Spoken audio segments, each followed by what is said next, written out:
lost their life during the COVID session. But, Honorable Deputy Chairman, sir, it is very shame to say that the government of India still don't have the statistics, exact statistics of how many people, how many health workers died due to COVID. The answer is very clear that the government is telling, we are asking the question 15 days before. Then also government is saying we have no statistics. So this is the question. This is your question. Therefore, I'm coming to the point, man. Yes. Last session also I asked the question, how many people died due to on COVID due to vaccine, due to oxygen shortage? Thank you. The answer was no person died due to no person died on COVID due to oxygen shortage. That was actually a misleading statement. Now also government is my question. Yes. Sir, please allow me. This is one of the important questions. I'm allowing you. I have already allowed you. My question: how many people have been given compensation so far in the country during the COVID session? COVID death. Thank you. Thank you. माननीय अध्यक्ष महोदय, उसमें कोई irritate होने का विषय नहीं है। भारत सरकार बहुत क्लियर है और हेल्थ स्टेट सब्जेक्ट है, इसलिए उसका सारा डेटा कलेक्ट स्टेट करते हैं और सेंट्रल मांगते हैं तो सेंट्रल को देते हैं। सेंट्रल ने सभी विषय पर डैशबोर्ड बनाया है और स्टेट गवर्नमेंट समय समय पर उसमें डेटा सबमिट करती है। उसमें प्रश्न पूछा है, उसका मैं परफेक्ट रिप्लाई करना चाहता हूँ। WHO ने गाइडलाइन दिया था कि कैसे डेथ का डेटा आपको कलेक्ट करना है। उसके लिए भारत सरकार ने एक प्लेटफॉर्म बनाया और सभी स्टेट गवर्नमेंट को कहा कि आपके यहाँ कोविड से जिसका डेथ हो उसका डेटा उसमें सबमिट करना है। और सभी स्टेट गवर्नमेंट ने आज तक 5,33,000 कोविड से डेथ हुआ है ऐसा डेटा सबमिट किया है और डेटा सार्वजनिक है, उसमें कोई छुपाने की बात नहीं है, कोई इरिटेट होने की बात नहीं है। स्टेट गवर्नमेंट जो भी, और उसके बाद फिर भारत सरकार ने कहा भी आपने उसमें भी आप डालना चूक गए हो तो आप रिकंसाइल कर सकते हो। तो कई स्टेट ने रिकंसाइल भी किया है और मैं ये केरला तो हर दिन रिकंसाइल कर रहा है, 20,000 से अधिक रिकंसाइल कर दिया, हमें कोई दिक्कत नहीं है। लेकिन स्टेट गवर्नमेंट जो भी फिगर देंगे वो फिगर हम यहाँ बताते हैं, उसमें छुपाने की कोई बात नहीं है। माननीय सदस्य और भी इंफॉर्मेशन हमसे मांगेंगे तो हमारे पास जो भी इंफॉर्मेशन स्टेट ने दी है तो हम आपको उपलब्ध कराएंगे। धन्यवाद। माननीय Shri KJ Alphons. Government of India has been extremely prompt in paying this compensation to 1,616 people, 880 crores paid. I would like to know from the Honorable Minister, I see that some hospitals are not cooperating. They do not want to issue that certificate, sir, under the format, and because they want to suppress the information that somebody from their hospital died. I can just quote you, sir. Please put your question, Mr. Alfonso. I have requested several times. Sir, what action would the government take against these hospitals which are refusing to issue that certificate in the prescribed format? And what action will be taken by the government against those hospitals which refuse to report these cases? Thank you. माननीय अध्यक्ष महोदय को hospital ने अपने आंकड़े सब नहीं declare किया हो, वो स्टेट गवर्नमेंट देखती है, कंपाइल करके स्टेट गवर्नमेंट हमारे पास इंफॉर्मेशन भेजती है। मैं अपेक्षा रखता हूँ कि स्टेट गवर्नमेंट भी फिर से एडवाइजरी डिक्लेयर करे, हम भी यहाँ से एडवाइजरी डिक्लेयर करके सभी हॉस्पिटल अपना डेटा सबमिट करें, ऐसा आग्रह करेंगे। Thank you. Question number 63, doctor Kirodi Lal Meena. Doctor Kirodi Lal, माननीय मंत्री जी, हाउस फर्स्ट सप्लीमेंट्री।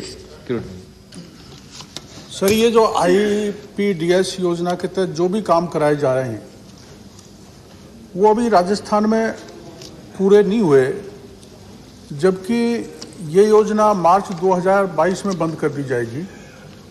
तो मैं मंत्री जी से ये पूछना चाहता हूँ, क्या जम्मू कश्मीर के डेवलपमेंट पैकेज की तर्ज पर राजस्थान में भी IPDS योजना के कार्य की अवधि बढ़ाई जाएगी? धन्यवाद। माननीय उपाध्यक्ष महोदय, IPDS की अवधि बढ़ाने का कोई प्लान नहीं है। उसका कारण यह है कि हम लोग एक नई योजना लेकर के आ रहे हैं, रिवैम्प्ड डिस्ट्रीब्यूशन सेक्टर स्कीम, जिसके अंतर्गत 3,03,000 करोड़ का प्रावधान है राज्यों को अपने डिस्ट्रीब्यूशन सिस्टम्स को मजबूत करने के लिए। उसी योजना से और भी सुदृढ़ीकरण के लिए जो राशि चाहिए ये राजस्थान सरकार ले सकती है। IPDS में भी करीब करीब उनका एक्सपेंडिचर ऑलमोस्ट अबाउट 90% के आसपास आ गया है। कुछ ही प्रोजेक्ट्स होंगे जो कि शॉर्ट क्लोज होंगे, तो वो जो भी शॉर्ट क्लोज होंगे उसको वो नए योजना में ले सकते हैं। Second supplementary. सभापति महोदय, आईपीडीएस योजना के काम जितने भी राजस्थान में हुए उनमें व्यापक स्तर पर गबन घोटाले हुए हैं और इसमें 60% से भी ज़्यादा केंद्र का फंड लगा है। मैं माननीय मंत्री जी से निवेदन करना चाहूँगा कि उन गबन घोटाले की जांच केंद्र की किसी सक्षम एजेंसी के कराने का कष्ट करेंगे। धन्यवाद। उपाध्यक्ष महोदय, मैंने नोट कर लिया है। हमारे यहाँ से एक टीम जाएगी और योजनाओं को, सभी योजनाओं को तो नहीं, एट रैंडम कुछ योजनाओं को चयन करके हम लोग वेरीफाई करा लेंगे कि जो काम बताया गया कि हुआ है वो वास्तव में हुआ है कि नहीं, वो हम लोग इंस्पेक्शन करा लेंगे। धन्यवाद। माननीय कनक मेदला Ravindra Kumar ji. Sir, under IPDS scheme, they wanted to ensure 24/7 supply to the urban areas, and also the central government allocated the funds and released in respect of the state of Andhra Pradesh 501 crore as the share of the central government.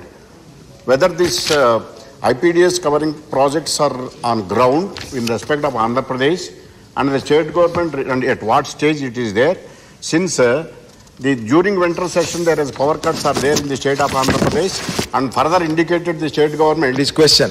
indicated the government power cuts are more in coming season. उपाध्यक्ष महोदय, आंध्र प्रदेश को हम लोगों ने under various schemes, including the IPDS, we've given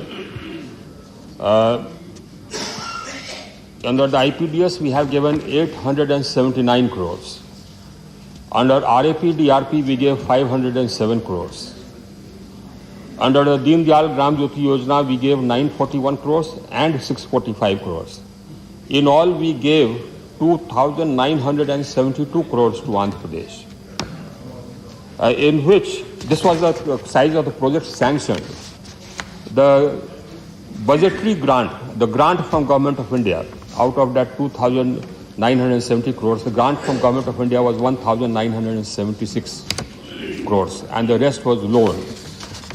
Now, under that, they have spent, we have released 1,821 crores as our share of the grant, which is 92% of the expenditure. And all under the money which we have released, they have constructed 308 new substations, augmented the capacity of 96 substations. They purchased 21,838 transformers, laid down 8,439 LT lines, 6,258 circuit kilometers, etc., etc. So, I'll give you the overall figure, sir. The overall situation is this, that the average availability of power in the rural areas in 2015, when we carried out a survey, it was about 12 hours approx. Now today, it is about 21 hours. So just because of the strengthening of the distribution systems, the transmissions, we have connected the whole country into one grid. We've strengthened the distribution systems. Mr. Vice Chairman, Mr. Deputy Chairman, sir, in the past 5 years, under various schemes, Deen Dayal Gram Jyoti Yojana, IPDS, Saubhagya, etc., we have sanctioned schemes worth 2,02,000 crores. Out of which the Government of India grant was about 1,41,000 crores. And as a result of that, the distribution system has been strengthened in such a fashion that today, in rural areas, the availability of power is 21 hours, in the urban areas is 23 hours. That's the last survey we carried out. And our objective remains to increase that availability to 24 hours. There are some gaps. Now, those gaps are partly because of many of the distribution companies being in losses, heavy losses, especially the government-owned distribution companies. So they are not able to buy the power.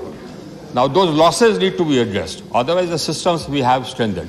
Now anything remaining, as far as the system strengthening is concerned, we shall do under the new scheme, the revamped distribution sector scheme. But that scheme is conditional. We shall give money only to those distribution companies and those states who take steps to reduce the losses. Because we just can't keep on pumping money into a bottomless well. So, I mean, we'll give money for changing HT lines, LT lines, setting up substations, etc. But if the distribution company does not have the money to maintain it, after 5 years, the distribution system will again collapse down. And after 5 years, we'll be back where we started. So this scheme we have made conditional. We shall give money only to those distribution companies which decide to take steps to reduce the losses, and the state government stands by it. Thank you. Mani Ripun Bora ji.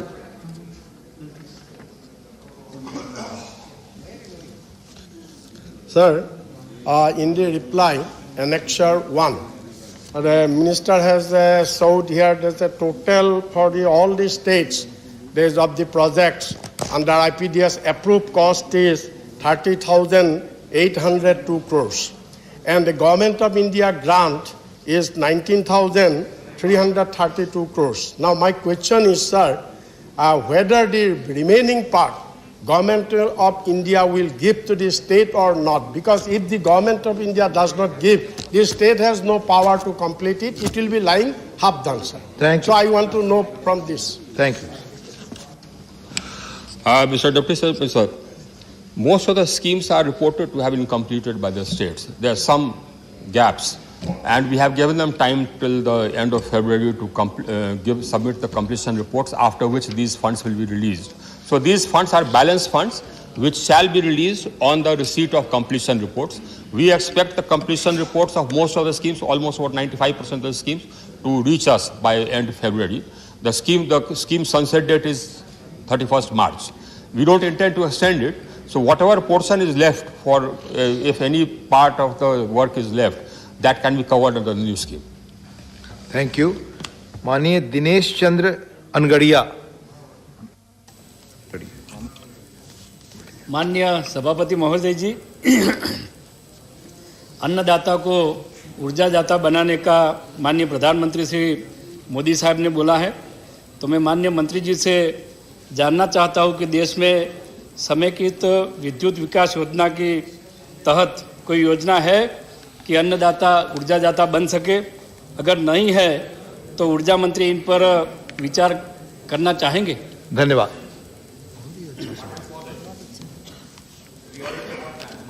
Already scheme है जो कि चल रहा है, उसका नाम है कुसुम। उसके अंतर्गत किसान अपने बंजर भूमि पर सोलर पैनल्स लगा सकते हैं और उससे ऊर्जा जो भी पैदा होगा वो डिस्ट्रीब्यूशन कंपनियां खरीदेंगी। और ये इस योजना के अंतर्गत काम चल रहा है।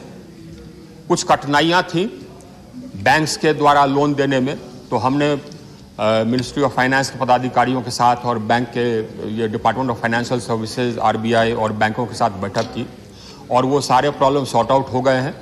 बैंक्स ने अपना नया एक सर्कुलर जारी कर दिया है। अब ये स्कीम और तेज़ी से चलेगा और यह स्कीम बहुत पॉपुलर है। इस योजना के अंतर्गत जो किसान हैं वो अपने बंजर भूमि पर सोलर पैनल लगा करके ये बिजली बेच सकते हैं और उससे काफ़ी इनकम होता है। अगर वो खुद भी सोलर पैनल लगा सकते हैं, अगर उनके पास पैसा नहीं है, वो चाहते हैं कि डेवलपर से लगवाएं तो डेवलपर से भी लगवा सकते हैं अपनी ज़मीन लीज पर दे करके। और अगर अपनी ज़मीन लीज पर दे करके डेवलपर से भी लगाते हैं तो लीज रेंट उनको मिलता है करीब 20 से 25 हज़ार प्रति एकड़ प्रति वर्ष, जो कि काफ़ी अच्छा इनकम है। तो और अगर खुद पैदा करते हैं तो उनका प्रति एकड़ प्रति वर्ष इनकम चला जाएगा 35,000 40,000 प्रति वर्ष प्रति एकड़। अगर उनका कल्टिवेटेड लैंड है तो उस पर स्टिल्ट्स पर भी लगा सकते हैं। ये प्रावधान है। धन्यवाद। क्वेश्चन नंबर 64, माननीय राम विचार नेताम जी। माननीय मंत्री जी, फर्स्ट सप्लीमेंट्री राम विचार जी। माननीय राम विचार जी। धन्यवाद उपसभापति महोदय।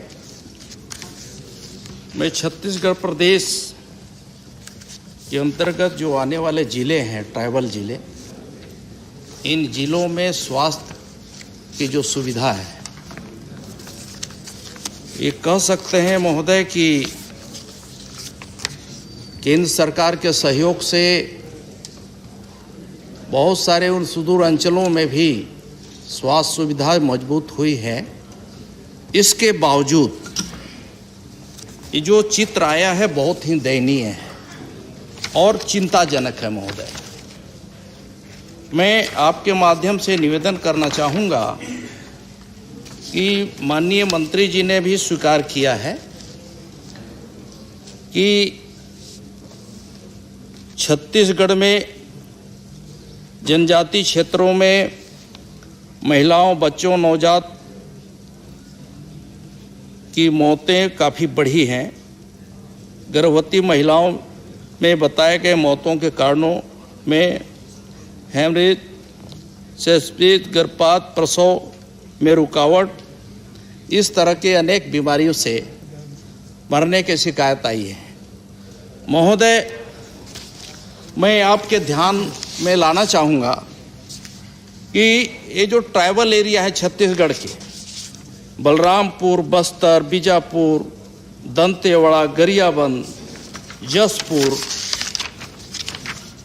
हमारा कांकेर, कवर्धा, कोंडागांव, कोरबा, कोरिया, नारायणपुर, राजनांदगांव, सुकमा, सूरजपुर, सरगुजा, इन जिलों में अगर वर्षवार हम देखें तो जहां 2021 में 3139 लोगों की मौत हुई, 2021-22 में आप सवाल पूछे माननीय रामचारी जी, सवाल पूछे महोदय, जिसमें कि हमारा गृह जिला बलरामपुर है, जिसमें 6 महीना के अंदर सैकड़ों लोगों की मौत हुई। मैं आपके माध्यम से ये जानना चाहता हूं कि इसमें क्या ऐसा कारण है कि प्रति वर्ष इस तरह की बीमारियों के चपेट में आकर के सुदूर अंचल में निवास करने वाले लोग जो है बेमौत मारे जाते हैं। धन्यवाद। इसके लिए धन्यवाद। सवाल पूरा हो गया, प्लीज। किया है और राज्य सरकार को आप सवाल पूरा हो गया। माननीय रामचारी जी, प्लीज। माननीय मंत्री जी।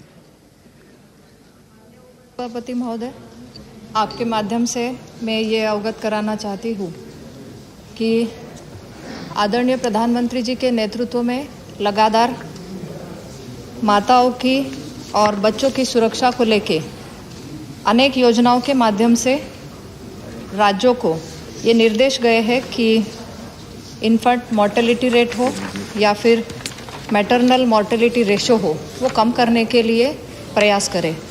और उस तरह से आज IMR देखा जाए तो पूरे भारत में वो कम होता नज़र आ रहा है, लेकिन जैसा कि माननीय सदस्य ने पूछा, छत्तीसगढ़ में वो अभी भी कम हुआ नहीं है। उसी तरह है मैटरनल मॉर्टेलिटी रेशो, जो कि भारत में एवरेज कम हो रहा है, लेकिन छत्तीसगढ़ में वो आज भी बढ़ा हुआ नज़र आ रहा है। जैसे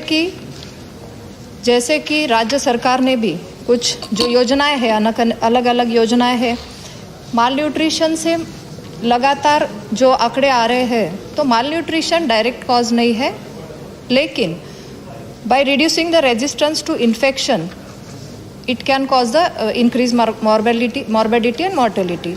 सर, ये रिस्क इंक्रीज होती है प्रेगनेंसी में, और छत्तीसगढ़ में ये 7% इसका इन्फेक्शन का रेट आया है।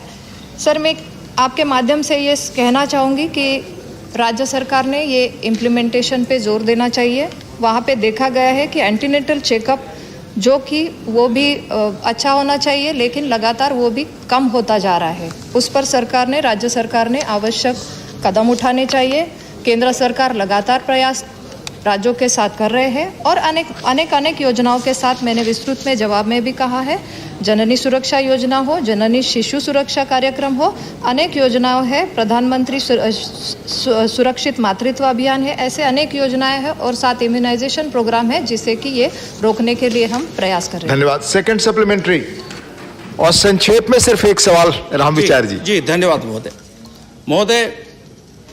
इन क्षेत्रों में खास करके जो बलरामपुर जिले हैं, कोरवा जाति, पहाड़ी कोरवा, पंडो जनजाति, इसी प्रकार से बाकी प्रदेश में ये स्थिति है महोदय। क्या माननीय मंत्री महोदय के माध्यम से मैं निवेदन करना चाहता हूँ आपके माध्यम से कि इन क्षेत्रों में हर साल इस तरह की बीमारियों के चपेट में लोग आते हैं, क्या यहाँ के लिए कोई स्पेशल टीम भेज करके कोई इसकी जांच करवाएंगे और उस जांच रिपोर्ट के आधार पे कार्रवाई करना चाहेंगे? धन्यवाद।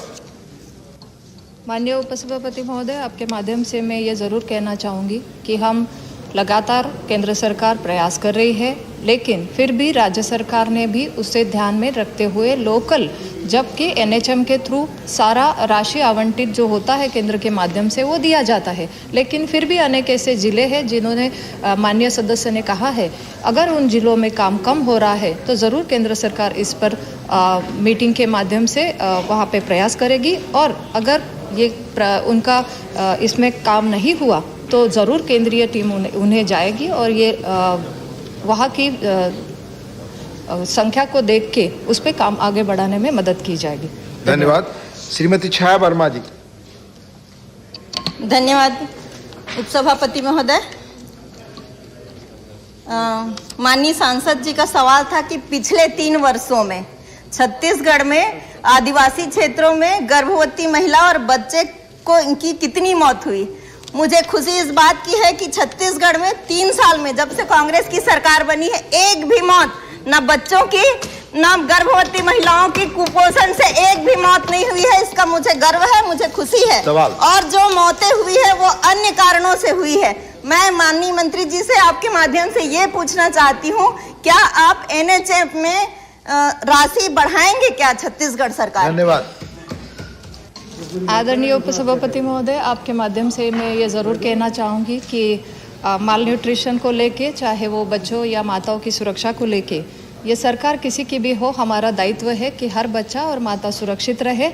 हम चाहते हैं कि हर एक राज्य में किसी के भी मौत ना हो, माल न्यूट्रिशन से भी ना होए और किसी इन्फेक्शन से भी ना होए। लेकिन फिर भी माननीय सदस्य ने जो उपस्थित मुद्दा किया है, मैं आपके माध्यम से कहना चाहूँगी कि एनएचएम के माध्यम से पिछले साल हमने जो राशि आवंटित की थी छत्तीसगढ़ के लिए, वो लगभग 979 करोड़ थी, जिसके माध्यम से अनेक योजनाओं के साथ एनएचएम ने वहाँ पे राशि दी है, और ये योजनाओं के माध्यम से वो माताओं को सुरक्षित रखने के लिए फिर भी मैं ये कहना चाहूँगी कि प्रेग्नेंट वुमेन का वहाँ का डेथ रेट बढ़ा है, हमें उस पर गौर रख के काम करना चाहिए। धन्यवाद। श्री माननीय राकेश सिन्हा, सवाल छत्तीसगढ़ पर है। छत्तीसगढ़ पर ही पूछना है। सभापति महोदय, मुझे मालूम है कि ये स्वास्थ्य राज्य का विषय है, लेकिन ट्राइबल क्षेत्रों में जिस प्रकार से गर्भवती महिलाओं और बच्चों की मृत्यु हो रही है, बस्तर बलरामपुर जैसे क्षेत्रों में लगातार इसके समाचार अखबारों में आ रहे हैं, तो क्या केंद्र सरकार छत्तीसगढ़ में यह देखते हुए कि ट्राइबल बेल्ट में जो मार्जिनलाइज्ड वुमेन और बच्चों की मृत्यु हो रही है, कोई विशिष्ट रूप से सर्वे करवाएगी? क्योंकि यह सर्वे इसलिए आवश्यक है कि यदि राज्य सरकार कोई काम ना करे तो केंद्र सरकार ट्राइबल के मामले में चुप नहीं रह सकती है, नहीं रहना चाहिए। धन्यवाद। आदरणीय उपसभापति महोदय, माननीय सदस्य ने जो सवाल उपस्थित किया है, ज़रूर ट्राइबल एरिया में कुछ भाग ऐसे हैं कि जहाँ पे माताओं की मृत्यु का दर बढ़ा है। आपके माध्यम से मैं लगातार यही कह रही हूँ कि जननी सुरक्षा योजना है जो कि एक प्रमोट करती है कि इंस्टीट्यूशनल डिलीवरी को बढ़ाया जाए। वहाँ पे लगातार हमने पिछले लगभग 1 साल में 1 करोड़ बेनिफिशरीज ने वहाँ पे लाभ उठाया है। जननी शिशु सुरक्षा कार्यक्रम के माध्यम से वहाँ पे फ्री ट्रांसपोर्ट हो, डायग्नोस्टिक हो, मेडिसिन्स हो, वो प्रोवाइड करें, ये भी हमने निर्देश जारी किए हैं।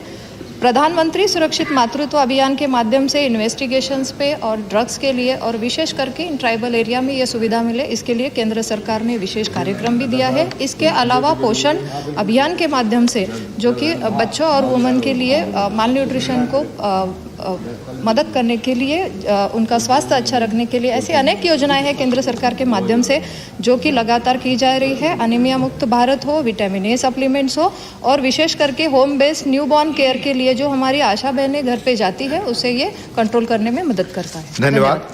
क्वेश्चन नंबर 65, श्रीमती सीमा द्विवेदी जी। माननीय मंत्री जी। पहला सप्लीमेंट्री माननीय सीमा जी।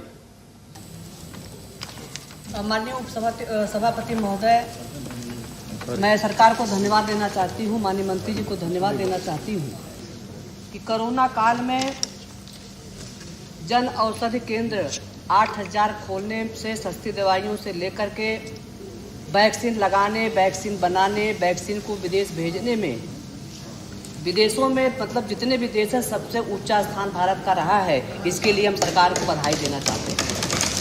मानव मेरा सवाल ये है, कोरोना होने के बाद जिन व्यक्ति को कोरोना हुआ अथवा उनके परिवार से कोई मर गया अथवा उनका कोई रिश्तेदार मर गया अथवा ऐसी महिलाएं जो गर्भवती थी उनको कोरोना हो गया था, ऐसे लोगों के मन में एक बहुत बड़ा डर समाया हुआ है कोरोना को लेकर के। उनके मन में एक प्रकार से ऐसा वातावरण, सवाल पूछें प्लीज। वही सवाल के सर आ रहे हैं। हाँ। ऐसा उनके मन में एक भय समाया हुआ है कोरोना को लेकर के।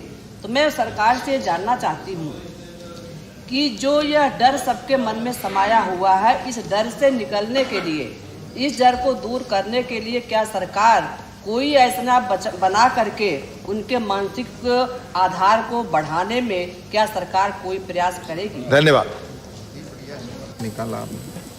माननीय सदस्य ने बहुत ही गंभीर मुद्दा उठाया है कि कोविड के कारण अनेक स्ट्रेस लेवल बढ़े और जिसके कारण सरकार ने भी उसको ध्यान में रखते हुए जो कि हमारा नेशनल मेंटल हेल्थ प्रोग्राम चलता है और जिसके थ्रू हम डिस्ट्रिक्ट पे भी, डिस्ट्रिक्ट लेवल पर डिस्ट्रिक्ट मेंटल हेल्थ प्रोग्राम के थ्रू मदद देते हैं। और ख़ास करके जो कोविड काल में माननीय सदस्य ने उपस्थित किया हुआ सवाल है कि मेंटल हेल्थ पे क्या किया गया, तो इनिशिएटिव्स बहुत सारे लिए गए जिसमें कि एक हेल्पलाइन दी गई जिसके कारण लोग हेल्पलाइन से मदद ले सके और उसके थ्रू लगभग 5,77,743 कॉल्स रिसीव हुए जिसके थ्रू लोगों को हेल्प भी मिली। और जो हमारा टेली कंसल्टेशन है थ्रू ई संजीवनी, उससे लगभग 2 करोड़ लोगों ने भी टेली कंसल्टेशन लिए जिसमें कि मेंटल हेल्थ कंसल्टेशन भी थे। इसके अलावा एडवाइजरीज दिए गए, मीडिया के थ्रू भी स्ट्रेस मैनेजमेंट के लिए प्रचार प्रसार किया गया और अनेक ऐसी गाइडलाइन दी गई जिसमें कि पैंडेमिक में कोई भी स्ट्रेस ना ले। और इस कोरोना के संकट में हमने मेंटल स्ट्रेस पे विशेष दे के लोगों को अच्छे रहने के लिए इस माध्यम से मदद की। धन्यवाद। माननीय सीमा जी, दूसरा सप्लीमेंट। माननीय सरकार का जवाब बहुत अच्छा आया है कि मानसिक स्वास्थ्य परामर्श और परिचर्चा सेवाओं तक पहुंच में और सुधार करने के लिए बजट 2022-23 में राष्ट्रीय टेली मानसिक स्वास्थ्य कार्यक्रम की घोषणा की है, जिसमें निम्हांस बेंगलुरु को नोडल केंद्र बनाते हुए 23 मानसिक स्वास्थ्य केंद्रों का सवाल पूछे प्लीज। मनोहर, अब इसके बाद मेरा सवाल ये है कि उत्तर प्रदेश भारत का लगभग बहुत बड़ा प्रदेश है, तो मैं आपके माध्यम से जानना चाहती हूँ कि जो ये 23 टेली मानसिक केंद्र की स्थापना करी गई है, क्या इसमें उत्तर प्रदेश का भी राज्य का नाम भी कहीं शामिल है?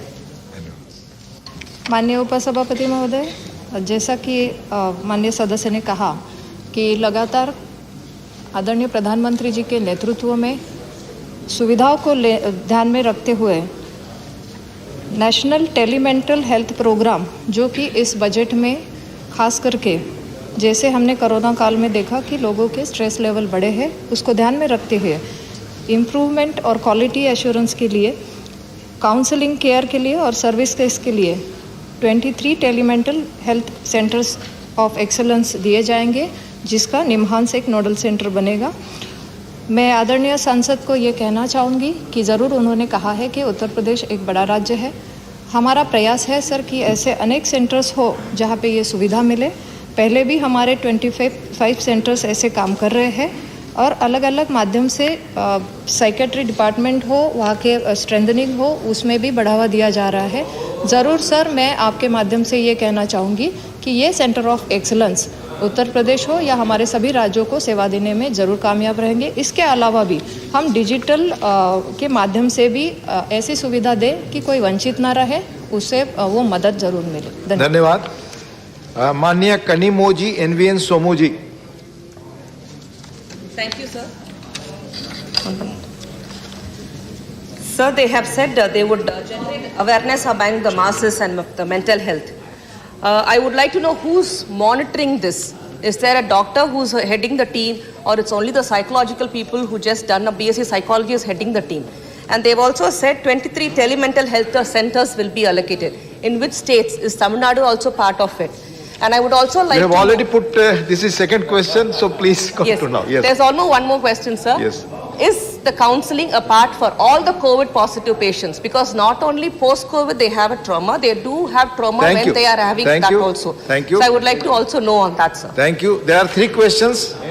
आप तीनों या चाहे एक का जवाब दे, क्योंकि we have to move further. जी, आदरणीय उपसभापति महोदय, जैसे कि मैंने कहा कि इस साल के बजट में जो नेशनल टेलीमेंटल हेल्थ प्रोग्राम दिया है उसके आधार पर नए 23 सेंटर ऑफ एक्सीलेंस बनेंगे और लगातार माननीय सदस्य सभी की इच्छा है कि हमारे राज्य में ये सेंटर्स बने। ये बड़ी अच्छी बात है और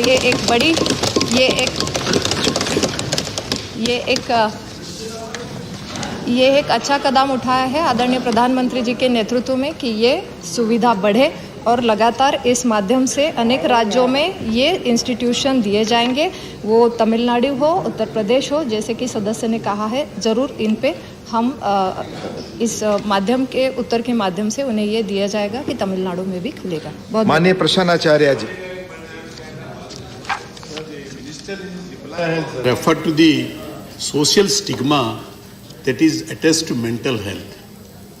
Sir, it is a fact that in our society, generally stigma is associated with mental health, and in many cases, sir, the mental patient is deserted by the family members and leaving the patient to utmost suffering.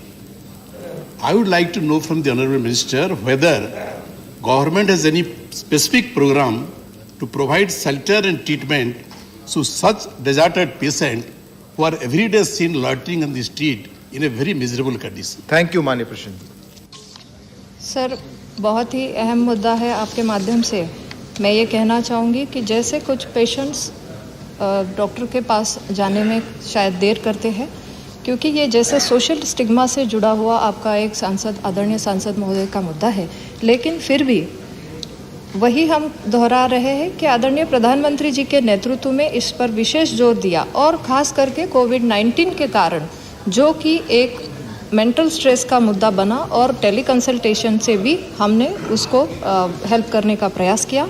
Central mental health institutions है जो कि निमांस है, रांची में है और आसाम में है, जहाँ के बेसिक सेकेंडरी टर्शरी के लिए मदद दी जाती है। उसके अलावा नेशनल डिजिटल एकेडमी जो कि ट्रेनिंग भी देती है और हर एक के मदद के लिए आज तक हमने इस कार्यकाल में जो कि लास्ट कोविड के कार्यकाल में लगभग 16,000 के ऊपर सर ट्रेनिंग भी दिए, जिसके माध्यम से हर एक को डिजिटल माध्यम से मदद भी मिले और ये सोशल स्टिग्मा ना ही रहे, क्योंकि हम सब एक दूसरे के साथ इस माध्यम से मदद करके कोई भी स्ट्रेस में ना रहे, कोई भी ये साइकोलॉजिकल डॉक्टर के पास जाने के डर से बाहर आए। इसके कारण ये बड़े पैमाने पर ये बजट भी आवंटित किया है। धन्यवाद। माननीय आनंद शर्मा जी। सभापति महोदय, मैं मंत्री महोदय से पूछना चाहता हूं, स्वागत करते हुए national tele mental health program जो बजट में अनाउंस हुआ है कि जो कई तरह के मेंटल हेल्थ इश्यूज होते हैं वो एक बास्केट में नहीं डाले जा सकते। क्या वयस्क लोग जो हैं, एडल्ट्स और बड़ी उम्र के लोग, कई बच्चे बड़े होते हैं, माँ बाप चले जाते हैं, अनाथ हो जाते हैं, और जो एडल्ट्स हैं, बूढ़े लोग हैं, वृद्धावस्था में कोई उनकी देखरेख नहीं करता। क्या केंद्र सरकार राज्यों से बात करके पूरे देश के अंदर अनाथ लोगों के लिए, वयस्क जिनको कोई देखने नहीं कर सकता, और वृद्ध लोगों के लिए शेल्टर होम्स बनाने की पे विचार करेगी? धन्यवाद।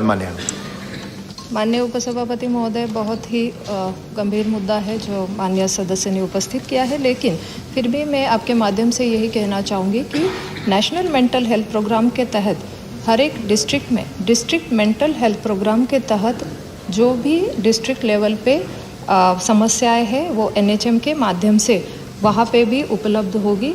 हर एक डिस्ट्रिक्ट में 10 बेड भी ऐसे रिजर्व रखे जाएंगे जिसमें कि साइकेट्रिस्ट हो या फिर साइकोलॉजिकल मदद करने के लिए। और सर, मैं आपके माध्यम से माननीय सदस्य को ये कहना चाहूँगी कि शायद वहाँ पे अगर उनके ज़िलों में ये सुविधा नहीं होगी तो हमें ध्यान देकर वो PIP के प्रोग्राम के थ्रू, NHM के थ्रू अगर आप दे सकते हैं तो हम उस माध्यम से केंद्र सरकार मदद करने में वो राशि भी आवंटित करती है। सर, उसमें फंड्स भी दिए जाते हैं जिसमें कि IAC और अवेयरनेस के लिए भी मदद दी जाती है। बहुत बहुत धन्यवाद। धन्यवाद। क्वेश्चन नंबर 66, माननीय TG वेंकटेश जी। माननीय TG वेंकटेश, अनुपस्थित। 66 लोकसभा। Yes sir. अच्छा, माननीय मंत्री जी। पहला सप्लीमेंट्री, माननीय वेंकटेश जी।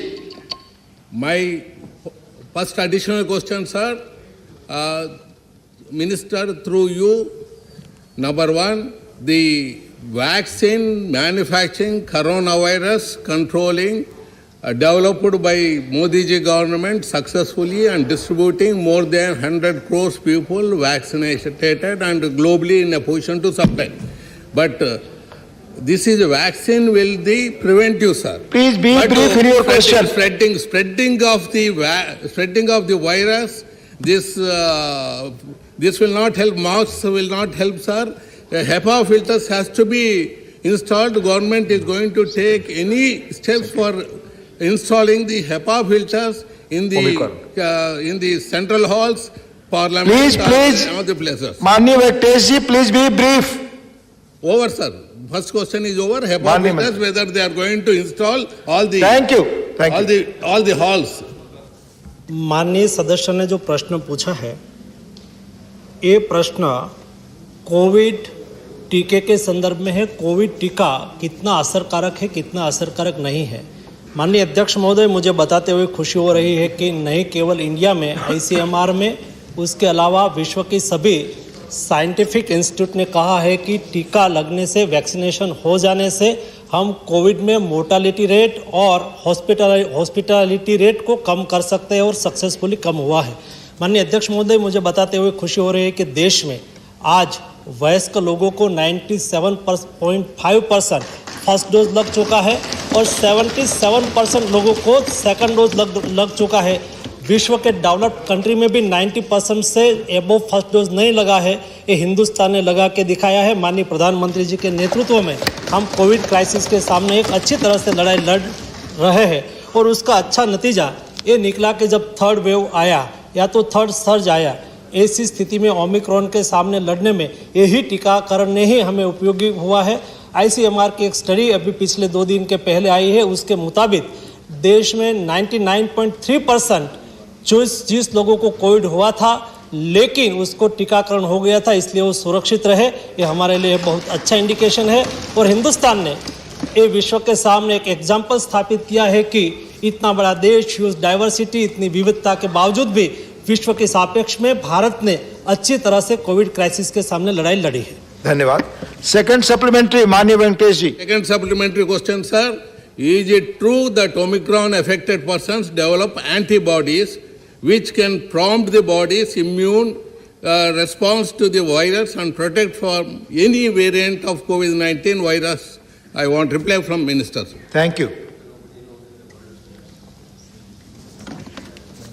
माननीय स्पीकर साहब, कोविड टीका लगने से व्यक्ति के शरीर में एंटीबॉडी डेवलप होता है और वो कोविड वेरिएंट आते हैं तो उसके सामने सुरक्षा देता है। धन्यवाद। माननीय John ब्रिटस।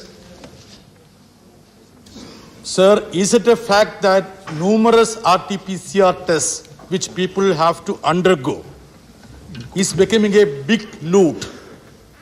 Sir, I myself spend almost 25,000 rupees in a month's time.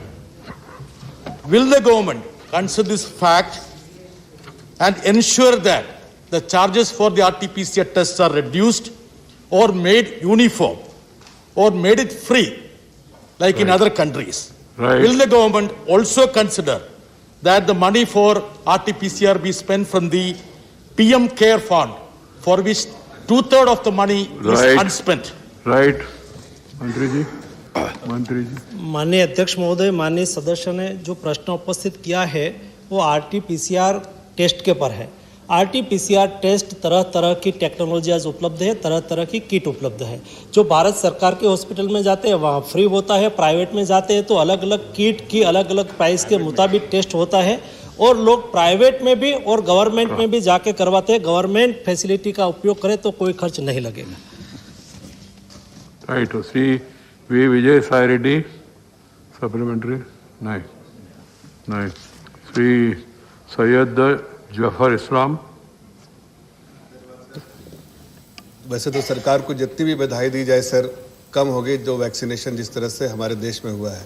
लेकिन एक मेरा बेसिक सवाल है, चूंकि अब स्कूल्स खुल रहे हैं, छोटे छोटे बच्चों को अभी वैक्सीनेशन नहीं हुआ है, तो ओमिक्रॉन का कितना खतरा छोटे बच्चों पे है, इसलिए कि स्कूल खुल गए हैं और इस बच्चे स्कूल जाने लगे हैं। ये थोड़ा मंत्री जी इस पे गाइड कर दे तो अच्छा होगा। राइट, मंत्री जी। माननीय अध्यक्ष महोदय, किसको वैक्सीन देना किसको वैक्सीन नहीं देना वो साइंटिफिक का सुझाव के आधार पर डिसाइड किया जाता है। देश में उसके लिए एक इंटागी करके एक्सपर्ट लोगों का ग्रुप बनाया हुआ है। एक्सपर्ट लोगों की टीम बार बार बैठती है और समय समय पर सुझाव देती है और सुझाव के आधार पर सरकार डिसीजन करती है। भारत सरकार ने 80 एबव पहले किया था, उसके बाद 15 से 18 एज के बच्चों को टीका लगाने का अभियान आज चल रहा है। 67% 15 to 18 एज के बच्चों को टीका लग चुका है, तेज गति से चल रहा है। और जैसे जैसे हमारे साइंटिफिक एक्सपर्ट टीम के ओपिनियन आएंगे, एक्सपर्ट टीम के ओपिनियन के आधार पर आगे का डिसीजन किया जा सकता है। Right. Shri Ramchandra Jangra, question 67, question 67।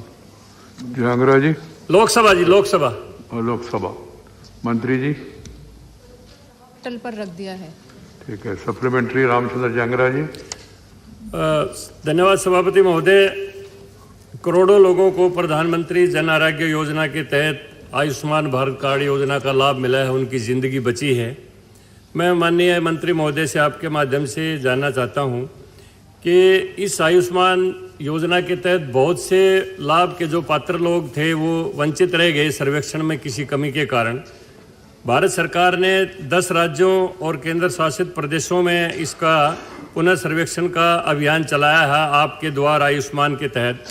मेरे हरियाणा प्रदेश में भी बहुत से लोग इस लाभ से वंचित रह गए। मैं मंत्री महोदय से जानना चाहूँगा कि इस स्कीम को अन्य राज्यों में भी सर्वेक्षण के लिए बढ़ाने की कोई योजना है? मंत्री जी। माननीय अध्यक्ष महोदय, आयुष्मान भारत योजना एक देश के गरीब, शोषित, वंचित और पीड़ितों के प्रति प्रधानमंत्री जी का जो कमिटमेंट है उसमें से निकली हुई योजना है।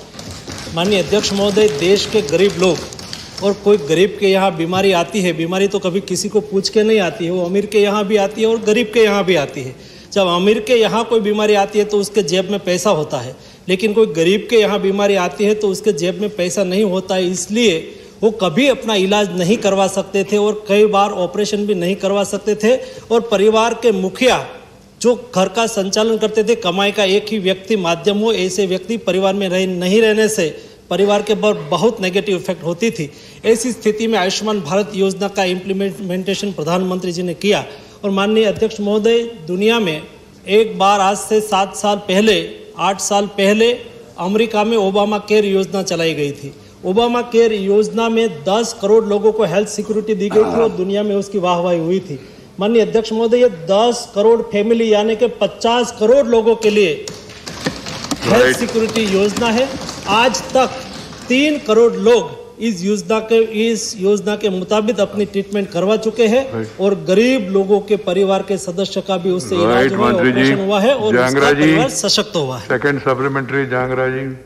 जी मान्यवर, मेरा मंत्री जी से सवाल ये है कि इसमें जो डाटाबेस है वो 2011 की जनगणना का लिया गया है, जिसमें टोटल जो अभी तक जो सर्वेक्षण में आए हैं वो 15 करोड़ 73 लाख के लगभग आए हैं, जो हिंदुस्तान की जनसंख्या के हिसाब से काफ़ी कम है। तो मैं मंत्री महोदय से पुनः यही जानना चाहता हूं कि इसका पुनः सर्वेक्षण की कोई योजना है ताकि जो लाभ के पात्र हैं, जो वंचित रहे, उनको दोबारा लिया जाए। Time is over.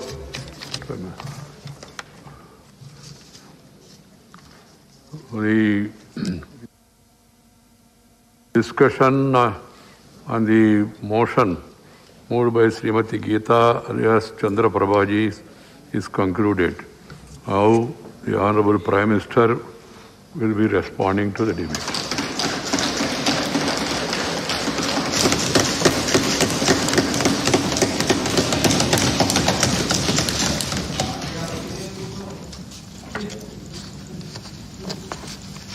माननीय सभापति जी, राष्ट्रपति जी के अभिभाषण पर यहाँ पर विस्तार से चर्चा हुई है। मैं राष्ट्रपति जी का धन्यवाद करने के लिए इस चर्चा में हिस्सा लेने के लिए आपने समय दिया, मैं आपका बहुत आभारी हूँ। आदरणीय राष्ट्रपति जी ने बीते दिनों कोरोना के इस कठिन कालखंड में भी देश ने चहुं दिशा में किस प्रकार से इनिशिएटिव लिए, देश के दलित, पीड़ित, गरीब, शोषित, महिला, युवा, उनके जीवन को सशक्तिकरण के लिए, उनके जीवन में बदलाव के लिए देश में जो कुछ भी गतिविधि हुई है उसका एक संक्षिप्त खाका देश के सामने प्रस्तुत किया और उसमें आशा भी है, विश्वास भी है, संकल्प भी है, समर्पण भी है। अनेक माननीय सदस्यों ने विस्तार से चर्चा की है। माननीय खड़गे जी ने कुछ देश के लिए, कुछ दल के लिए, कुछ खुद के लिए काफी कुछ बातें बताई थी। आनंद शर्मा जी ने भी, उनको जरा समय की तकलीफ रही, लेकिन फिर भी उन्होंने कोशिश की और उन्होंने ये कहा कि देश की उपलब्धियों को स्वीकारा जाए। श्रीमान मनोज झा जी ने राजनीतिक से अभिभाषण परे होना चाहिए, इसकी अच्छी सलाह भी दी। प्रसन्न आचार्य जी ने वीर बाल दिवस और नेताजी से जुड़े कामों के संबंध में भी विस्तार से सराहना की। डॉक्टर फौजिया खान जी ने संविधान की प्रतिष्ठा को लेकर विस्तार से चर्चा की। हर सदस्य ने अपने अनुभव के आधार पर, अपनी राजनीतिक सोच के आधार पर और राजनीतिक स्थिति के आधार पर अपनी बातें हमारे सामने रखी हैं। मैं सभी माननीय सदस्यों का इसके लिए हृदय से आभार भी व्यक्त करता हूं। आदरणीय सभापति जी, आज देश आजादी का अमृत महोत्सव मना रहा है।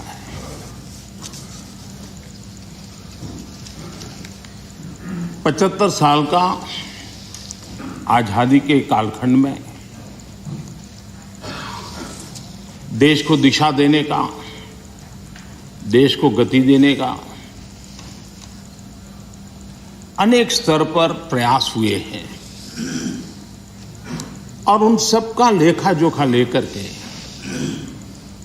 जो अच्छा है उसे आगे बढ़ाना, जो कमियां हैं उसको करेक्ट करना और जहां नए इनिशिएटिव लेने की आवश्यकता है वो नए इनिशिएटिव लेना। और देश जब आजादी के 100 साल मनाएगा तब हमें देश को कहां ले जाना है, कैसे ले जाना है, किन किन योजनाओं के सहारे हम ले जा सकते हैं, इसके लिए ये बहुत ही महत्वपूर्ण समय है। और हम सभी राजनीतिक नेताओं ने, राजनीतिक क्षेत्र के कार्यकर्ताओं ने अपना ध्यान पर भी और देश का ध्यान भी आने वाले 25 साल के लिए देश को कैसे आगे ले जाना, इसके लिए केंद्रित करना चाहिए। और मुझे विश्वास है कि उससे जो संकल्प उभरेंगे, उस संकल्प में सबकी सामूहिक भागीदारी होगी, सबका ओनरशिप होगी, और उसके कारण जो 75 साल की गति थी उससे अनेक गुना गति के साथ हम देश को बहुत कुछ दे सकते हैं। आदरणीय सभापति जी, कोरोना एक वैश्विक महामारी और पिछले 100 साल में मानव जात ने इतना बड़ा संकट नहीं देखा है। और संकट की तीव्रता देखिए, मां बीमार है एक कमरे में, लेकिन बेटा उस कमरे में प्रवेश न कर पाए। पूरे मानव जात के लिए ये कितना बड़ा संकट था। और अभी भी ये संकट बहुरूपिया है, नए नए रंग रूप लेकर के कभी न कभी कुछ न कुछ आफतें लेकर के आता है। और पूरा देश और पूरी दुनिया, पूरी मानव जात उससे जूझ रही है। हर कोई रास्ते खोज रहे हैं। आज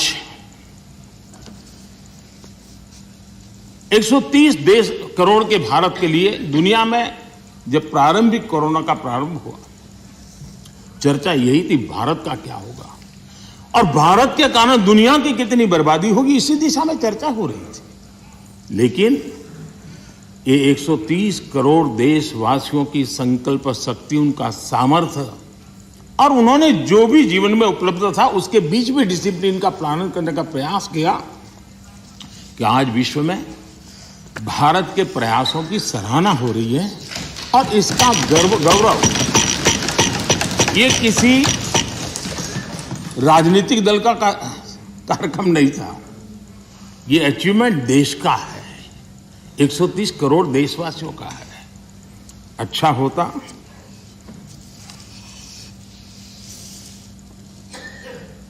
इसका यश लेने की भी कोशिश करते आप लोग, तो आपके खाते में कुछ जमा होता। लेकिन अब ये भी सिखाना पड़े। खैर, वैक्सीनेशन के संबंध में अभी प्रश्नकाल में हमारे आदरणीय मंत्री जी ने विस्तार से बात तो बताई है कि जिस प्रकार से भारत वैक्सीनेशन बनाने में, इनोवेशन में, रिसर्च में और उसके इम्प्लीमेंटेशन में आज भी दुनिया में वैक्सीन के खिलाफ बहुत बड़े आंदोलन चल रहे हैं। लेकिन वैक्सीन से मेरा लाभ हो या न लाभ हो, लेकिन कम से कम वैक्सीन लगाऊंगा तो मेरे कारण किसी और का नुकसान नहीं होगा, इस एक भावना ने 130 करोड़ देशवासियों को वैक्सीन लेने के लिए प्रेरित किया। ये भारत का मूलभूत चिंतन का प्रतिबिंब है जो विश्व के लोगों के सामने रखना हर हिंदुस्तानी का कर्तव्य है। सिर्फ खुद की रक्षा करने का विषय होता तो लूं या न लूं विवाद होता, लेकिन जब उसके मन में विचार आया कि मेरे कारण किसी को कष्ट न हो, अगर इसके लिए मुझे भी डोज लेना है तो मैं ले लूं, और उसने ले लिया। ये भारत के मन की, भारत के मानव मन की, भारत की मानवता की हम गौरवपूर्ण रूप से दुनिया के सामने कह सकते हैं। आज 100% डोज के लक्ष्य की ओर हम तेज गति से आगे बढ़ रहे हैं। मैं सम्मानित सदस्य, इस सभी आदरणीय सदस्यों से, इनके सामने हमारे फ्रंटलाइन वर्कर, हमारे हेल्थ केयर वर्कर्स, हमारे वैज्ञानिक, इन्होंने जो काम किया है उसकी सराहना करने से भारत की प्रतिभा तो खिलेगी, लेकिन इस प्रकार से जीवन खपाने वाले लोगों का भी हौसला बुलंद होगा और इसलिए सदन बड़े गौरव के साथ उनका अभिनंदन करता है, उनका धन्यवाद करता है। आदरणीय सभापति जी, इस कोरोना काल में 80 करोड़ से भी अधिक देशवासियों को इतने लंबे कालखंड के लिए मुफ्त राशन की व्यवस्था, उनका घर का चूल्हा कभी न जले, ऐसी स्थिति पैदा न हो, ये काम भारत ने करके दुनिया के सामने एक उदाहरण प्रस्तुत किया। इसी कोरोना काल में जबकि अनेक कठिनाइयां थी, बंधन थे, उसके बावजूद भी प्रगति में रुकावटों की बार ऑब्स्टेकल के बीच भी लाखों परिवारों को, गरीबों को पक्का घर देने के अपने वादे की दिशा में हम लगातार चलते रहे और आज गरीब का भी घर खर्चा लाखों में होता है। जितने करोड़ों परिवारों को एक घर मिला है ना, हर गरीब परिवार आज लखपति कहा जा सकता है। आदरणीय सभापति जी, इसी कोरोना काल में 5 करोड़ ग्रामीण परिवारों को नल से जल पहुंचाने का काम करके एक नया रिकॉर्ड प्रस्थापित किया। इसी कोरोना काल में जब पहला लॉकडाउन आया तब भी बहुत समझदारी के साथ कईयों से चर्चा करने के बाद थोड़ा साहस की भी जरूरत थी कि गांव में किसानों को लॉकडाउन से मुक्त रखा जाए।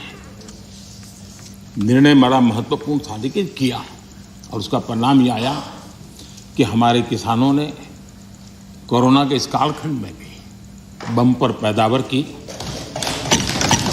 और एमएसपी ने भी रिकॉर्ड खरीदी करके नए विक्रम प्रस्थापित किए। इसी कोरोना काल में इंफ्रास्ट्रक्चर से जुड़े हुए कई प्रोजेक्ट्स पूरे किए गए, क्योंकि हम जानते हैं कैसे संकट के काल में इंफ्रास्ट्रक्चर का जो इन्वेस्टमेंट होता है वो रोजगार के अवसरों को सुनिश्चित करता है और इसलिए हमने उस पर भी बल दिया ताकि रोजगार भी मिलता रहे और सारे प्रोजेक्ट्स हम पूरे भी कर पाए। कठिनाइयां थी लेकिन उसको कर पाए। इसी कोरोना काल में चाहे जम्मू कश्मीर हो चाहे नॉर्थ ईस्ट हो, हर कालखंड में विस्तार से इसका विकास की यात्रा को आगे बढ़ाया गया और उसको हमने चलाया है। इसी कोरोना कालखंड में हमारे देश के युवाओं ने खेल जगत के हर क्षेत्र में हिंदुस्तान का तिरंगा, हमारा परचम लहराने में बहुत बड़ा काम किया, देश को गौरव दिया। आज पूरा देश, हमारे युवाओं ने खेल जगत में जिस प्रकार से प्रदर्शन किया है और कोरोना के इन सारे बंधनों के बीच उन्होंने अपनी तपस्या को कम नहीं होने दिया, अपनी साधना को कम होने नहीं दिया और देश को गौरव बढ़ाया है। आदरणीय सभापति जी, इसी कोरोना काल में आज जब हमारा देश का युवा स्टार्टअप यानी भारत का युवा एक पहचान बन गई है, एक सिनोनिमस हो गया है। आज हमारे देश के युवा स्टार्टअप के कारण स्टार्टअप की दुनिया में टॉप 3 में हिंदुस्तान को जगह दिला पाई है।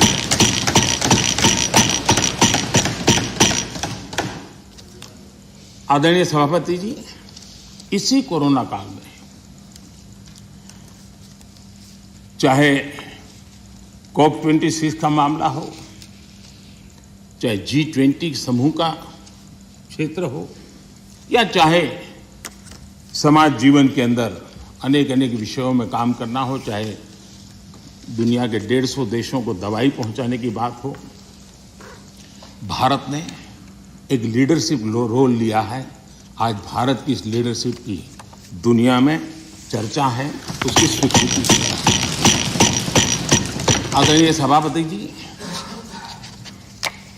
जब संकट का काल होता है, चुनौतियां अपार होती हो, विश्व की हर शक्ति अपने ही बचाव में लगी होती है, कोई किसी की मदद नहीं कर पाता है, ऐसे कालखंड में उस संकटों से बाहर निकालना, आज मुझे अटल बिहारी वाजपेयी जी की कविता के मुख्य शब्द हम सबके लिए प्रेरणा दे सकते हैं। अटल जी ने लिखा था, व्याप्त हुआ बर्बर अंधियारा, व्याप्त हुआ बर्बर अंधियारा, किंतु चिरकर तम की छाती, किंतु चिरकर तम की छाती, चमका हिंदुस्तान हमारा, किंतु चिरकर तम की छाती, चमका हिंदुस्तान हमारा, शत शत आघातों को सहकर, शत शत आघातों को सहकर, जीवित हिंदुस्तान हमारा, जीवित हिंदुस्तान हमारा, जग के मस्तर पर रोली सा, जग के मस्तर पर रोली सा, शोभित हिंदुस्तान हमारा, शोभित हिंदुस्तान हमारा। अटल जी के शब्द आज के इस कालखंड में भारत के सामर्थ्य का परिचय कराते हैं। आदरणीय सभापति जी, इस कोरोना काल में सभी क्षेत्रों को रुकावटों के बीच भी आगे बढ़ने के लिए भरपूर प्रयास किए गए, लेकिन इसमें कुछ क्षेत्र थे जिस पर थोड़ा विशेष बल भी दिया गया, क्योंकि वो व्यापक जनहित में आवश्यक था, युवा पीढ़ी के लिए आवश्यक था। कोरोना काल में जिन विशेष क्षेत्रों पर फोकस किया, उसमें से मैं दो की चर्चा जरूर करना चाहूंगा। एक एमएसएमई सेक्टर, सबसे ज्यादा रोजगार देने वाला एक क्षेत्र है। हमने शिक्षित किया,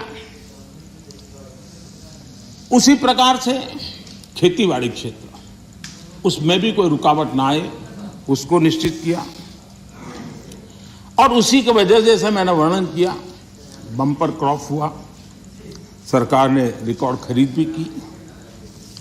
महामारी के बावजूद गेहूं, धान की खरीदी के नए रिकॉर्ड बने, किसानों को ज्यादा एमएसपी मिला, और वो भी डायरेक्ट बेनिफिट ट्रांसफर की स्कीम के तहत मिला। पैसा सीधा उनके बैंक खातों में जमा हुआ, और मैंने तो पंजाब के लोगों के कई वीडियो देखे, क्योंकि पंजाब में पहली बार डायरेक्ट बेनिफिट ट्रांसफर से पैसा गया। उन्होंने कहा था, मेरा खेत तो उतना ही साइज है, हमारी मेहनत उतनी ही है, लेकिन खाते में इतना रुपया एक साथ आता है, ये पहली बार जिंदगी में आता है।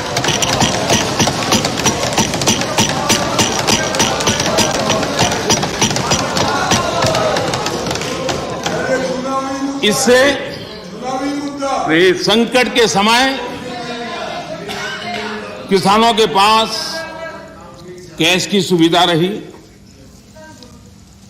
ऐसे कदमों से ही इतने बड़े सेक्टर को शॉक्स और डिसरप्शन से हम बचा पाए।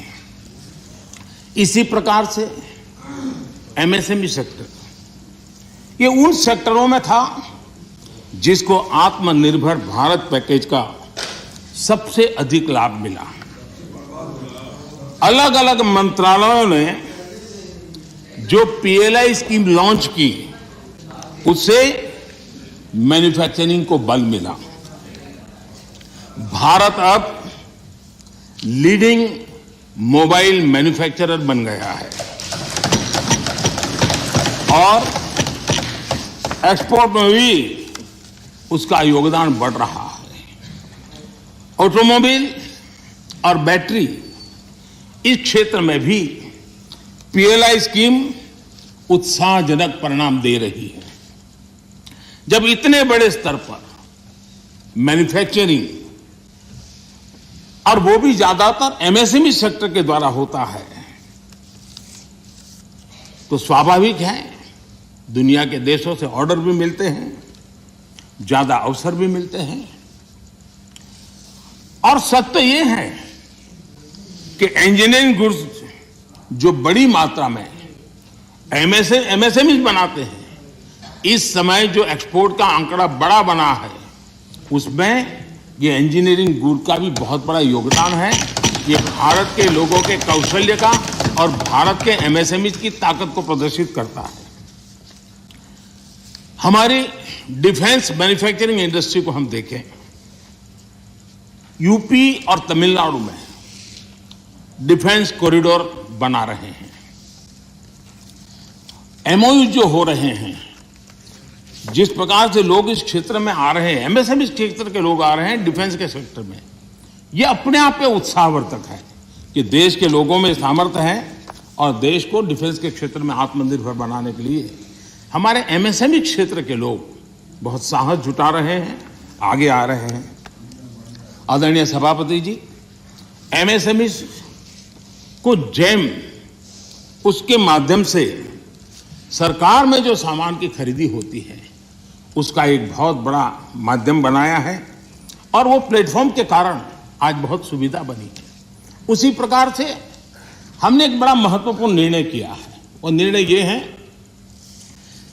कि सरकार में 200 करोड़ रुपए तक के जो टेंडर होंगे वो टेंडर ग्लोबल नहीं होंगे, उसमें हिंदुस्तान के लोगों को ही अवसर दिया जाएगा और जिसके कारण हमारे एमएसएमई सेक्टर को और इसके द्वारा हमारे रोजगार को बल मिलेगा। आदरणीय सभापति जी, इस सदन में आदरणीय सदस्यों ने रोजगार के संबंध में भी कुछ महत्वपूर्ण बातें उठाई हैं, कुछ लोगों ने सुझाव भी दिए हैं। कितनी जॉब क्रिएट्स हुई है ये जानने के लिए ईपीएफओ पैरोल, ये ईपीएफओ पैरोल सबसे विश्वस्त माध्यम माना जाता है। साल 2021 में लगभग 1,20,00,000 नए ईपीएफओ के पैरोल पे जुड़े और ये हम न भूलें ये सारे फॉर्मल जॉब से, मैं इनफॉर्मल की बात नहीं कर रहा, फॉर्मल जॉब से, और इनमें भी 60-65 लाख 18 से 25 साल की आयु के हैं। इसका मतलब ये हुआ कि उम्र पहली जॉब की है, यानी पहली बार जॉब मार्केट में उनकी एंट्री हुई है। आदरणीय सभापति जी, रिपोर्ट बताती है कि कोरोना के पहले की तुलना में कोविड रिस्ट्रिक्शन खुलने के बाद हायरिंग दोगुनी बढ़ गई है। नेस्कॉम की रिपोर्ट में भी यही ट्रेंड की चर्चा है। इसके अनुसार 2017 के बाद डायरेक्ट इनडायरेक्ट करीब, नेस्कॉम का कहना है, 27 लाख जॉब्स आईटी सेक्टर में, और ये सिर्फ स्किल की दृष्टि नहीं, उससे ऊपर के लेवल के लोग होते हैं जिनको रोजगार प्राप्त हुआ है। मैन्युफैक्चरिंग बढ़ने से वजह से भारत के ग्लोबल एक्सपोर्ट में वृद्धि हुई है और उसका लाभ रोजगार के क्षेत्र में सीधा सीधा होता है। आदरणीय सभापति जी, साल 2021 में यानी सिर्फ एक साल में भारत में जितने यूनिकॉर्न्स बने हैं वो पहले के वर्षों में बने कुल यूनिकॉर्न से भी ज्यादा है। और ये सब रोजगार की गिनती में अगर नहीं आता है तो फिर तो रोजगार से ज्यादा राजनीति की चर्चा ही मानी जाती है। आदरणीय सभापति जी, कई माननीय सदस्यों ने महंगाई की भी चर्चा की है। 100 साल में आई इस भयंकर वैश्विक कोरोना की महामारी पूरी दुनिया को प्रभावित किया है। अगर महंगाई की बात करें तो अमेरिका में 40 साल में सबसे अधिक महंगाई का ये दौर अमेरिका झेल रहा है। ब्रिटेन 30 साल में सबसे अधिक महंगाई के मार से आज परेशान है।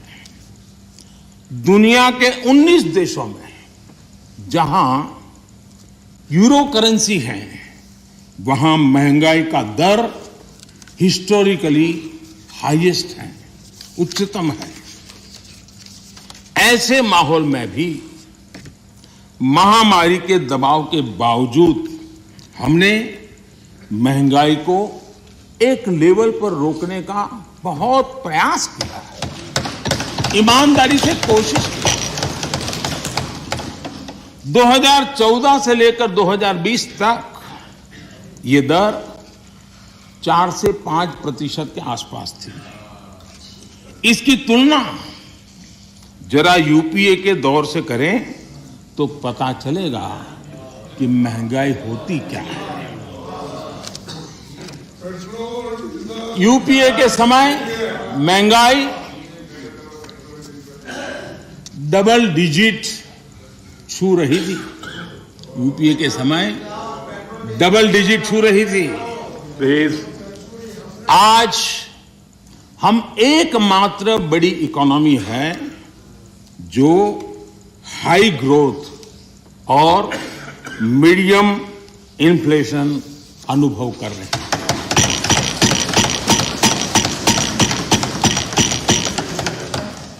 बाकी दुनिया की इकोनॉमी को देखें तो वहां की अर्थव्यवस्थाओं में या तो ग्रोथ स्लो हुई है या फिर महंगाई दशकों के रिकॉर्ड तोड़ रही है।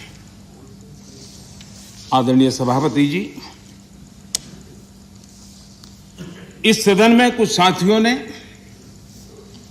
भारत की निराशाजनक तस्वीर पेश की और पेश करने में आनंद आ रहा था, ऐसा भी लग रहा था। मैं जब इस प्रकार की निराशाएं देखता हूं तो फिर मुझे लगता है कि सार्वजनिक जीवन में उतार चढ़ाव आते रहते हैं, जय पराजय होता रहता है।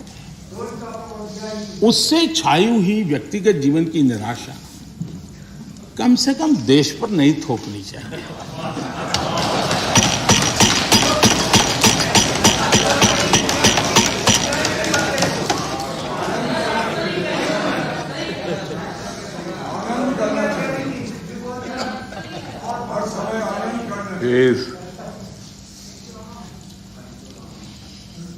मैं जानता नहीं, लेकिन हमारे यहाँ गुजरात में एक बात है, शरद राव जानते होंगे, वो जहाँ महाराष्ट्र में भी होगा। कहते हैं कि जब हरियाली होती है, खेतों हरे भरे होते हैं और किसी ने वो हरी भरी हरियाली देखी हो और उसी समय बाय एक्सीडेंट अगर उसकी आंखें चली जाए तो जीवन भर उसको वो हरे वाला आखिरी जो चित्र है वो रहता है। वैसा 2013 तक के जो दुर्दशा में गुजारा और 14 में अचानक देश की जनता ने जो रोशनी की, उसमें जो आंखें किसी की चली गई हैं, उनको पुराने दिन ही दिखते हैं जी। आदरणीय सभापति जी,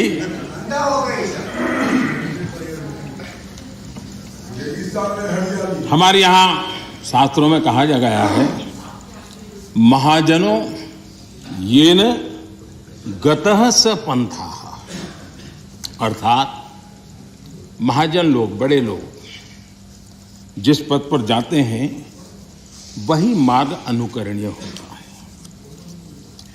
मैं आदरणीय सभापति जी इस सदन में एक बात करना चाहता हूं। यहां कोई भी हो, किसी दिशा में बैठा हो, उधर हो, यहां हो, कोई भी हो, लेकिन जनप्रतिनिधि अपने आप में छोटा हो, बड़ा हो, क्षेत्र का लीडर होता है, नेतृत्व करता है। वो जो भी उसका कमांड एरिया होगा, वहां के लोग उसको देखते हैं, उसकी बातों को फॉलो करते हैं। और ऐसा सोचना ठीक नहीं है कि हम सत्ता में हैं तो लीडर, और वहां बैठ गए तो अरे रे क्या हो गया, ऐसा नहीं होता है। कहीं पर भी आप हैं, अगर जनप्रतिनिधि हैं, आप सच्चे अर्थ में लीडर है। और लीडर अगर इस प्रकार से सोचेगा, ऐसी निराशा से भरा हुआ लीडर होगा, तो क्या होगा भाई? क्या यहां बैठे तभी देश की चिंता करनी और वहां बैठे तो देश के अपने क्षेत्र के लोगों की नहीं करनी? ऐसा होता है क्या? किसी से नहीं सीखते तो शरद राव से सीखो। मैंने देखा है शरद राव इस उम्र में भी अनेक बीमारियों के बीच भी क्षेत्र के लोगों को प्रेरणा देते रहते हैं। हमें निराश होने की जरूरत नहीं भाई। और क्योंकि आप अगर निराश होते हैं तो आपका जो क्षेत्र भले अब धीरे कम हो गया होगा, लेकिन जो भी होगा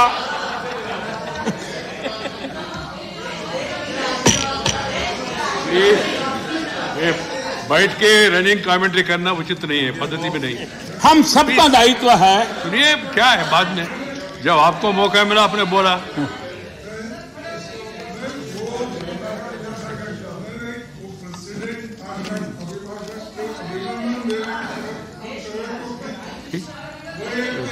ठीक है, ठीक है। करके जी आपको बुलाया। ठीक, नहीं ये तो ये रिकॉर्ड में जाएगा नहीं। ये रिकॉर्ड में नहीं जा रहे, अननेसेसरी।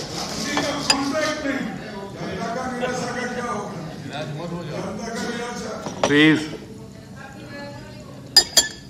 खड़गे जी, आप भी अधीर रंजन जी जैसी गलती करते हैं।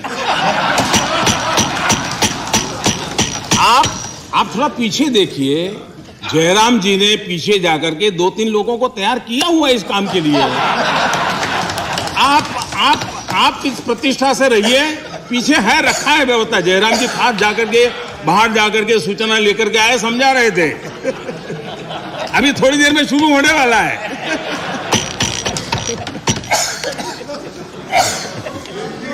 आप सम्मानीय नेता है।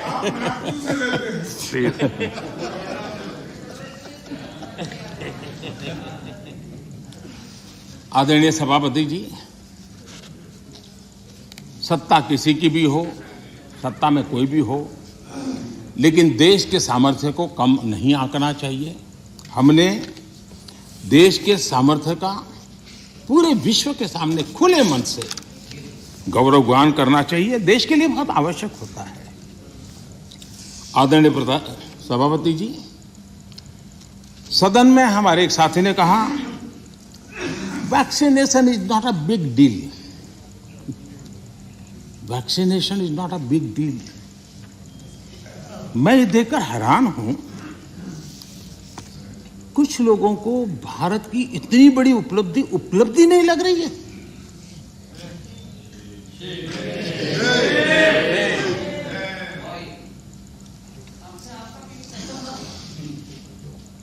एक साथी ने यह भी कहा कि टीकाकरण पर व्यर्थ खर्च हो रहा है। ये देश सुनेगा तो क्या लगेगा ऐसे लोगों को?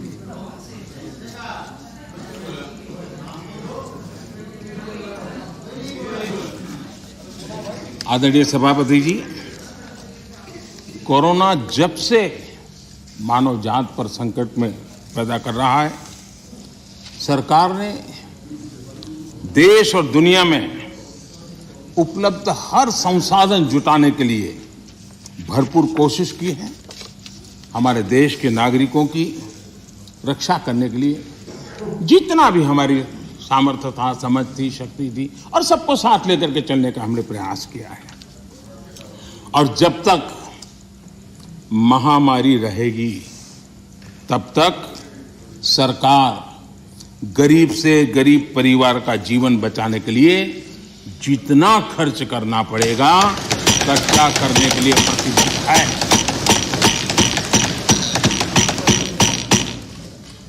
लेकिन कुछ दल के बड़े नेता बीते 2 सालों में उन्होंने जो अपरिपक्वता दिखाई है उससे देश को भी बहुत निराशा हुई है। हमने देखा है कि कैसे राजनीतिक स्वार्थ में खेल खेले गए हैं। भारतीय वैक्सीन के खिलाफ मुहिम चलाई गई। थोड़ा सोचिए, जो पहले आपने कहा था आज जो हो रहा है उसको थोड़ा दोनों साथ मिलाकर देखिए। हो सकता है सुधार की संभावना हो तो कुछ काम आ जाएगा। आदरणीय सभापति जी, देश की जनता जागरूक है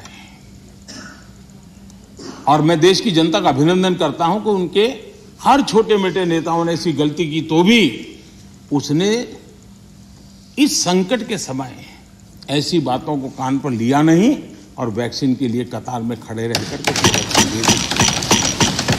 अगर ये ना हुआ होता तो बहुत बड़ा खतरा हो जाता। लेकिन अच्छा हुआ, देश की जनता कुछ नेताओं से भी आगे निकल गई। ये देश के लिए अच्छा है। आदरणीय सभापति जी, इस पूरा कोरोना कालखंड एक प्रकार से फेडरल स्ट्रक्चर का उत्तम उदाहरण मैं कह सकता हूं। 23 बार शायद किसी एक प्रधानमंत्री को एक कार्यकाल में मुख्यमंत्रियों की इतनी मीटिंग करने का अवसर नहीं आया होगा। मुख्यमंत्रियों के साथ 23 मीटिंगें की गई और विस्तार से चर्चाएं की और मुख्यमंत्रियों के सुझाव और भारत सरकार के पास जो जानकारियां थी उसमें मिलजुल करके, क्योंकि इस सदन में राज्यों से जुड़े हुए वरिष्ठ नेता यहां बैठे हैं और इसलिए मैं ये कहना चाहूंगा, ये अपने आप में बहुत बड़ी घटना है। 23 मीटिंगें करना इस कालखंड में और विस्तार से चर्चा करके रणनीति बनाना और सबको ऑन बोर्ड लेकर के चलना, और चाहे केंद्र सरकार हो, राज्य सरकार हो या स्थानीय स्वराज की संस्था की इकाइयां हो, सबने मिलकर के प्रयास किया है। हम किसी की योगदान को कम नहीं आंकते हैं, हम तो इसको देश की ताकत मानते हैं। लेकिन आदरणीय सभापति जी, कभी आत्मचिंतन करने की जरूरत है कुछ लोगों को। जब कोरोना की ऑल पार्टी मीटिंग बुलाई गई, सरकार की तरफ से विस्तार से प्रेजेंटेशन देना था और एक तरफ से कोशिश की गई कि कुछ दल न जाए, उनको समझाने की कोशिश हुई और खुद भी नहीं आए, ऑल पार्टी मीटिंग का बहिष्कार किया। और मैं शरद राव जी का फिर से आभार व्यक्त करना चाहूंगा। शरद राव जी ने कहा, देखिए भाई, ये कोई यूपीए का निर्णय नहीं है, मैं जिसको कह सकता हूं मैं कहूंगा।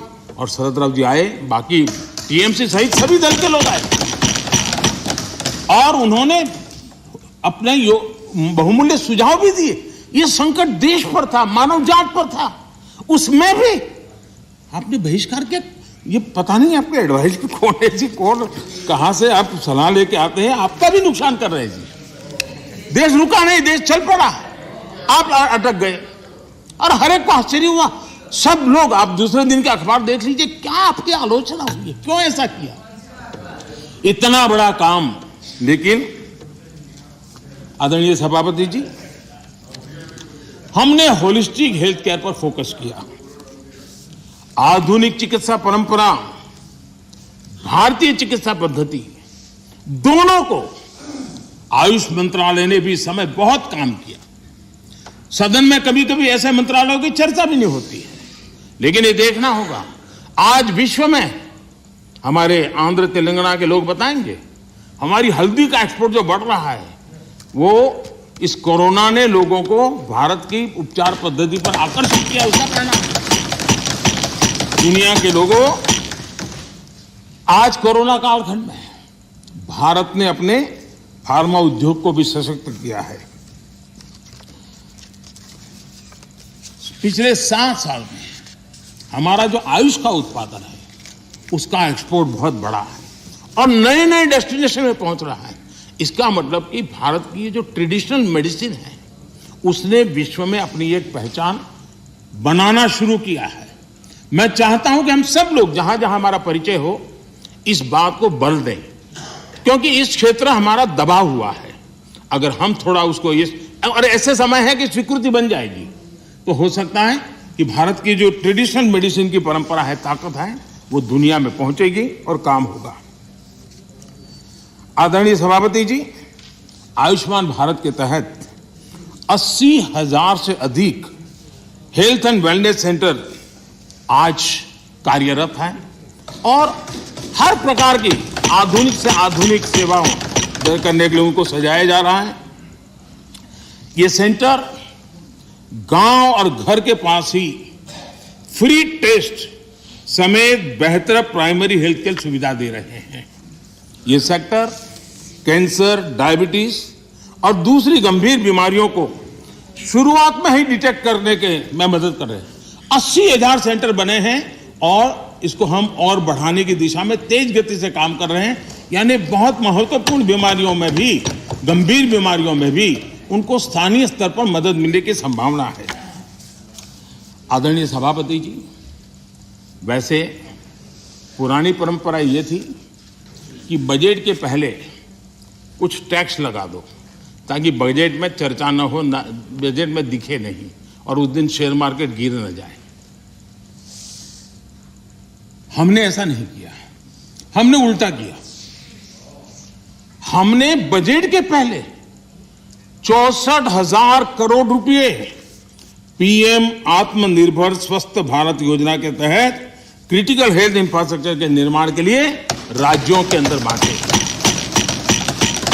अगर ये चीज हम बजट में रखते तो और बहुत बड़ा बजट शानदार दिखता, शानदार तो है ही है और शानदार दिखता, लेकिन हम उस मोह के में रखने के बजाय कोरोना के समय इसकी तत्काल व्यवस्था करने के लिए हमने पहले इसको किया और 64,000 करोड़ रुपए हमने इस काम के लिए दिए। आदरणीय सभापति जी,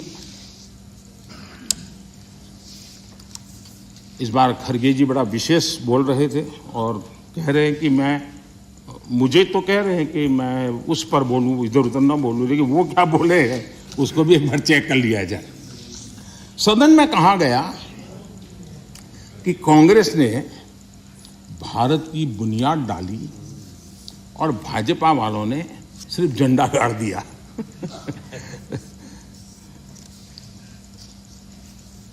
आदरणीय सभापति जी, ये सदन में ऐसे ही हंसी मजाक में कही गई बात नहीं थी। ये उस गंभीर सोच का परिणाम है और वही देश के लिए खतरनाक है। और वो है, कुछ लोग यही मानते हैं कि हिंदुस्तान 1947 में पैदा हुआ और उसी के कारण ये समस्या होती है। और इसी सोच का परिणाम है कि भारत में पिछले 75 साल में जिसको काम करने का 50 साल मौका मिला था, उनकी नीतियों पर भी इस मानसिकता का प्रभाव रहा है और उसी के कारण कई विकृतियां पैदा हुई है। ये डेमोक्रेसी आपकी मेहरबानी से नहीं है, हमारे कुर्बानी से और आपको 1975 में डेमोक्रेसी का गला घोंटने वालों को डेमोक्रेसी का गौरव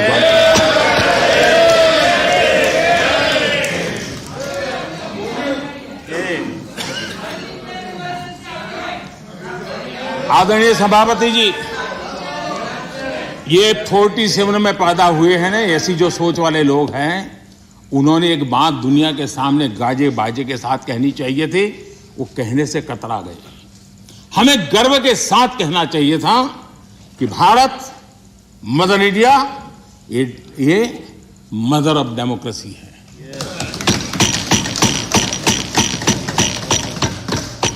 डेमोक्रेसी, डिबेट, ये भारत में सदियों से चल रहा है। और कांग्रेस की कठिनाई ये है, डायनेस्टी के आगे उन्होंने कुछ सोचा ही नहीं, ये उनकी परेशानी है। और पार्टी में जो डेमोक्रेसी की बात करते हैं ना, वो जरा समझे, भारत के लोकतंत्र को सबसे बड़ा खतरा परिवारवादी पार्टियों का है, ये मानना पड़ेगा।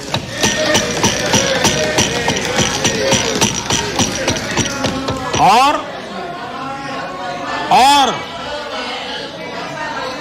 पार्टी में भी जब कोई परिवार सर्वोपरि होता है, तब सबसे पहली कैजुअलिटी, जब पार्टी में भी कोई एक परिवार सर्वोपरि हो जाता है, तो सबसे पहली कैजुअलिटी टैलेंट की होती है।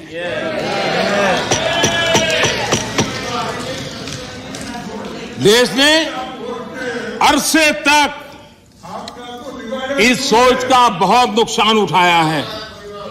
मैं चाहता हूं कि सभी राजनीतिक दल लोकतांत्रिक आदर्शों और मूल्यों को अपने दलों में भी विकसित करें, उसको समर्पित करें और हिंदुस्तान की सबसे पुरानी पार्टी के रूप में कांग्रेस इसकी जिम्मेवारी ज्यादा उठाए। आदरणीय सभापति जी, यहां पर यह कहा गया कि कांग्रेस न होती तो क्या होता।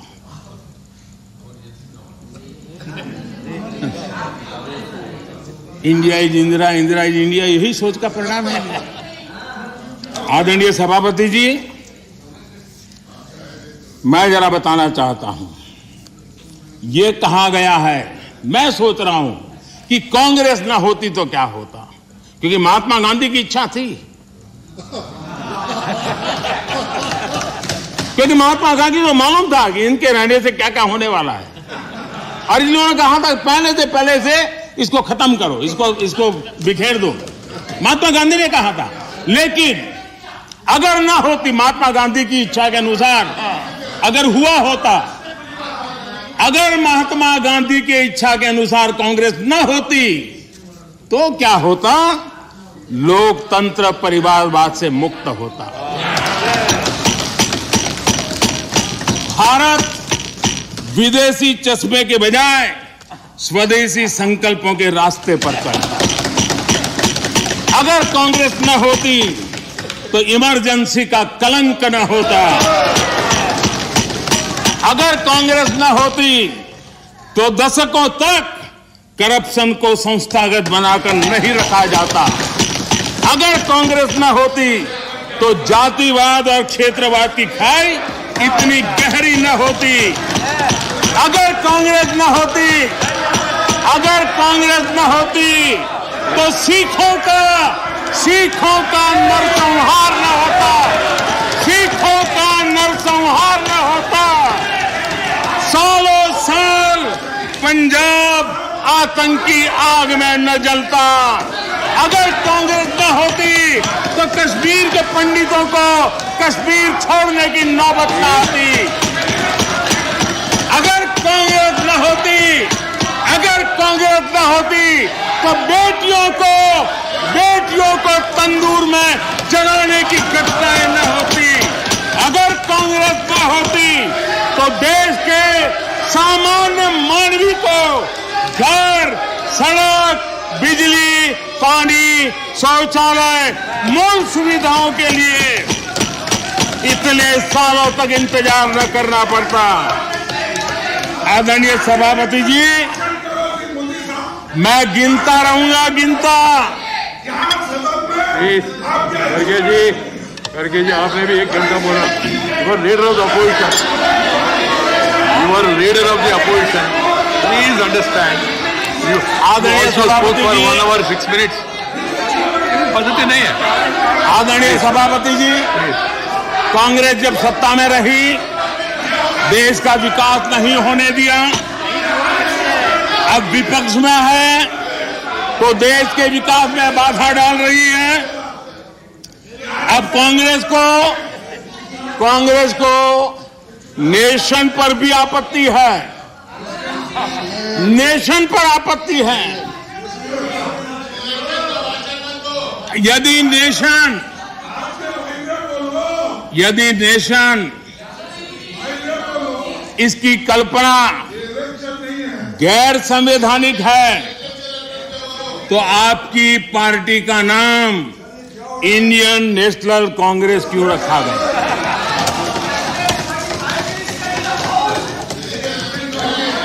अब आपकी ये नई सोच आई है तो इंडियन नेशनल कांग्रेस नाम बदल दीजिए और आप फेडरेशन ऑफ कांग्रेस कर दीजिए।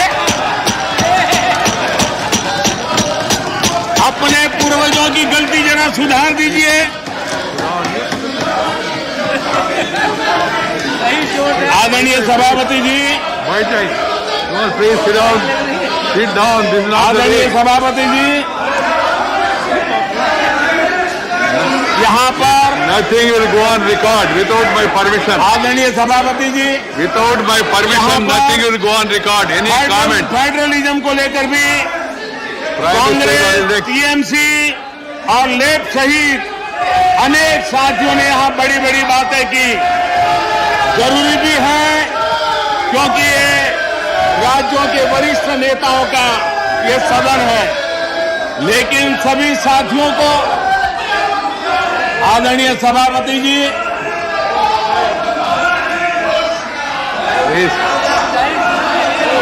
This nothing will go on record except what is permitted by the chair. Whatever is permitted by the chair will only go on record. No comment, no noise, no demonstration will go on record. Please, बैठ जाइए.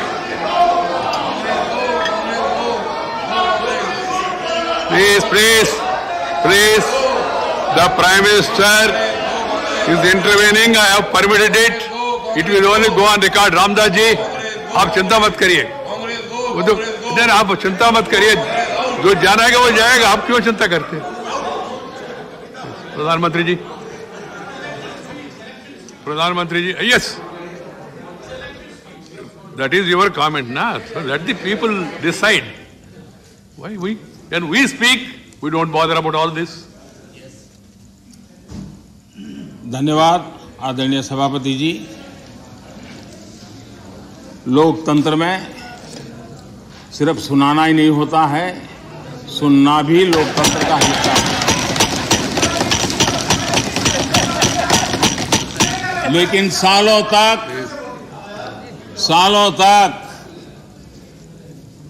उपदेश देने की आदत रखी है, इसलिए जरा बातें सुनने में मुश्किल हो रहा है।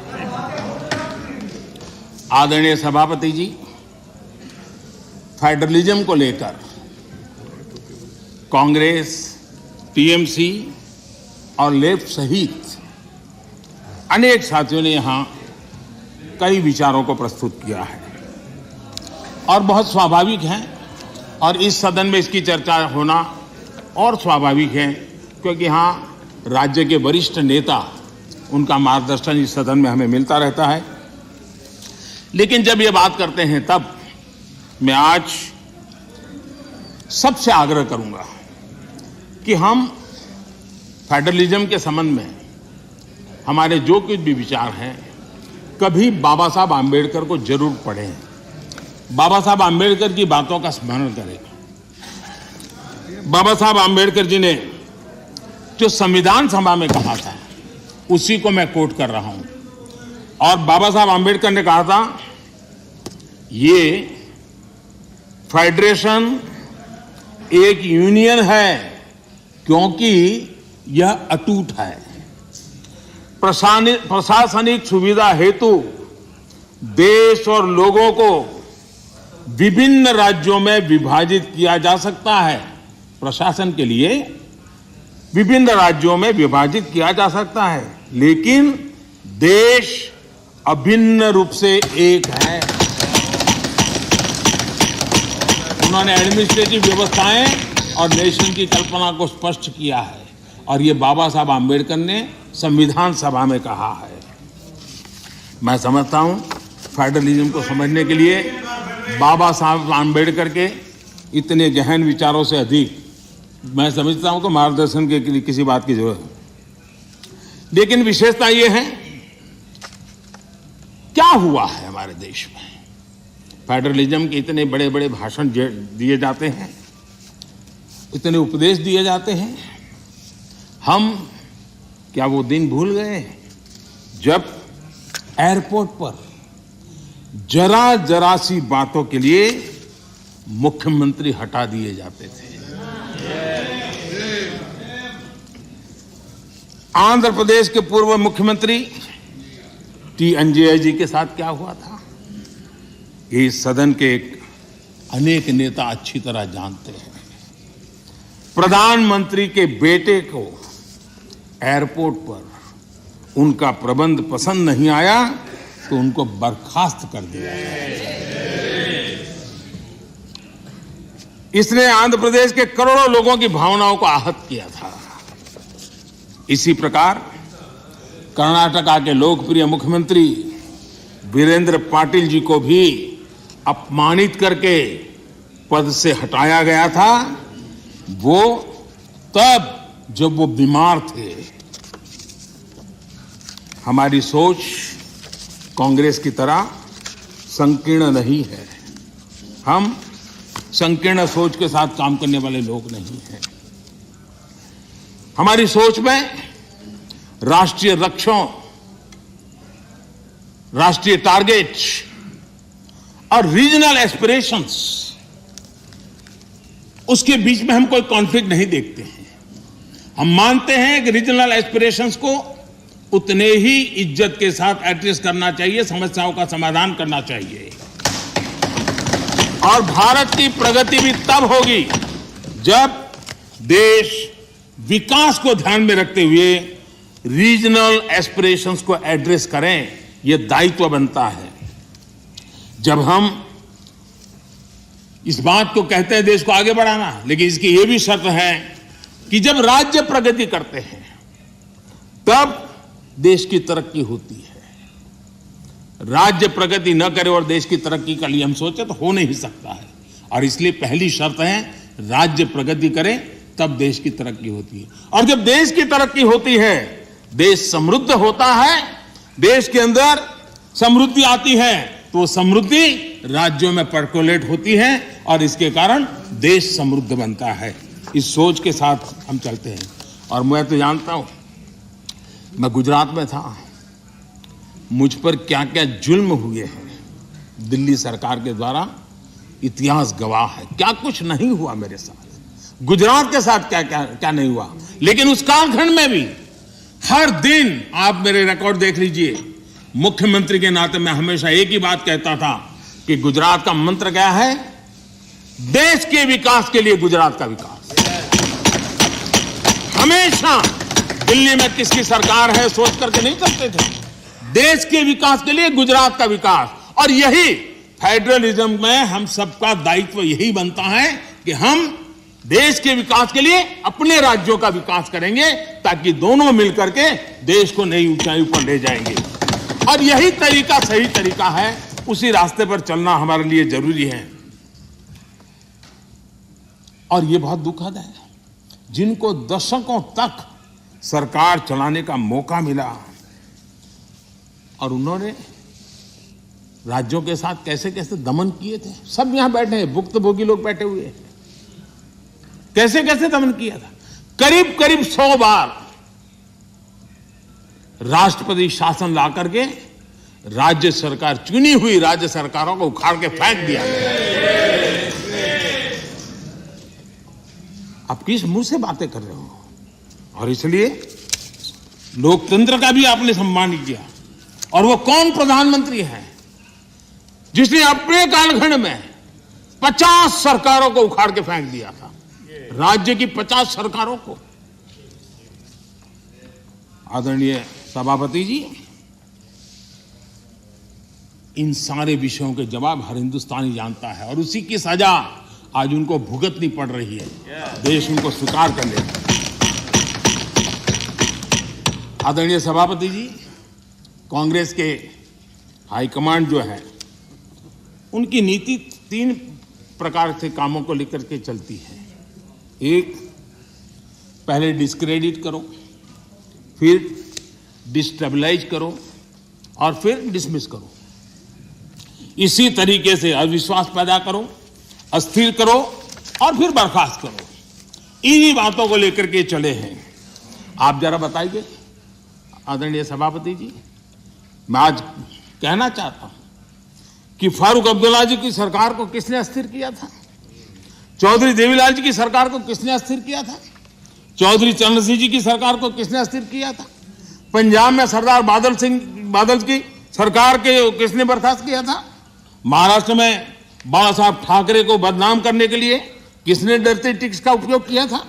कर्नाटका में रामकृष्ण हेगड़े और एसआर बॉम्बे की सरकार को किसने गिराया था? 50 के दशक में केरला की चुनी हुई कम्युनिस्ट सरकार को किसने गिराया था? उस कालखंड में 50 साल पहले तमिलनाडु में इमरजेंसी के दौरान करुणानिधि जी की सरकार को किसने गिराया था? 1980 में एमजीआर की सरकार को किसने डिसमिस किया था? आंध्र प्रदेश में किसने एनटीआर की सरकार को अस्थिर करने की कोशिश की थी, और वो भी जब वो बीमार थे? वो कौन सा दल है जिसने मुलायम सिंह जी यादव जी को सिर्फ इसलिए तंग किया था क्योंकि मुलायम सिंह जी केंद्र की बातों के साथ सहमत नहीं होते थे? कांग्रेस ने अपने नेताओं तक नहीं छोड़ा है। आंध्र प्रदेश में कांग्रेस सरकार अहम भूमिका निभाई, उसके साथ क्या किया? जिस केंद्र ने यहां सत्ता में बैठने के लिए उनको मौका दिया था, उनके साथ क्या किया? उन्होंने बहुत शर्मनाक तरीके से आंध्र प्रदेश का विभाजन किया। माइक बंद कर दिए गए, मिर्ची स्प्रे की गई, कोई डिस्कशन नहीं हुई। क्या यह तरीका ठीक था? क्या यह लोकतंत्र था? क्या अटल जी की सरकार ने भी 3 राज्य बनाए थे। राज्य बनाना हमने विरोध नहीं किया है, लेकिन तरीका क्या था? अटल जी ने 3 राज्य बनाए थे, छत्तीसगढ़, झारखंड, उत्तराखंड, लेकिन कोई तूफान नहीं आया। शांति से सारा निर्णय हुआ, सबने मिल बैठ करके निर्णय किया।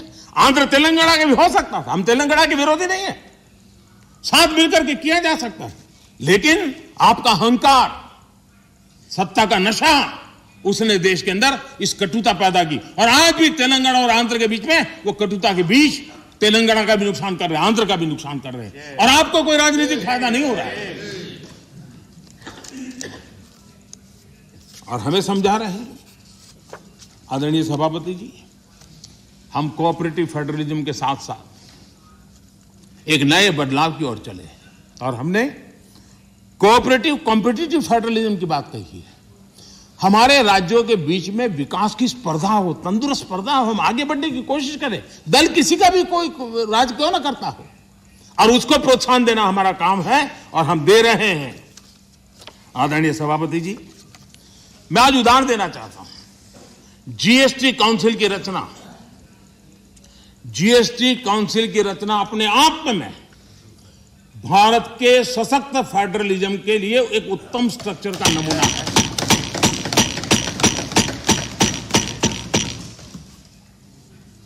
रेवेन्यू के अहम निर्णय जीएसटी काउंसिल में होते हैं और राज्यों के वित्त मंत्री और भारत के वित्त मंत्री सभी इक्वल टेबल पर बैठ करके निर्णय करते, कोई बड़ा नहीं, कोई छोटा नहीं, कोई आगे नहीं, कोई पीछे नहीं, सब साथ मिलकर के दे। और देश को गर्व होना चाहिए, इस सदन को ज्यादा गर्व होना चाहिए कि जीएसटी के सारे निर्णय, सैकड़ों निर्णय हुए हैं, सबके सब सर्वानुमति से हुए। सभी राज्यों के वित्त मंत्री और भारत के वित्त मंत्री ने मिलकर के किए हैं। इससे बड़ा फेडरलिज्म का उत्तम स्वरूप क्या हो सकता है? कौन इसका गौरव नहीं करेगा? लेकिन हम इसका भी गौरव नहीं करते हैं। आदरणीय सभापति जी, एक और उदाहरण मैं देना चाहता हूं फेडरलिज्म का। हमने देखा कि जैसे सामाजिक न्याय ये देश में बहुत अनिवार्य होता है, वरना देश आगे नहीं बढ़ता है, वैसे भी क्षेत्रीय न्याय भी उतना ही जरूरी होता है। अगर कोई क्षेत्र विकास में पीछे रह जाएगा तो देश आगे भी नहीं बढ़ सकता। और इसलिए हमने एक योजना बनाई, एस्पिरेशनल डिस्ट्रिक्ट, देश में 100 से ऐसे डिस्ट्रिक्ट चुने, अलग अलग पैरामीटर के आधार पर चुने गए, राज्यों के साथ मशवरा करके चुने गए, और उन 100 से अधिक जो डिस्ट्रिक्ट हैं वो राज्य के जो एवरेज डिस्ट्रिक्ट है उसकी बराबरी तो कम से कम आ जाए तो बोझ कम हो जाएगा। और उस काम को हमने किया, और आज मैं बड़े संतोष के साथ कहूंगा, बड़े गौरव के साथ कहूंगा, योजना का विचार भले भारत सरकार को आया, लेकिन एक राज्य को छोड़कर के सभी राज्यों ने इसको ओन किया। 100 से अधिक जिलों की स्थिति बदलने के लिए केंद्र सरकार, राज्य सरकार और जिला इकाई आज मिलकर के काम कर रहे हैं, और उसमें सभी दलों की सरकार वाले राज्य हैं। ऐसा नहीं है कि वो भारतीय जनता पार्टी के राज्य वाले सरकारें हैं, और सबने मिलकर के इतने उत्तम परिणाम दिए हैं कि बहुत कम समय में एस्पिरेशनल डिस्ट्रिक्ट कई पैरामीटर में अपने राज्य की एवरेज से भी कुछ आगे निकल गए हैं। और ये मैं समझता हूं कि उत्तम से उत्तम काम है। और मैं बताऊं, कुछ आकांक्षी जिले जो एस्पिरेशनल डिस्ट्रिक्ट हैं उनके जनधन अकाउंट पहले की तुलना में 4 गुना ज्यादा जनधन अकाउंट खोलने का काम किया है। हर परिवार में शौचालय मिले, बिजली मिले, इसके लिए भी उत्तम काम इस एस्पिरेशनल डिस्ट्रिक्ट में सभी राज्यों ने मिलकर के किया है। मैं समझता हूं यही फेडरल स्ट्रक्चर का उत्तम उदाहरण है, और उसी से देश की प्रगति के लिए फेडरल स्ट्रक्चर का ताकत का उपयोग होना ये उसका उदाहरण है। आदरणीय सभापति जी, मैं आज एक और कैसे आर्थिक मदद होती है राज्यों को, किस तरीके से नीतियां कैसे बदलाव लाने से परिवर्तन आता है, उसका भी उदाहरण देना चाहता हूं। वो भी एक समय था जब हमारे प्राकृतिक संसाधन सिर्फ कुछ लोगों की तिजोरियां भरने के लिए काम आते थे। ये दुर्दशा हमने देखी है, उसकी चर्चाएं बहुत चली है। अब इस संपदा राष्ट्र का खजाना भर रही है। हमने कोयले और माइनिंग सेक्टर में रिफॉर्म किए। 2000 में हमने पारदर्शी प्रक्रिया के साथ खनिज संसाधनों का ऑक्शन किया।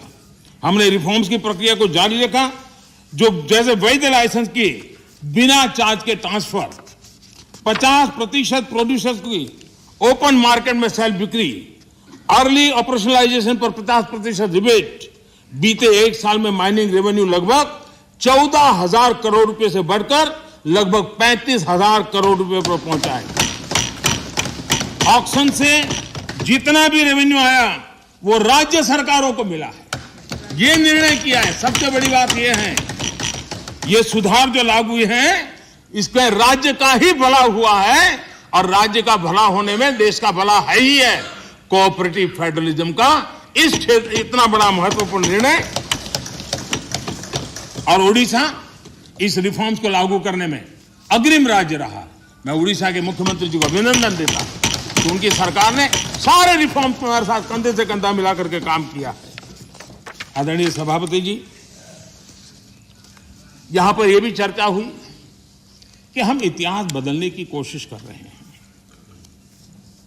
कई बार बोला जाता है, बाहर भी बोला जाता है, और कुछ लोग लिखा जाते हैं। मैं देख रहा हूं कि कांग्रेस एक प्रकार से अर्बन नक्सल के चुंगाल में फंस गई है। उनकी पूरी सोचने के तरीकों को अर्बन नक्सलों ने कब्जा कर लिया है, और इसलिए उनकी सारी सोच गतिविधि डिस्ट्रक्टिव बन गई है, और देश के लिए चिंता का विषय, बड़ी गंभीरता से सोचना पड़ेगा। अर्बन नक्सल ने बहुत चालाकी पूर्वक कांग्रेस की इस दुर्दशा का फायदा उठा करके उसके मन को पूरी तरह कब्जा कर लिया, उसके विचार प्रवाह को कब्जा कर लिया है, और उसी के कारण बार बार ये बोल रहे हैं इतिहास बदल रहा है। आदरणीय सभापति जी, हम सिर्फ कुछ लोगों की याददाश्त को ठीक करना चाहते हैं, थोड़ा उनका मेमोरी पावर बढ़ाना चाहते हैं। हम कोई इतिहास बदल नहीं रहे। कुछ लोगों का इतिहास कुछ ही साल से शुरू होता है, हम जरा उसको पहले ले जा रहे हैं और कुछ नहीं कर रहे। अगर उनको 50 साल के इतिहास में ही मजा आता है तो हमको 100 साल तक ले जा रहे हैं। किसी को 100 साल तक मजा आता है तो हम 200 साल के इतिहास में ले जाते हैं। किसी को 200 से मजा आता है हम 300 ले जाते हैं। अब जो 300 साढ़े 300 ले जाएंगे तो छत्रपति शिवाजी का नाम आएगा ही आएगा। हम तो उनकी मेमोरी को सतेज कर रहे हैं, हम इतिहास बदल नहीं रहे। कुछ लोगों का इतिहास सिर्फ एक परिवार तक सीमित है, क्या करें इसका? और इतिहास तो बहुत बड़ा है, बड़े पहलू है, बड़े उतार चढ़ाव है, और हम इतिहास के दीर्घकालीन कालखंड को याद कराने का प्रयास कर रहे हैं, क्योंकि गौरवपूर्ण इतिहास को भुला देना इस देश के भविष्य के लिए ठीक नहीं है। ये हम अपना दायित्व समझते हैं और इसी इतिहास से सबक लेते हुए हमने आने वाले 25 साल में देश को नई ऊंचाई पर ले जाने का एक विश्वास पैदा कर रहा है। और मैं समझता हूं ये अमृत कालखंड अब इसी से आगे बढ़ने वाला है। इस अमृत कालखंड में हमारी बेटियां, हमारे युवा, हमारे किसान, हमारे गांव, हमारे दलित, हमारे आदिवासी, हमारे पिछड़े समाज के हर तबके का योगदान हो, उनकी भागीदारी हो, उसको लेकर के हम आगे बढ़े। कभी कभी हम 1857 के स्वतंत्र संग्राम की ओर देखेंगे। हमारे आदिवासी क्षेत्रों में 1857 के स्वतंत्र संग्राम में जो योगदान दिया गया है, कभी हमें पढ़ने को नहीं मिल रहा है। इतने महान स्वर्णिम पुरुषों को हम कैसे भूल सकते हैं? और हम इन चीजों को याद कराने की कोशिश कर रहे हैं। हमारी कोशिश है देश आत्मविश्वास से भरा हुआ हो, देश आगे बढ़े। आदरणीय सभापति जी, महिलाओं के सशक्तिकरण भी हमारे लिए प्राथमिकता है। भारत जैसा देश 50% आबादी, हमारी विकास यात्रा के जो सबका प्रयास का विषय है, उस सबके प्रयास में सबसे बड़ी भागीदार हमारी माताएं बहनें हैं। देश की 50% जनसंख्या, और इसलिए भारत का समाज की विशेषता है, अपनी परंपराओं में सुधार करता है, बदलाव भी करता है। ये एक जीवन समाज है। हर युग में ऐसे महापुरुष निकलते हैं जो हमारी बुराइयों को से समाज को मुक्त करने के लिए प्रयास करते हैं। और आज हम जानते हैं महिलाओं के संबंध में भी भारत में कोई आज चिंतन हो रहा नहीं, पहले से हमारे आज चिंतन हो रहा है। उनके सशक्तिकरण को हम प्राथमिकता दे रहे हैं। अगर हमने मैटरनिटी लीव बढ़ाई है तो एक प्रकार से महिलाओं के सशक्तिकरण और परिवार के सशक्तिकरण का हमारा प्रयास है, और उस दिशा में हम काम कर रहे हैं। बेटी बचाओ बेटी पढ़ाओ, आज उसका परिणाम है कि जेंडर रेशियो में जो हमारी असंतुलन था, उसमें काफ़ी अच्छी स्थिति में हम पहुंच गए। और जो रिपोर्ट्स आ रहे हैं उसमें आज हमारे कुछ स्थानों पर तो हमारे यहाँ पुरुषों से माताओं बहनों की संख्या बढ़ रही है। ये बड़े एक आनंद का विषय है, गौरव का विषय है। जो बुरे दिन हमने देखे तो उसमें से हम बाहर आए हैं, और इसलिए हमने प्रयास करना चाहिए। आज एनसीसी में हमारी बेटियां हैं, सेना में हमारी बेटियां हैं, वायुसेना में बेटियां हैं, हमारी नौसेना में हमारी बेटियां हैं। 3 तलाक की कुप्रथा को हमने खत्म किया, और मैं जहां जाता हूं मुझे इन माताओं बहनों का आशीर्वाद मिलता है, क्योंकि 3 तलाक की प्रथा जब खत्म होती है तब सिर्फ बेटियों को न्याय मिलता है ऐसा नहीं है, उस पिता को भी न्याय मिलता है, उस भाई को भी न्याय मिलता है जिसकी बेटी 3 तलाक के कारण घर लौट के आती है, जिसकी बहन 3 तलाक के कारण घर लौट के आती है। इसलिए ये पूरे समाज के कल्याण के लिए है।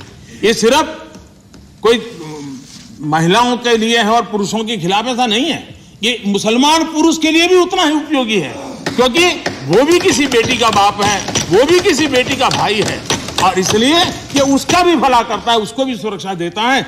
और इसलिए कुछ कारणों से लोग बोल पाए न बोल पाए, लेकिन इस बात से सब लोग एक गौरव का आनंद का भरते हैं।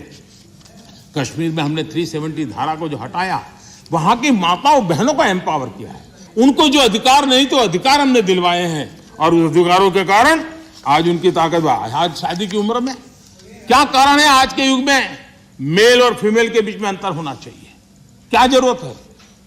बेटा बेटी एक समान है तो हर जगह पे होना चाहिए, और इसलिए बेटे बेटी की शादी की उम्र समान हो, उस दिशा में हम आगे बढ़े हैं।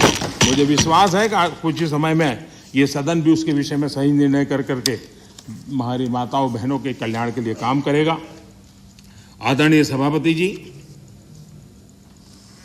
यह वर्ष गोवा के 60 वर्ष का एक महत्वपूर्ण कालखंड का वर्ष है। गोवा मुक्ति को 60 साल हुए। मैं आज जरा उस चित्र को कहना चाहता हूं। हमारे कांग्रेस के मित्र जहां भी होंगे जरूर सुनते होंगे, गोवा के लोग जरूर आज सुनते होंगे मेरी बात को। अगर सरदार साहब जिस प्रकार से सरदार पटेल ने हैदराबाद के लिए रणनीति बनाई, इनिशिएटिव लिए, जिस प्रकार से सरदार पटेल ने जूनागढ़ के लिए रणनीति बनाई, कदम उठाए, अगर सरदार साहब की प्रेरणा लेकर के गोवा के लिए भी वैसी ही रणनीति बनाई होती तो गोवा को हिंदुस्तान आजाद होने के 15 साल तक गुलामी में नहीं रहना पड़ा होता। भारत की आजादी के 15 साल के बाद गोवा आजाद हुआ और उस समय के 60 साल पहले के अखबार, उस जमाने की मीडिया रिपोर्ट बताती है कि तब के प्रधानमंत्री अंतर्राष्ट्रीय छवि का क्या होगा, ये उनकी सबसे बड़ी चिंता का विषय था। पंडित नेहरू को दुनिया में मेरी छवि बिगड़ जाएगी तो, और इसलिए उनको लगता था कि गोवा की औपनिवेशिक सरकार पर आक्रमण करने से उनकी जो एक ग्लोबल लीडर की शांतिप्रिय नेता की छवि है वो चकनाचूर हो जाएगी। गोवा को जो होता है होने दो, गोवा को जो झेलना पड़े झेलने दो, मेरी छवि को कोई नुकसान ना हो। और इसलिए जब वहां सत्याग्रहों पर गोलियां चल रही थी, विदेशी सल्तनत गोलियां चला रही थी, हिंदुस्तान का हिस्सा, हिंदुस्तान के ही मेरे भाई बहन, उन पर गोलियां चल रही थी, और तब हमारे देश के प्रधानमंत्री ने कहा था कि मैं सेना नहीं दूंगा, मैं सेना नहीं भेजूंगा। सत्याग्रहियों की मदद करने से उन्होंने इनकार कर दिया था। यह गोवा के साथ कांग्रेस ने किया हुआ जुल्म है, और गोवा को 15 साल ज्यादा गुलामी के जंजीरों में जकड़ के रखा गया, और गोवा के अनेक वीर पुत्रों को बलिदान देना पड़ा, लाठी गोलियों से जिंदगी को बसर करनी पड़ी। ये हाल पैदा किए थे। नेहरू जी ने 15 अगस्त 1955 को पंडित नेहरू ने लाल किले से जो कहा था, मैं जरा कोट करना चाहता हूं। अच्छा होता कांग्रेस के मित्र यहां होते तो नेहरू जी का नाम सुनकर के कम से कम उनका दिन बहुत अच्छा जाता, और इसलिए उनकी प्यास बुझाने के लिए मैं बार बार नेहरू जी को भी याद करता हूं। आजकल नेहरू जी ने कहा था, लाल किले से कहा था, मैं उनको कोट करता हूं, कोई धोखे में ना रहे, भाषा देखिए, कोई धोखे में ना रहे कि हम वहां फौजी कार्रवाई करेंगे। कोई फौज गोवा के आसपास नहीं है। अंदर के लोग चाहते हैं कि कोई शोर मचाकर ऐसे हालात पैदा करे कि हम मजबूर हो जाएं फौज भेजने के लिए। हम नहीं भेजेंगे फौज, हम उसको शांति से तय करेंगे। समझ लें सब लोग इस बात को। ये हुंकार 15 अगस्त को गोवा वासियों के एस्पिरेशंस के खिलाफ कांग्रेस के नेता के बयान है। पंडित नेहरू जी ने आगे कहा था, जो लोग वहां जा रहे हैं, लिमेज जी, लोहिया जी समेत सब लोग वहां सत्याग्रह कर रहे थे, आंदोलन कर रहे थे, देश के सत्याग्रही जा रहे थे। हमारे जगन्नाथ राव जोशी कर्नाटक केसरी, उनके नेतृत्व में सत्याग्रह हो रहा था। जो पंडित नेहरू जी ने क्या कहा, जो लोग वहां जा रहे हैं उनको वहां जाना मुबारक हो। देखिए मजाक देखिए, देश के अपनी आजादी के लिए लड़ने वाले मेरे ही देशवासियों के लिए क्या भाषा, कितना अहंकार है।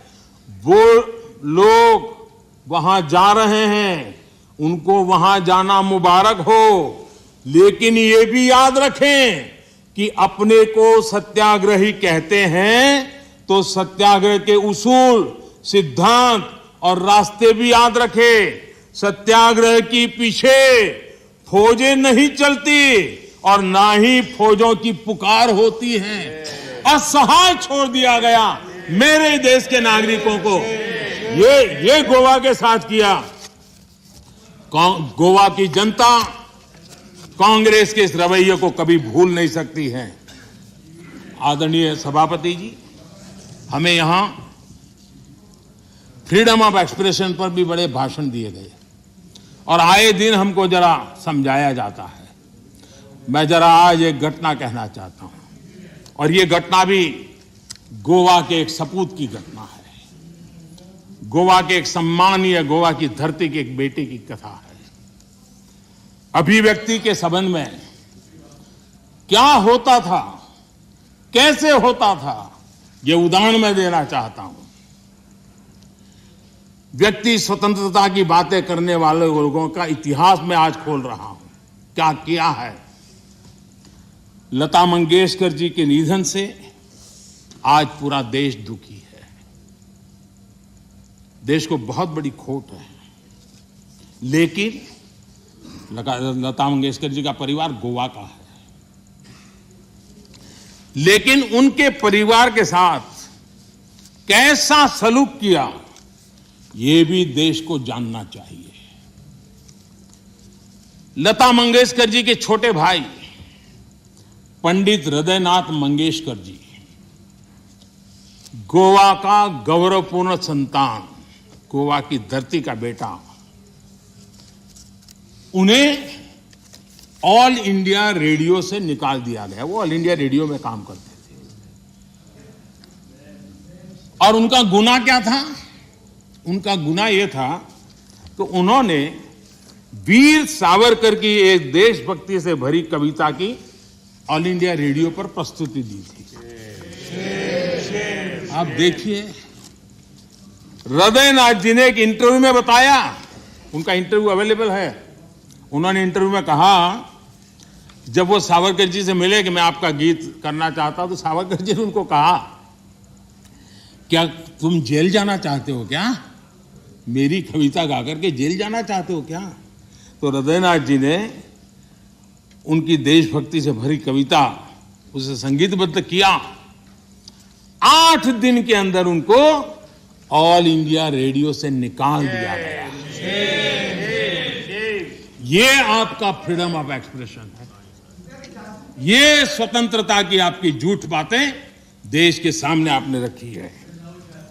कांग्रेसी सरकारों ने दौरान किस प्रकार जुल्म हुए, ये सिर्फ हृदयनाथ मंगेशकर जी गोवा के बेटे के साथ हुए ऐसे नहीं, इसकी सूची काफी लंबी है। मजरू सुल्तानपुरी जी को पंडित नेहरू की आलोचना करने के लिए 1 साल जेल में बंद कर दिया गया। नेहरू जी के रवैये की आलोचना करने के लिए प्रोफेसर धर्मपाल जी को जेल में डाल दिया गया था। प्रसिद्ध संगीतकार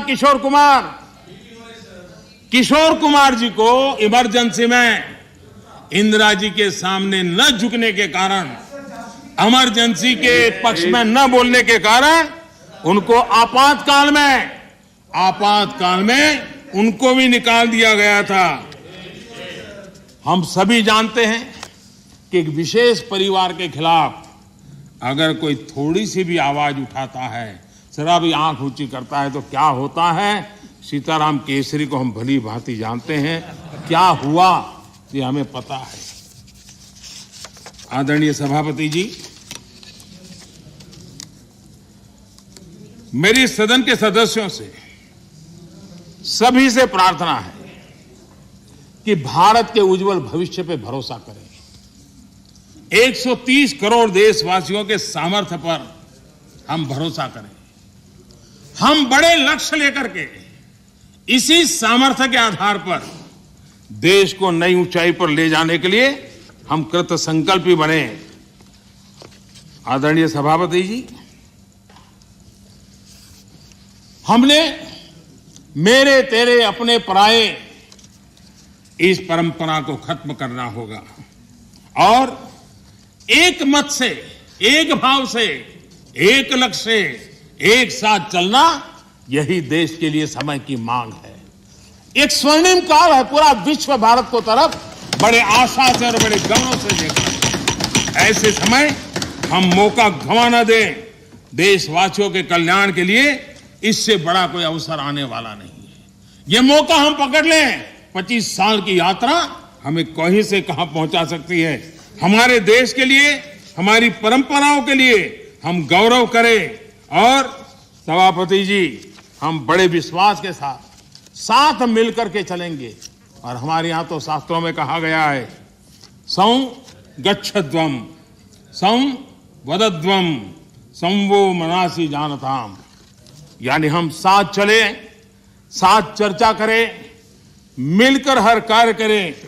इसी आह्वान के साथ मैं राष्ट्रपति जी के अभिभाषण को अनुमोदन करता हूं, उनका धन्यवाद भी करता हूं और सभी आदरणीय सदस्यों ने जो सहभाग किया, विचार रखे, उनका भी धन्यवाद करता हूं। बहुत बहुत धन्यवाद। I shall now put the amendments. I shall now put the amendments which have been moved to vote. Amendment number 1 to 6 on 21 to 24 by Sri Vikas Ranjan Bhattacharya. Are you withdrawing the amendments or I should put them to vote? Right.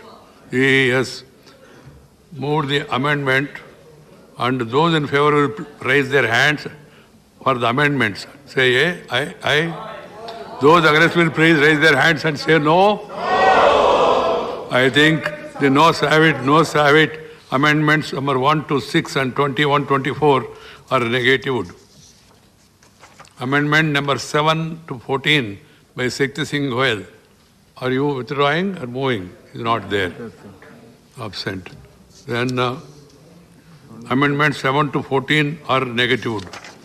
Amendment number 15 to 20 by Srimati Ramadas, Jannadas Baidyam. Sorry. Jannadas ji, are you moving? Right. I shall now put the amendments to vote. Those in favor will please raise their hands and say aye. Those against will please raise their hands and say no. Amendment 15 to 20 are negatived. Amendments number 34 to 41 by Sri Almaram Karim. Are you withdrawing amendments, sir? Right. Yeah, I shall now put the amendment to vote. Those in favor will please raise their hands and say aye.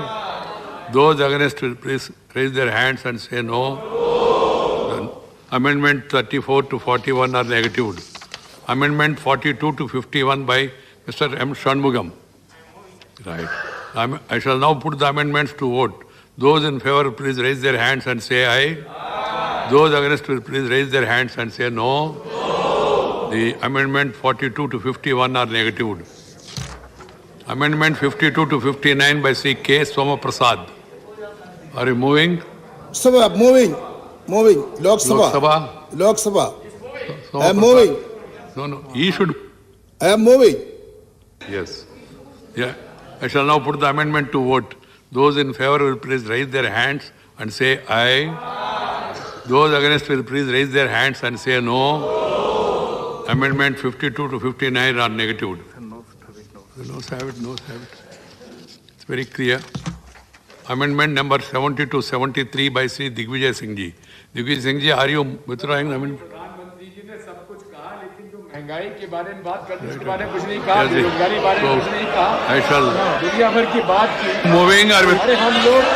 Are you moving or withdrawing? वही तो आपका विरोध करते हैं हम लोग। जनता नहीं होती तो कहाँ का विरोध करते हैं? If you are withdrawing, I will not put to vote. Mr. Bikram Bhattacharya. Bhattacharya, I have to name you. This is not the way. I have been seeing continuously from morning you are suffering with this and making us also to suffer. If you don't like it, then walk out. What else? I can't do anything else, na? I can't do anything because it is for the house. And if you don't like a particular speech, don't like it. I am not forcing you. You don't like it. Sri Digvijay Singh Ji, are you withdrawing the amendments? No, sir. No. Moving. I shall now put the amendment to vote. Those in favor will please raise their hands and say aye. Those against will please raise their hands and say no. Amendments 70 to 73 are negatived because the noes have it, noes have it. Amendment 74 to 81 by Srimati Priyanka Chaturvedi. Are you moving, ma? Yes, sir, moving. Right. Amendments, I shall now put the amendments to vote. Those in favor, please raise their hands and say aye. Aye. Those against will please raise their hands and say no. The noes have it, noes have it. Amendment 74 to 81 are negatived. Amendment number 82 to 89 by Sri Tiruchi Siva is not. What is it? From your place. Go to your place.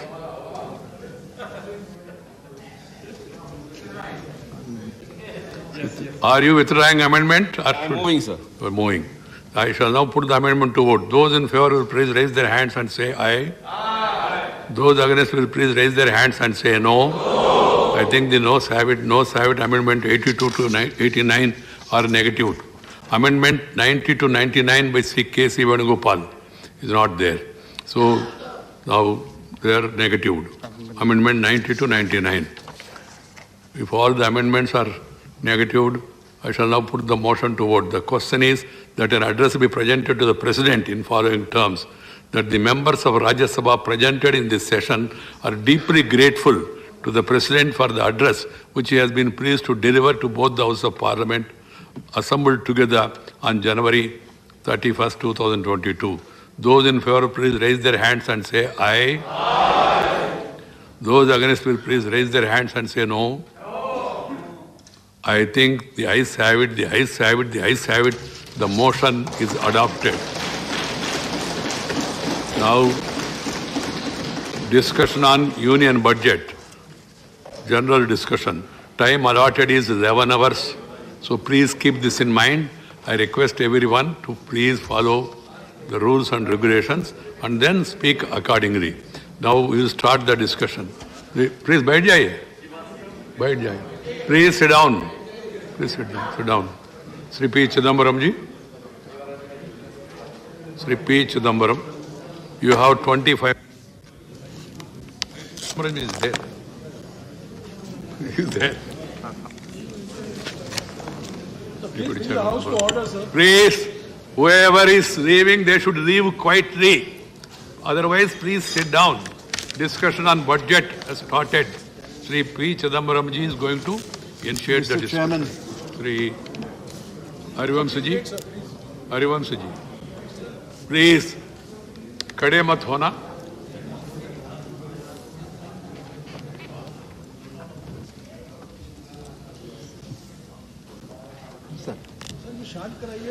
Please कृपया अपनी seat पर बैठे. Budget पे discussion हो रहा. माननीय चिदम्बरम जी बोलेंगे. Please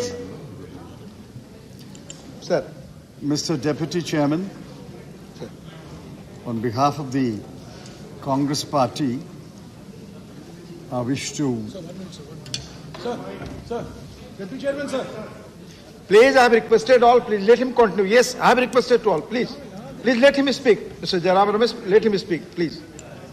I wish to speak on the union budget presented by the... Yes, mic is there. Please do not disturb Mr. Ipun Bora. Mic is working. I wish to speak on the budget presented by the Honorable Finance Minister. I'm happy I'm speaking in the Council of the States, otherwise known as the Rajya Sabha under the Constitution.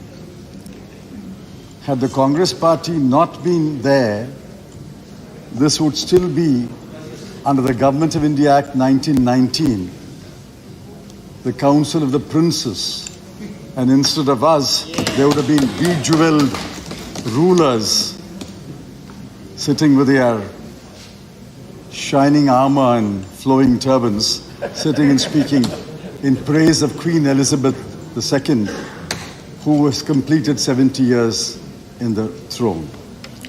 Thank God for the Congress. We have a Rajya Sabha, and I'm able to speak to you. Sir, before we were obliged to walk out, the Prime Minister was speaking eloquently about jobs and employment. I want to humbly submit to him a statistic which he should use in his next speech. As on 31/3/21, there were 8,72,243 vacancies in the central government. 8,72,243 vacancies.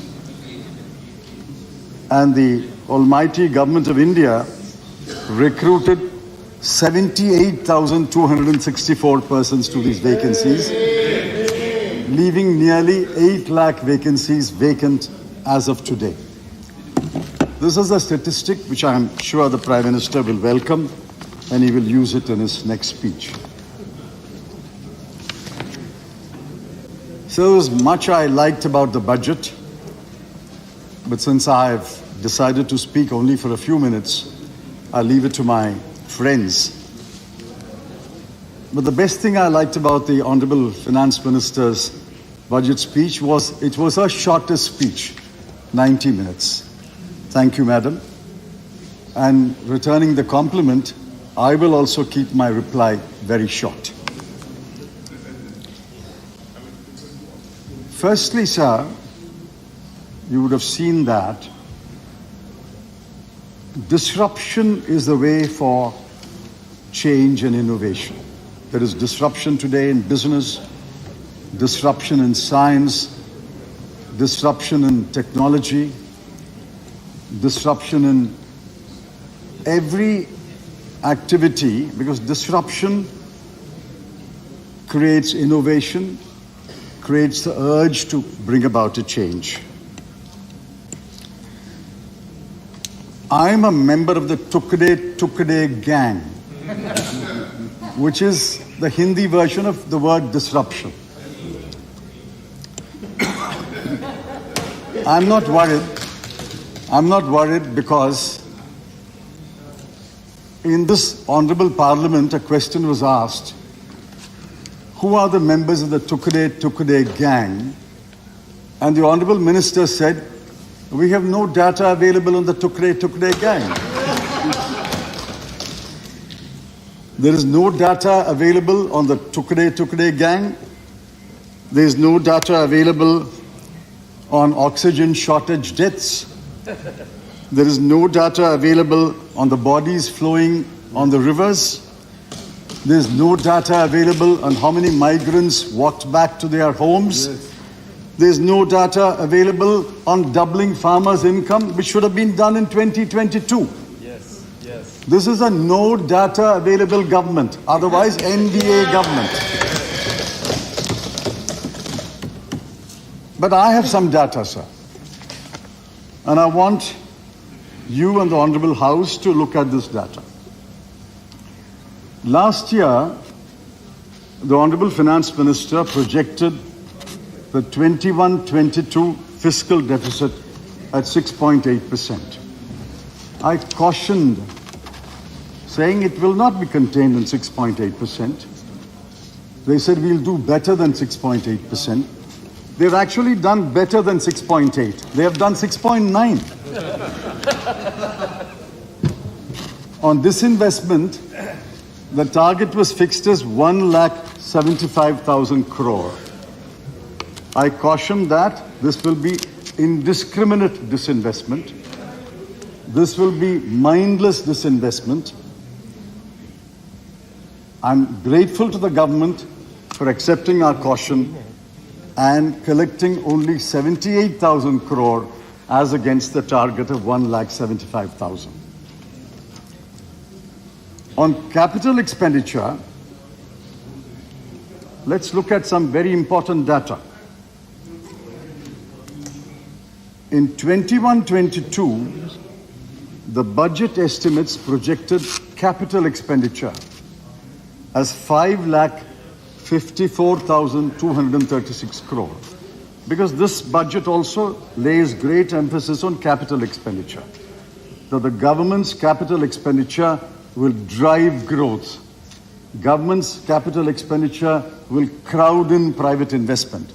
I've seen a number of statements made by the Honorable Minister as well as her officers. So I think it's very important we look at capital expenditure. Now the budget estimate for 21-22 was 5,54,236 crore. But the revised estimate came as a pleasant surprise. It was 6,02,711 crore. I was pleasantly surprised until we get into the finer print and we found that the 6,02,711 includes a one-time debt payment of Air India of 51,971 crore. That is capital. That is not a capital expenditure. That is repaying the bank. And if you deduct that amount, it will be 5 lakhs. About 5,52,000 crore, which is less than the budget estimate. I could go on and give a lot of data, but I won't burden my speech with more data. Let's look at some other things.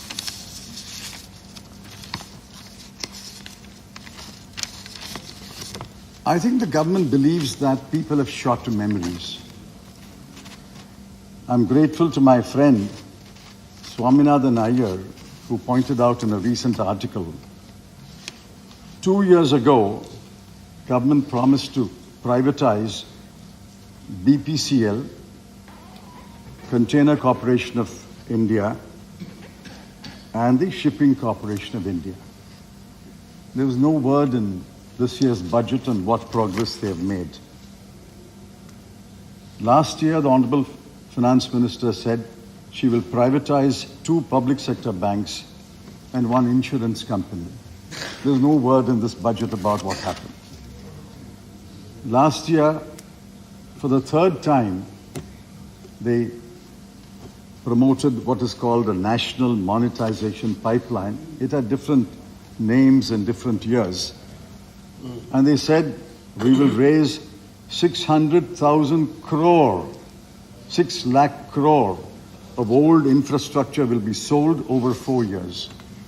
1 year has passed, there's no word on that. The railway said 151 passenger trains on 109 routes will be bid out to private sector. There was a tremendous response to this announcement. Do you know how many people responded, sir? 0. 0 bids for this announcement. Why do you make these announcements? Some of them are bad announcements. Some of them may be good announcements. Why do you make these announcements if you do not have the capacity to execute any of these announcements?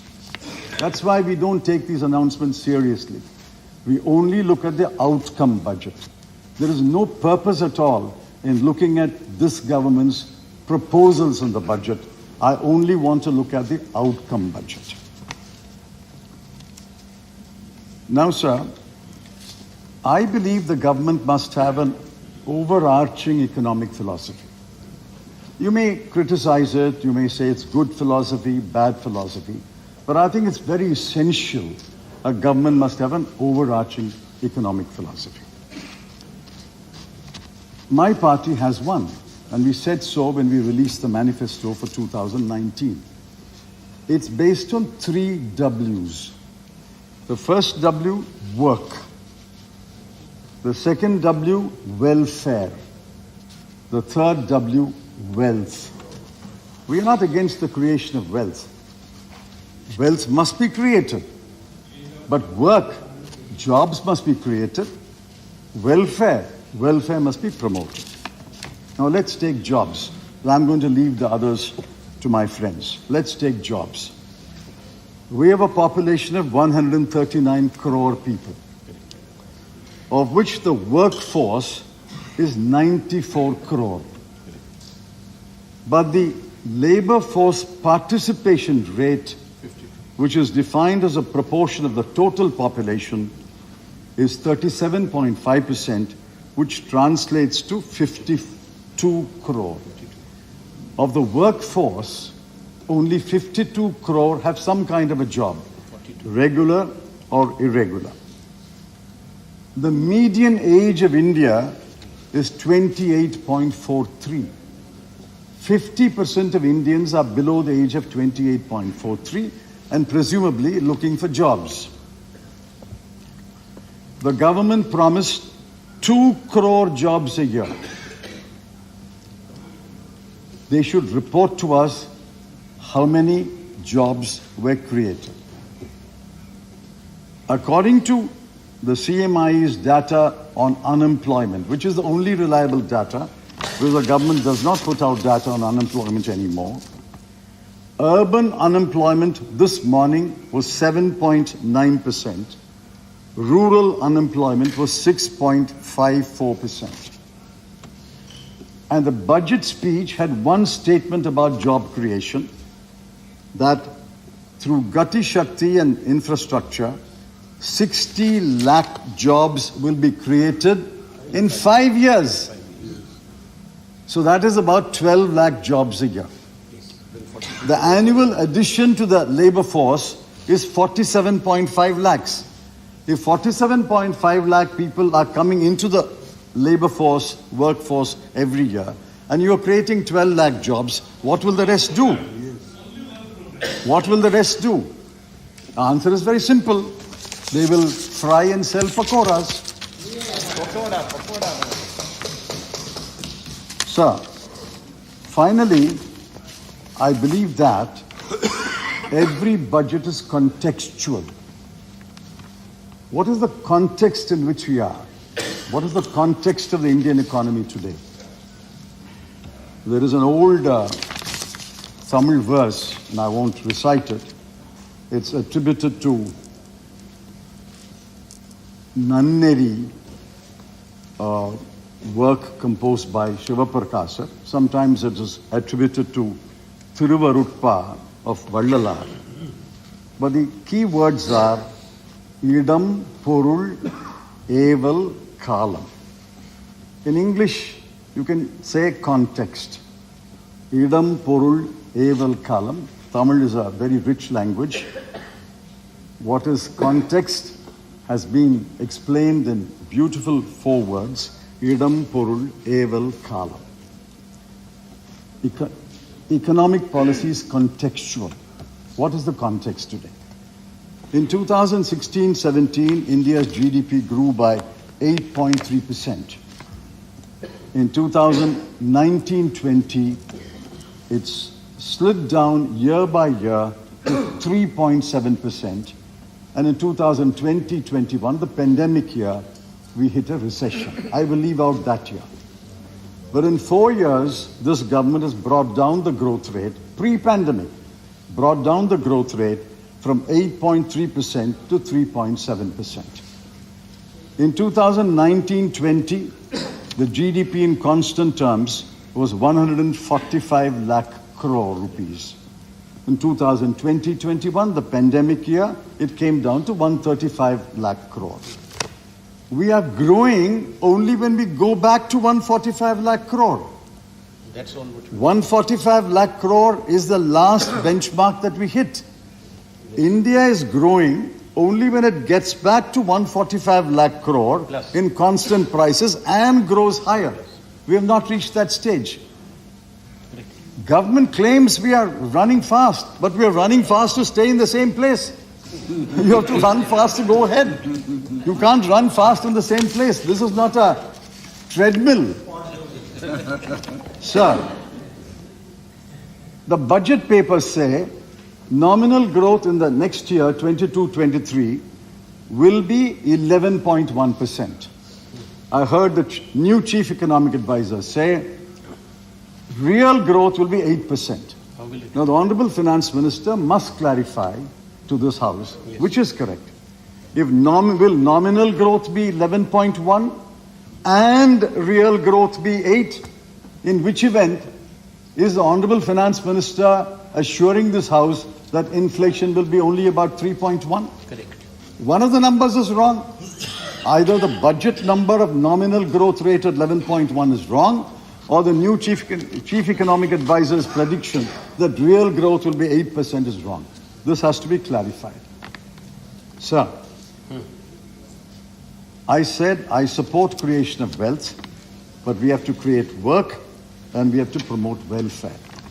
Let me end by what the government has done for welfare or not done for welfare in this context. Well, let's lay the context. India's economy is not yet recovered to the level of the pre-pandemic year. Everybody will agree with that. In the last 2 years, millions of jobs have been lost. 60 lakh MSMEs have been closed down, according to the Association of MSMEs. 60 lakh MSMEs have been closed down. 84% of households have suffered a loss of income. Per capita income has declined. Per capita expenditure has declined. 4.6 crore people have been pushed into extreme poverty.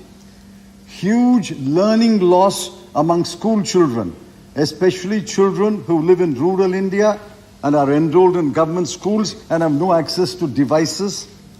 Malnutrition, stunting and wasting among children has increased according to World Health Report, and India's rank in the Global Hunger Index has fallen to 101 out of 116 countries. WPI inflation is estimated by the government's own numbers as over 12% and CPI inflation at 5.3%. There is flight of talent from India, business talent, engineering talent, medical talent, science talent is fleeing India. There's an emergence of monopolies and duopolies. There's crony capitalism. Top 10% of India garner 57% of the national income and hold 77% of the nation's wealth. Shame. 102 billionaires have become 142 billionaires, and the 142 billionaires' wealth has increased from 23 lakh crore rupees to 53 lakh crore rupees in 2 years. This is the context of India. In this context, what has the budget done for welfare? Subsidy for petroleum for this year and the next year from 6,517 crore cut to 5,813 crore. Fertilizer from 1,40,000 crore to 1,05,000 crore. Food from 2,86,219 crore to 2,06,481 crore. In agriculture, from 4.3% of GDP to 3.84% of GDP. Crop insurance from 15,989 to 15,500 crore. And Maganrega from 98,000 crore to 73,000 crore. Welfare has been thrown to the wind. Work has not been created. Welfare has been thrown to the wind. And you say, we are creating wealth. You are creating wealth for whom? For the 142 billionaires? Yes, yes. Or for the crony capitalists? Yes. Who are you creating wealth for? If wealth is not shared, what is the point of creating wealth? Yes. Sir, this government has forgotten the poor. The word poor occurs twice in the budget. The word jobs occurs thrice in the budget. One name occurs 6 times, and I compliment the finance minister for being loyal to her prime minister. You have forgotten the poor. Let me end by saying, the poor will not forget you. The poor have long memories. Thank you. Thank you. The next speaker is Arun Singh. धन्यवाद sir. जो केंद्रीय budget 2022-23 जिसके बारे में अभी माननीय सदस्य बोल रहे थे, यह बजट देखे तो समावेशी भी है और इस बजट में आत्मनिर्भर अर्थव्यवस्था की छाप भी है और नए भारत के संकल्प के सिद्धि की ओर अग्रसर भी है। अभी कह रहे थे कि यह आपने जो गरीबों को छोड़ दिया, उनके लिए कुछ नहीं किया। अरे आप पूरा बजट और पूरी मोदी सरकार गांव, गरीब, किसानों के प्रति समर्पित है। सबसे पहले अगर चिंता करती है सरकार, तो कभी गरीब हमारा खुशहाल कैसे हो, उसको मूल सुविधाएं कैसे मिले। इसलिए आज गांव, गरीब, किसान प्रधानमंत्री मोदी जी को अपने मसीहा के रूप में देखता है। वित्त मंत्री जी द्वारा यह पेश किया बजट,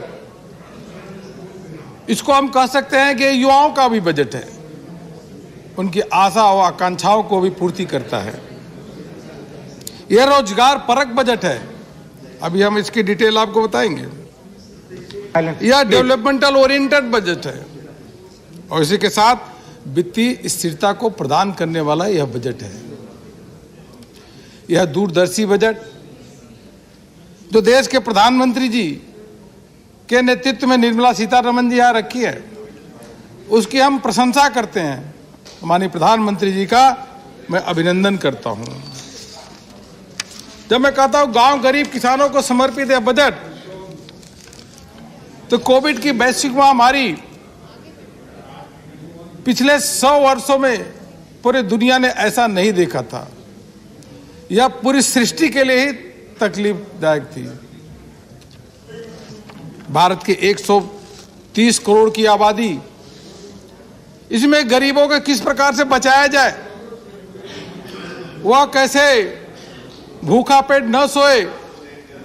जब लॉकडाउन लगा तो उससे के समय उसी दिन सबसे पहले अगर घोषणा हुई तो प्रधानमंत्री जी की ओर 80 करोड़ लोगों को 5 किलो अनाज देने की घोषणा हुई। और 5 किलो अनाज जो गरीबों को दिया जा रहा है, वह आज पिछले 19 महीने से वह लगातार चल रहा है और सरकार 2,80,000 करोड़ रुपए इसमें खर्च कर रही है। इसीलिए देश का गरीब आम जनमानस प्रधानमंत्री मोदी जी के साथ है। अभी मनरेगा की बात कर रहे थे। मनरेगा की बात आपके समय 2014-15 कांग्रेस के समय, तो उस समय देखिए तो केवल 33,000 करोड़ रुपए का बजट होता था। यह मोदी सरकार है जो पिछले वर्ष 73 करोड़ का बजट रखी और लोगों को संकट आया तो 73,000 से 98,000 करोड़ रुपए यह मनरेगा के अंतर्गत इन्होंने खर्च करने का काम किया। और फिर उसके बाद कहते हैं कि आपने इनका ध्यान नहीं रखा। देश की आजादी के बाद लोगों के पक्के मकान नहीं थे। कांग्रेस पार्टी ने 5 दशक तक राज किया, लेकिन पक्के मकान गरीबों के पास नहीं थे। जो थे भी, हम लोग जाते थे गांव में देखते थे, इंदिरा आवास योजना के अंतर्गत जो मकान बनते थे उसमें इतना कम पैसा उनको दिया जाता था, उसमें से भी रिश्वत होती थी, तो उन मकानों की क्षति नहीं होती। अधिकांश गांव में जाके देख लो, इंदिरा आवास योजना में या तो उस पर गाय बैल उसके अंदर बांध रहे हैं, मवेशी को बांधने का काम कर रहे हैं, या तो उसके अंदर भूसा रखा गया है, वो रहने योग्य नहीं है। लेकिन आज प्रधानमंत्री मोदी जी के नेतृत्व में पीएम आवास योजना, जो पहले प्रति व्यक्ति को 70,000 रुपए दी जाती थी, वह 1,20,000 करने का काम यह सरकार ने किया। और इसी के साथ साथ 1,20,000 के साथ जो गैस कनेक्शन है उसके लिए भी राहत, बिजली कनेक्शन के लिए भी अलग से पैसा, यह भी उसमें जोड़ा गया। और उसमें शौचालय बनाया जाता तो उसके लिए भी अलग से राहत दी जाती है। तो कुल मिलाकर लगभग 1.5 लाख रुपए एक व्यक्ति को मिलता है। और एरिया भी बढ़ाया गया। अब 25 स्क्वायर मीटर के एरिया में मकान बन रहे हैं। 2 करोड़ से अधिक मकान बन चुके हैं।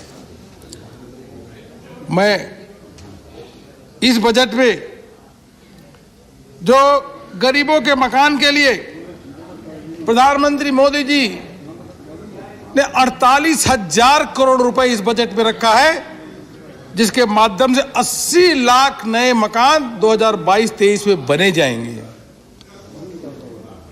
अगर कोई जाके जमीन पे पूछे तो हम तो गांव में जा रहे हैं, चुनाव प्रचार में भी देख रहे हैं, गांव के लोगों को जो लखपति बने हैं, अगर वहां से खड़े होकर भाषण दीजिए तो कर मोदी मोदी मोदी। महिलाएं कहती है कि अगर कोई मकान दिया जिसके अंदर हम रह रहे हैं तो प्रधानमंत्री मोदी जी ने दिया। और उसी गांव में जाकर के देखिए, यूपीए के समय, कांग्रेस के समय जो मकान बने उसमें जाके भूसा रखा जाता है, जैसा मैंने कहा गाय बैल बांधा जाता है। यह विश्वास प्रधानमंत्री मोदी जी के प्रति लोगों का है। गरीब खुशहाल कैसे रहे, वह स्वस्थ कैसे रहे। देश की आजादी के बाद जिन्होंने 5 दशक से ऊपर राज किया, उन्होंने कभी नहीं सोचा कि लोग को स्वच्छ पीने का पानी मिलना चाहिए। आधी बीमारी जो प्रदूषित पानी होती है उसके कारण ही होती है। बड़े बड़े बजट तो आए, लेकिन उस बजट में स्वच्छ पीने का पानी का प्रोविजन ही नहीं किया गया। अगर किया गया तो 1000, 2000, 5000 रुपए ही किया गया, इतना करोड़ से ऊपर उसमें डाला ही नहीं गया। हम सबको मालूम है कि लोग पीने के पानी के लिए कई जगह हैंड पंप से लेते हैं, वह भी प्रदूषित होता है। तालाब से ले आते हैं, वो भी प्रदूषित होता है। नदियों से जाकर के बहुत सारे दूर दराज के लोग जाते हैं, वो ले आते हैं, 3 से 4, 5 घंटे लग जाता है, फिर उस पानी को ले आते हैं और उसके बाद उसको बचा करके रखते हैं कि वह पानी 2-3 दिन किसी तरीके से दूर दराज के क्षेत्र उसको पी सके। लेकिन किसी ने उनको कष्ट को नहीं देखा कि अधिकांश बीमारी उस पानी के कारण ही होते हैं। देश के प्रधानमंत्री मोदी जी हैं जिन्होंने जल जीवन मिशन की 15 अगस्त 2019 को इसकी शुरुआत की है कि देश के हर नागरिक को, हर गरीब को नल से जल मिलना चाहिए। और जब वो स्वस्थ रहेगा, शुद्ध पीने का पानी मिलेगा, तो भारत की विकास तो अपने आप ही बढ़ेगी। क्योंकि अस्वस्थ अगर लोग देशवासी रहेंगे तो कभी भी उसके लिए देश का विकास, जीडीपी कैसे बढ़ सकता है। पिछले 2 वर्षों में 5.5 करोड़ घरों में पीने का पानी नल के जल के माध्यम से पहुंचाया गया। गांव के लोग मोदी मोदी का नारा लगा रहे हैं। और इस बजट में भी देखिए 60,000 करोड़ रुपए इस बजट में यह रखा गया कि 3 करोड़ 80 लाख घरों को अगले साल 2022-23 तक उनको नल से जल की व्यवस्था की जाएगी, वो शुद्ध पीने का पानी पिएगा। कुछ राज्य ऐसे हैं जो उसमें मदद नहीं कर रहे हैं। ये बगल का राज्य राजस्थान है तो बिल्कुल ही उसमें काम नहीं कर रहा है। वो जो टालम टोल करता है, केंद्र से पैसा जाता है, फिर भी नल से जल अधिक तेज गति से बढ़े, वो इसलिए नहीं करते क्योंकि लोग मोदी को श्रेय दे जाएंगे। इस संकीर्ण मानसिकता के साथ कर रहे हैं।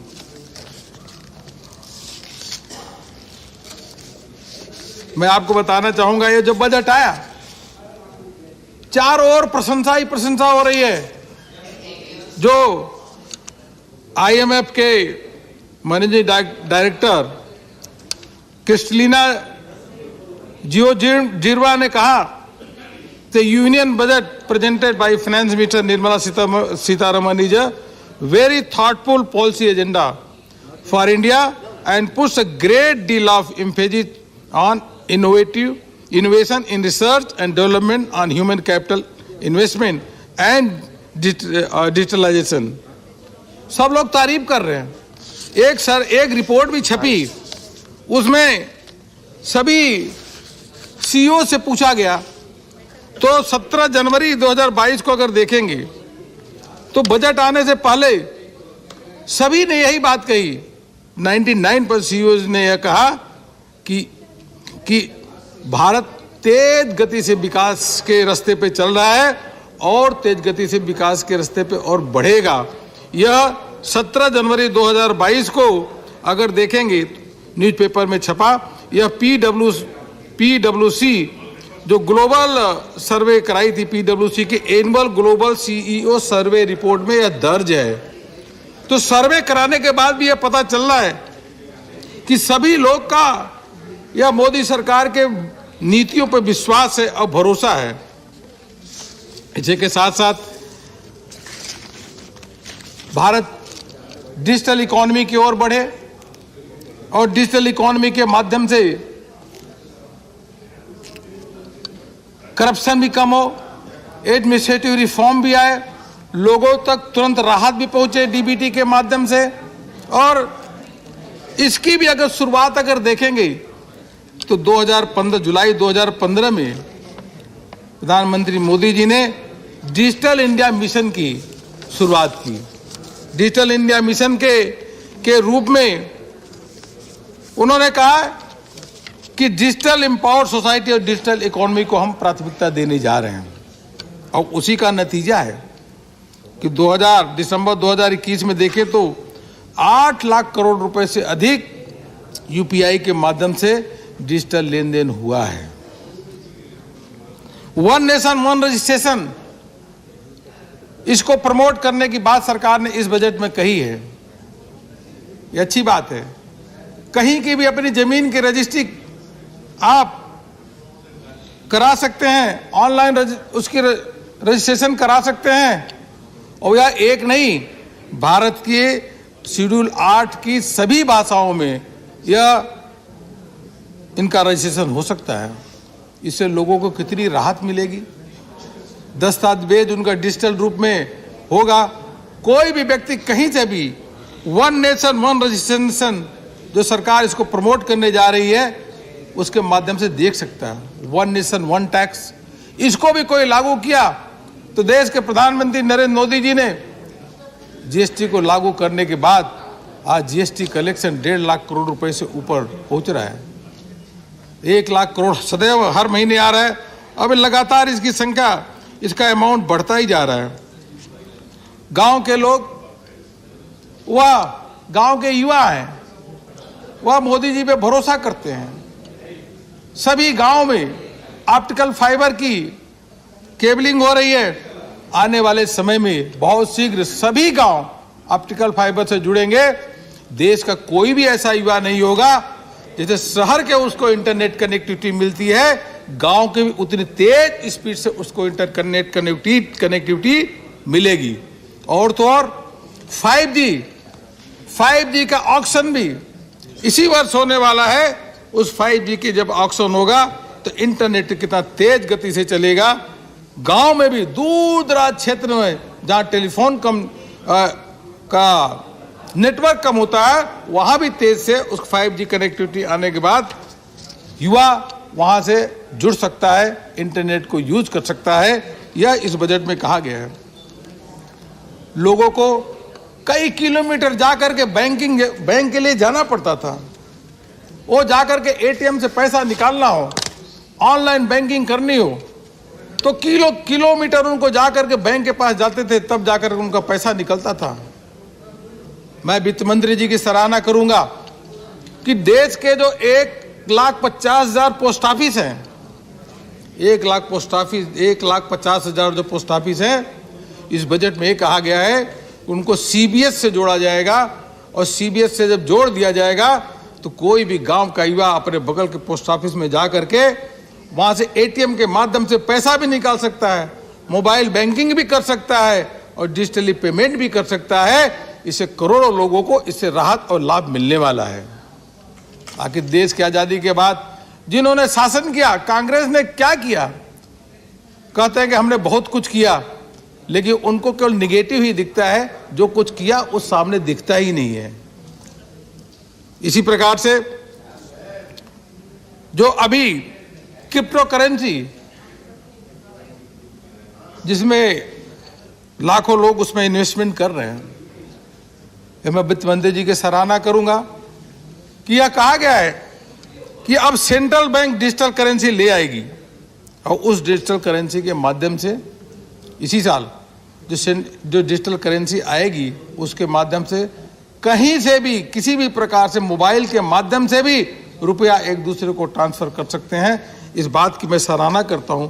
और जो सेंट्रल बैंक ले आएगा तो वही रेगुलेटेड ही होगा, उस पर लोगों का विश्वास भी होगा, लोगों का भरोसा होगा। बहुत सारे लोगों का जो आज जो इन्वेस्टमेंट कर रहे हैं उनका अता पता नहीं है कि पैसा बचेगा कि रहेगा। जब सेंट्रल बैंक डिजिटल करेंसी ले आएगा तो इससे उनको राहत मिलेगी। सरकार हर बजट में मिनिमम गवर्नमेंट मैक्सिमम गवर्नेंस, इसके मूल मंत्र को लेकर के चल रही है और उस मूल मंत्र के आधार पे जो ईज ऑफ डूइंग बिजनेस, जो यूपीए के समय में 142वां रैंक पे होता था, मोदी जी की नीतियों के कारण, उनके कार्य योजना के कारण, उनकी सोच के कारण केंद्र सरकार की, आज 142 से 63वें नंबर पे पहुंच गई है। यह 5 सालों में 79 रैंक की सुधार आई है।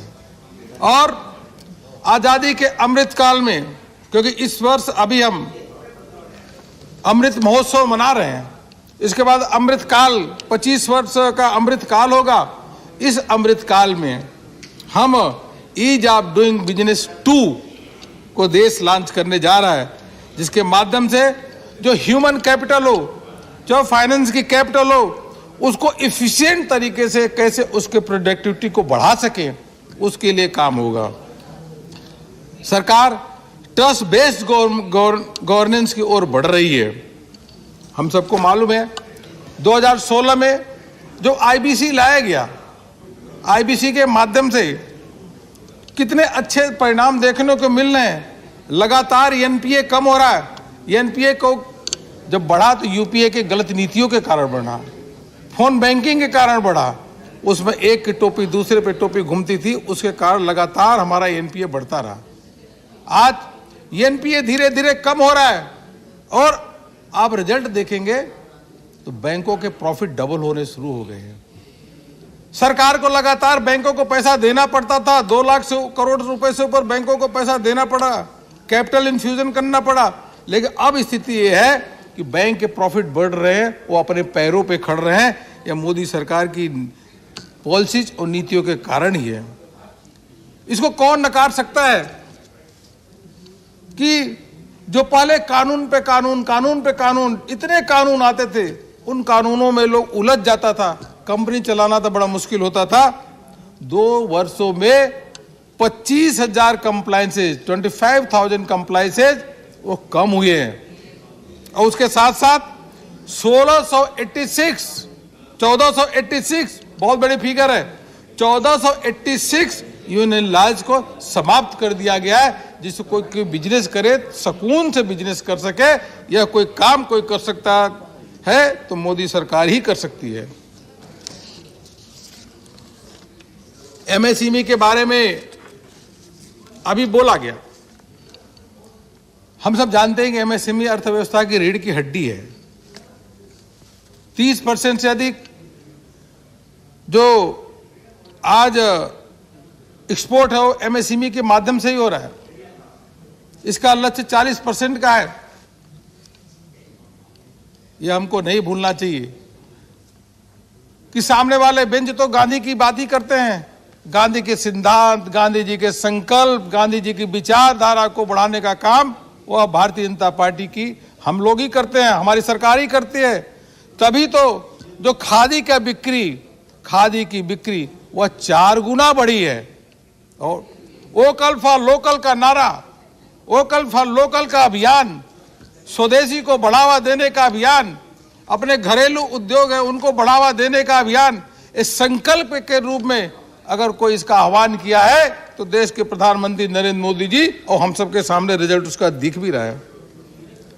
एमएसएमई को कर सभी एमएसएमई बंद हो गई। अरे 1,30,000 1 करोड़ 30 लाख एमएसएमई को सरकार ने बिना गारंटी के लोन दिया है। वह 3.5 लाख करोड़ रुपए का लोन जो हमारा एमएसएमई को मिला है, वह emergency credit line guarantee scheme का लोन वो सरकार ने अपने सर पे बोझ लिया। उनका एमएसएमई की बंद नहीं होने पाएंगे, उनको कोई कष्ट ना हो, उनको दिक्कत नहीं होनी चाहिए, इसलिए उनकी गारंटी हम लेते हैं। और सरकार ने उनकी गारंटी ली और 1,30,000 जो हमारे 1 करोड़ 30 लाख एमएसएमई को उससे राहत मिली। सामने तो बोल के चिदम्बरम भी चले गए वो कुछ भी आंकड़े झूठ का पुलिंदा बोल देते हैं, उसके बाद बोल के चले जाते हैं, वो सुनते नहीं। उनको सुनना चाहिए कि एमएसएमई को सरकार ने क्या क्या किया है।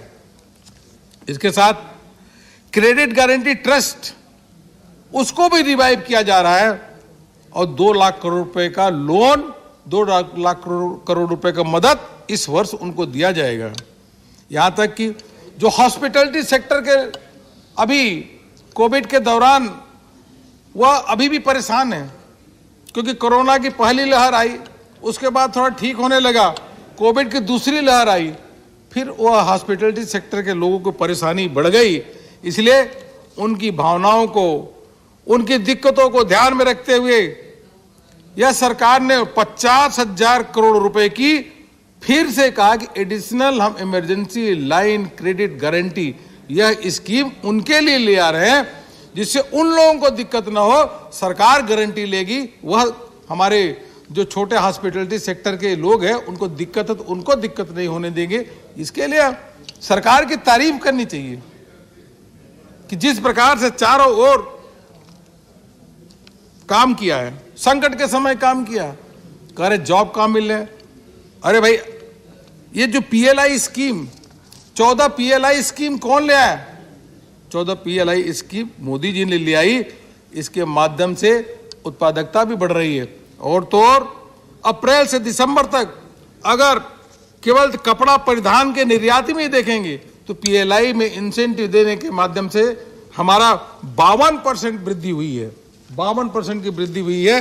मैं आपको बताना चाहूंगा कि ये वर्ल्ड बैंक ने भी कहा, वर्ल्ड बैंक ने भी इस बात को कहा कि World Bank said that the growth forecast for 2022 has been upgraded to reflect an improving investment outlook or in private investment, particularly manufacturing, benefiting from productivity linked incentive scheme and increase in infrastructure investment. यह world bank ने लिखित में statement दिया है कि भारत का जो विकास हो रहा है उस विकास में पीएलआई का बहुत बड़ा योगदान है और उसके साथ साथ इंफ्रास्ट्रक्चर में जो इन्वेस्टमेंट हो रहा है उसकी वर्ल्ड बैंक ने भी सराहना किया है। तो इनको समझ में नहीं आता कि कितनी अधिक उससे नौकरियां मिलने वाली है। जब प्रधानमंत्री जी ने बता दिया कि जब पीएफ में रजिस्ट्रेशन अगर बढ़ता है, और पीएफ में रजिस्ट्रेशन कोई आंकड़ा जो है ऐसा नहीं कि वो गोलमोल आंकड़ा हो, जब पीएफ में रजिस्ट्रेशन अगर बढ़ता है तो वास्तव में लोगों को नौकरियां मिल रही है कि जा रही है, देखना चाहिए। ये ईपीएफ में रजिस्ट्रेशन जो बढ़ा है, मान्यवर मैं बताना चाहूंगा, इसलिए एमएसएमईज के लगातार उनकी दिक्कतों को कैसे दूर किया जा सके, लगातार सरकार भी काम कर रही है और बजट में भी इसके लिए प्रावधान है। 200 करोड़ रुपए से कम के जो टेंडर है उनको अब ग्लोबल नहीं होंगे, ये सरकार ने अनाउंसमेंट किया। और तो और जो डिफेंस सेक्टर में उसका जो इंपोर्ट है उसमें 58% घरेलू जो उद्योग से लिया जा रहा है उसको 68% किया गया है। इससे किसको लाभ होगा? इससे एमएसएमई सेक्टर को ही लाभ होगा कि डिफेंस सेक्टर में भी इसको किया गया है। हम आत्मनिर्भर अर्थव्यवस्था, आत्मनिर्भर भारत की ओर बढ़ रहे हैं। जब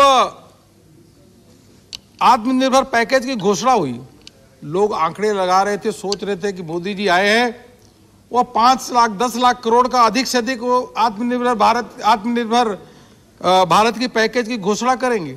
जब घोषणा की तो 5-10 लाख करोड़ रुपए नहीं, कोरोना के समय 20 लाख करोड़ रुपए से अधिक घोषणा हुई। 5.5 लाख करोड़ रुपए कोई कल्पना कर सकता है?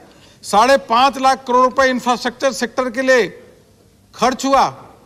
अभी अब चिदम्बरम जी बता रहे थे, कहते कि भाई कि वो 6.5 लाख करोड़ रुपए की जो रिवाइज बजट में उसको दिखाया गया, उसमें एयर इंडिया को उसमें जोड़ दिया गया, जो उनको दिया गया वन टाइम रात। अब आप बताइए एयर इंडिया में घोटाला कौन किया, किसके समय हुआ, किसके समय एयरक्राफ्ट खरीदी गई, क्यों लॉस में गई, इसके लिए कौन जिम्मेदार है? इसलिए कोई जिम्मेदार है एयर इंडिया के बर्बादी के लिए तो कांग्रेस ही तो जिम्मेदार है। और वन टाइम अगर उनको राहत देते हैं तो कहाँ जाएगा? कैपिटल एक्सपेंडिचर में नहीं जाएगा तो कहाँ जाएगा? वन टाइम तो कुछ जोड़ना पड़ेगा और कहाँ जाएगा? इसके साथ आज टोटल कैपिटल एक्सपेंडिचर को देख लें हम और केंद्र और प्रदेश को, जब 7.5 लाख करोड़ रुपए अगले साल वर्ष खर्च होंगे, जो 35% पिछले साल से अधिक है, और प्रदेशों का भी जोड़ दे जो केंद्र उनको राहत देने वाला है, तो कुल मिलाकर के 11 लाख करोड़ रुपए का कैपिटल एक्सपेंडिचर होगा। इसके माध्यम से जो सरकार ने पीएम गति शक्ति के साथ जो इंजन दिए हैं, चाहे रोड हो, रेलवे हो, पोर्ट हो, वाटरवेज हो, हर क्षेत्र में जो विकास होगा, इंफ्रास्ट्रक्चर खड़ा होगा और इसके साथ साथ रोजगार भी मिलेगा। पहले हम लोग जाते थे तो देखते थे कि चाइना का किस प्रकार से इंफ्रास्ट्रक्चर है, सिंगापुर का इंफ्रास्ट्रक्चर किस प्रकार से बढ़िया है, हमारे देश का इंफ्रास्ट्रक्चर क्यों ठीक नहीं है।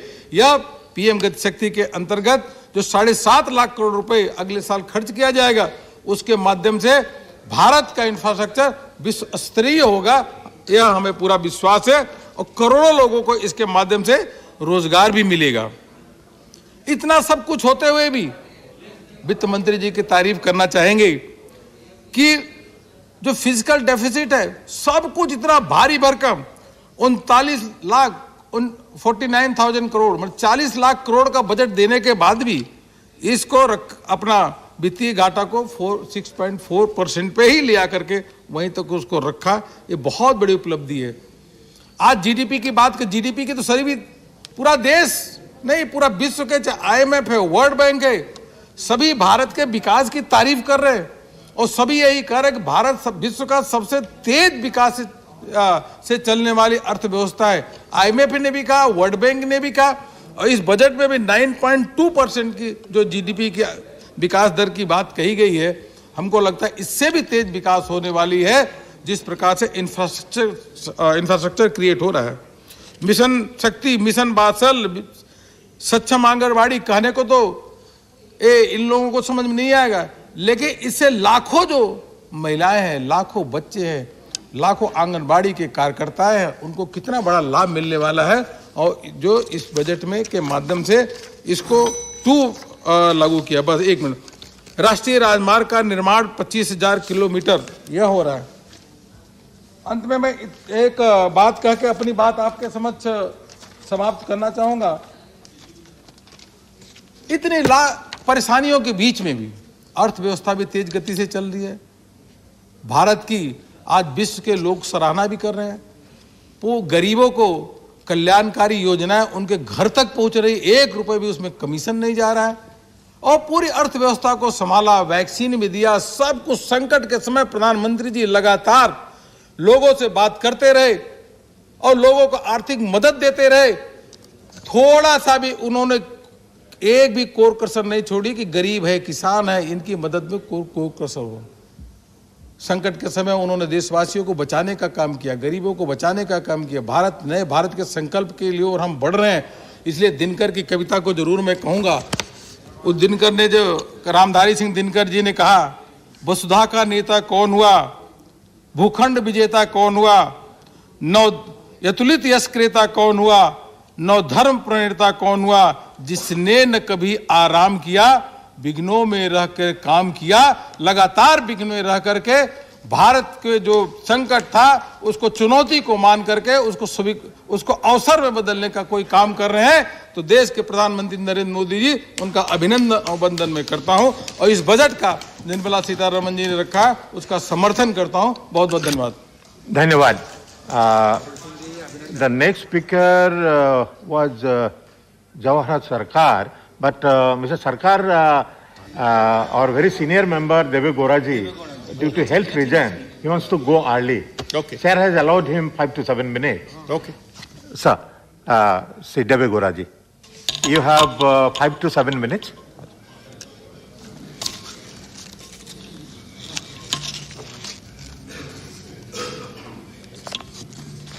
Chairman, sir,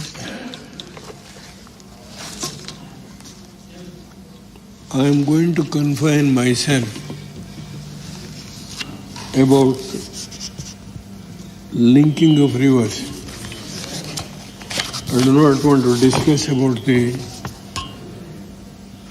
facts and figures presented by my Honorable former Finance Minister. We worked together in 1996. I was very keenly watching, and I am so happy he has made certain points about the achievements or non-achievements. Sir, because Karnataka is one of the state which is going to suffer very badly, even for the drinking water. That is one of the major issues when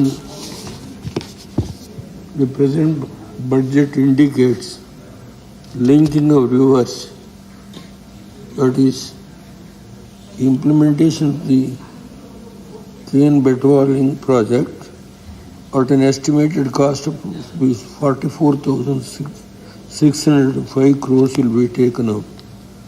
This is aimed to providing irrigation benefit for 9.8 lakhs hectares of farmers' land, drinking water supply to 62 lakhs people, and 130 megawatts of hydro power and 27 megawatts of solar power, allocation of rupees 4,300 crores in the 21-22 and 1,400 crores in 22-23 have been made for this project. And para 37, draft DPR for 5 river links, that is namely Danganga, Punjab, Tepi, Narmada, Godavari, Krishna Pennar, and Pennar Kaveri Basin. So this is the issue where I have particularly want to know from the government this Krishna Pennar and Pennar Kaveri. So the DPR, draft DPR has been prepared. The point is, when Bachawat Award was given in 1969, I was also one of the person who fought for when the rivers were interlinked. Karnataka is one of the most important states among the interstate river disputes. Kaveri dispute is confined to Tamil Nadu, Kerala, and Pondicherry. I know this. My friends are here. The tribunal award was published in 2007, and I don't want to go back to the merits and demerits of the award, which has also been questioned in the Supreme Court through an SLP, and the Supreme Court also has given the verdict. Now the point is about the drinking water. What my friends are also here, there is nothing to suppress any information. The Supreme Court has given 4.17 consumptive use for the drinking water for Bangalore city.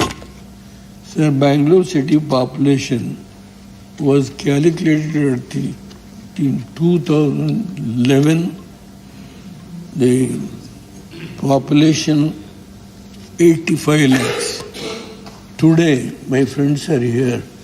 Today the population is in Bangalore alone 130 lakhs population. Sir, 4.75 lakhs of 75 TMC was allocated by the Supreme Court, and I don't want to go back in all details. But only thing is, population is 130 lakhs today. We are already utilizing out of the whatever the Supreme Court has decided, 284 TMC for Karnataka and 400 TMC to Tamil Nadu. The drinking water problem for the Bangalore city, they say it will not come under the purview of the catchment area. That is why we have not taken into consideration to allocate for the drinking water 1/3 Bangalore city. So that is the problem. So while the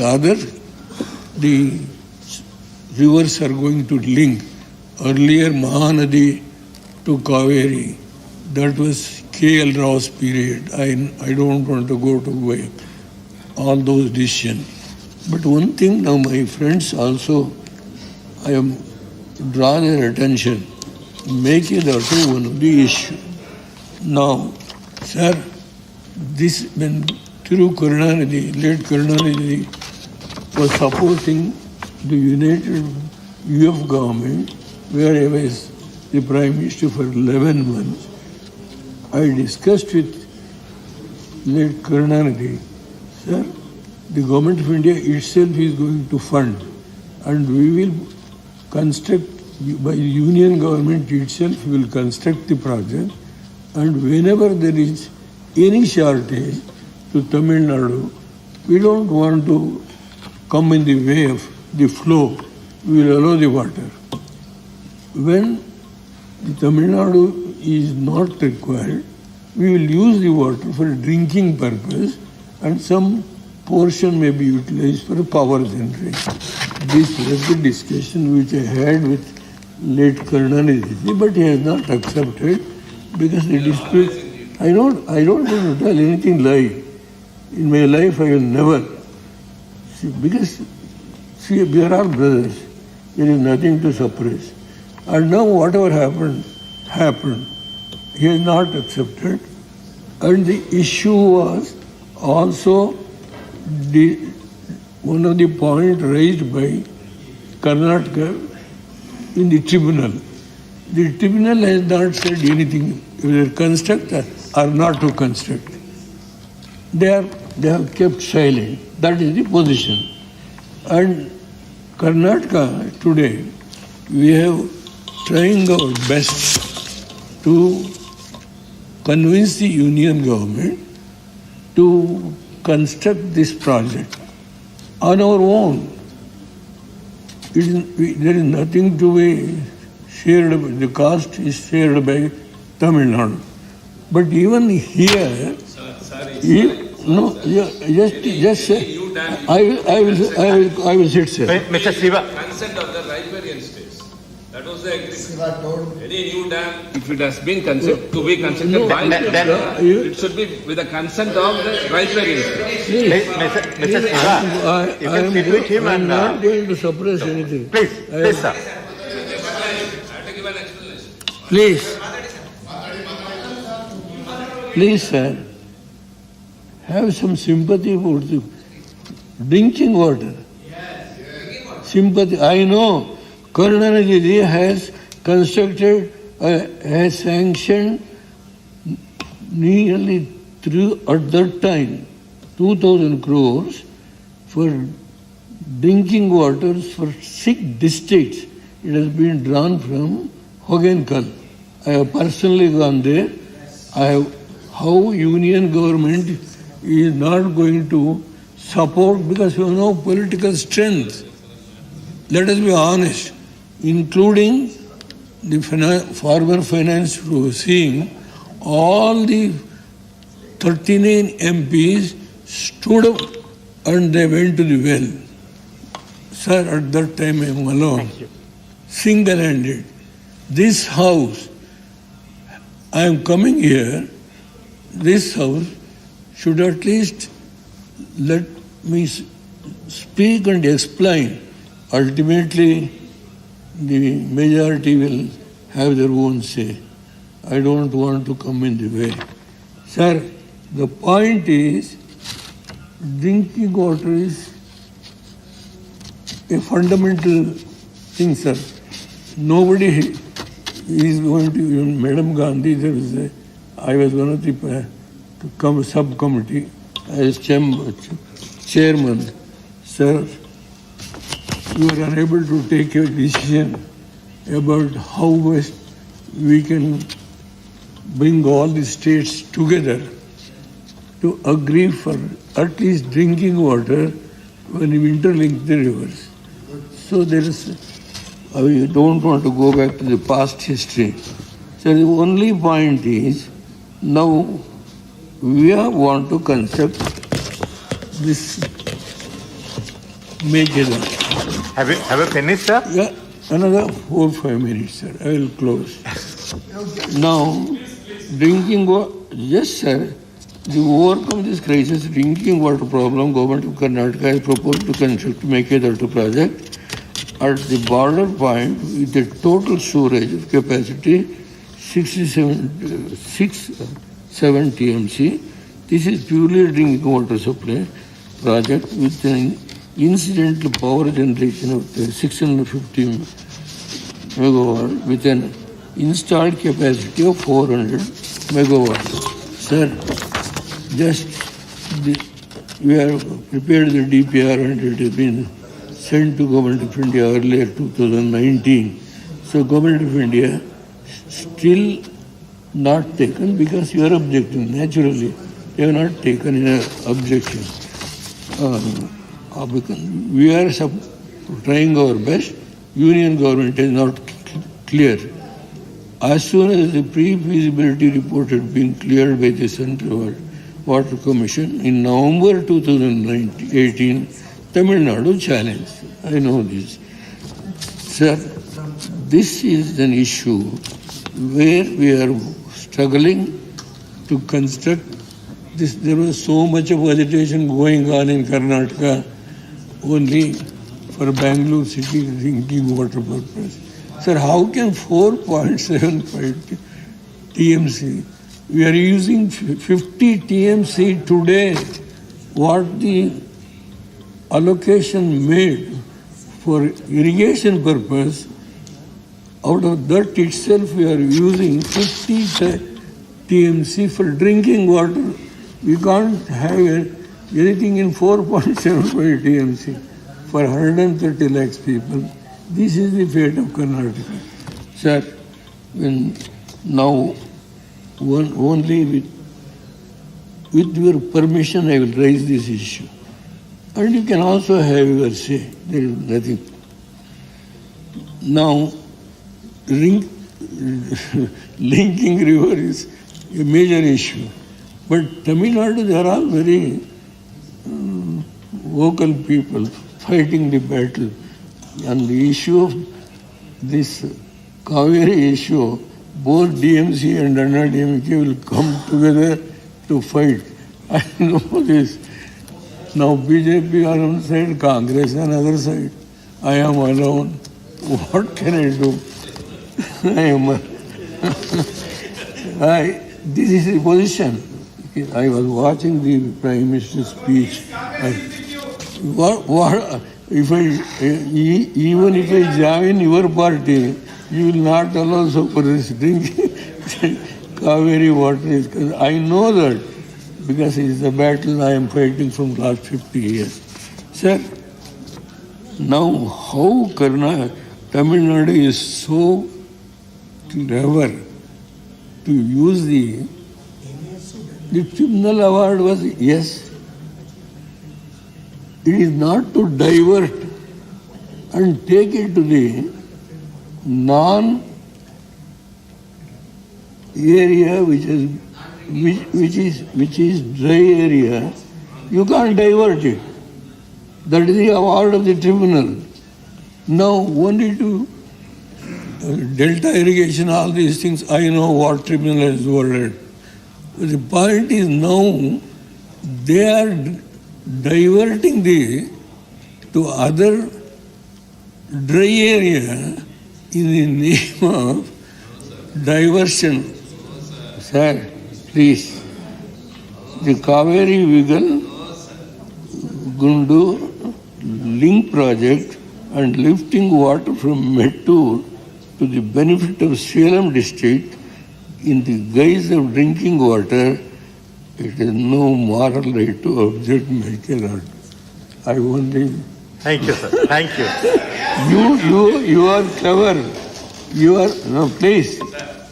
You fought the battle. Our area, including the delta area, you fought so much. I know that. Delta irrigation, and you have 3 crops, all these things I don't want to now go on debating. So drinking water. Yes, sir. Thank you. Mr. Siva, please don't disturb.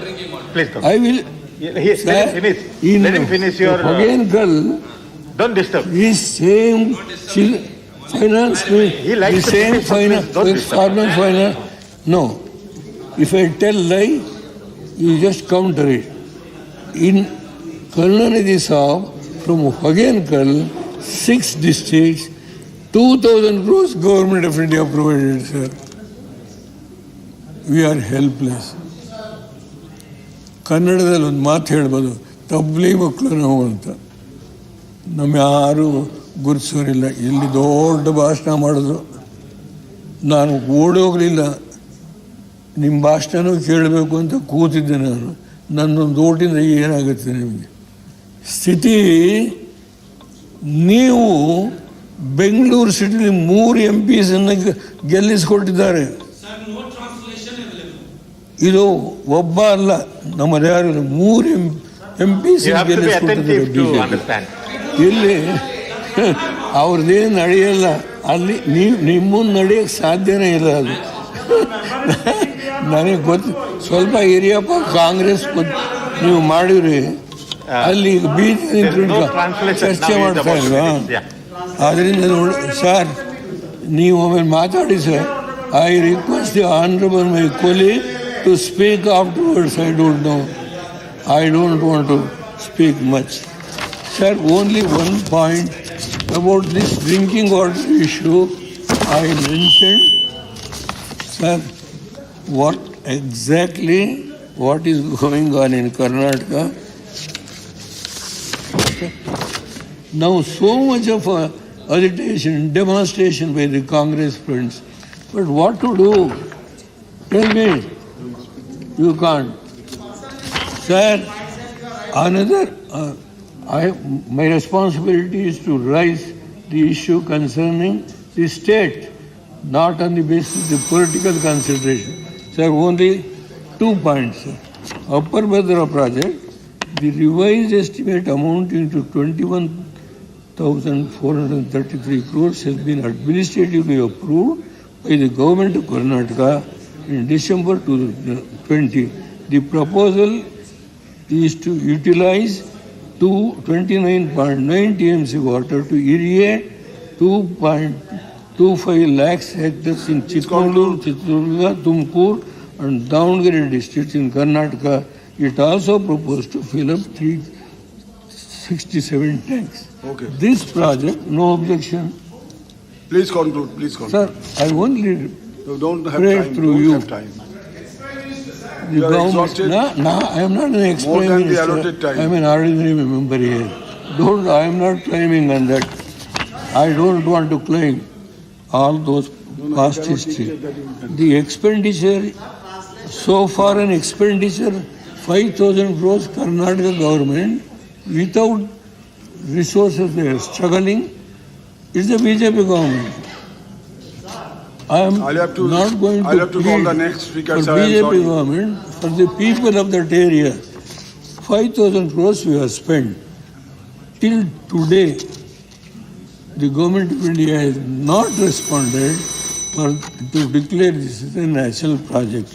Upper Krishna case, the stage 3, that was also submitted to national project to declare. Thank you. Both these issues are pending.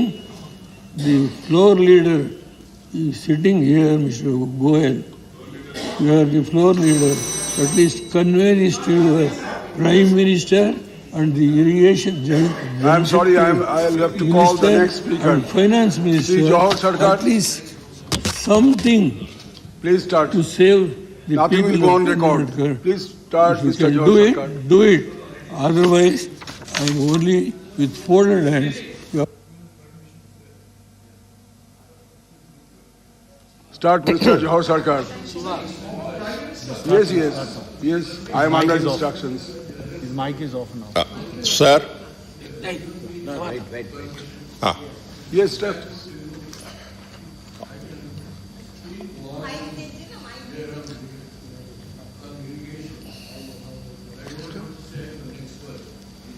Honorable Chair. Mr. Sarkar, please. Yes, sir. Please start, Mr. Sarkar. One more. Mr. Sarkar, please start. 2 more minutes, sir, please. Honorable Chair, if permitted. No. Leader of the House is calling you. Leader of the House. Do you want to speak, Mr. Sarkar? Sir. Mr. Sarkar, do you want to speak? Sir. Yes, Piyushji. No. Your turn will go. You start. Okay, sit down. Okay, very kind of you. Thank you. Mike, please. Mike. Microphone may be switched off.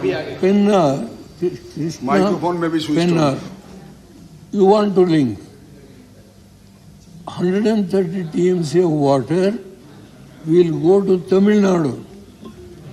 When the issue of Godavari and Krishna issue referred to tribunal, Bachawat Award has clearly said the diversion from Godavari, Karnataka should get 27 TMC, though it is a diversion project from Godavari, they have said.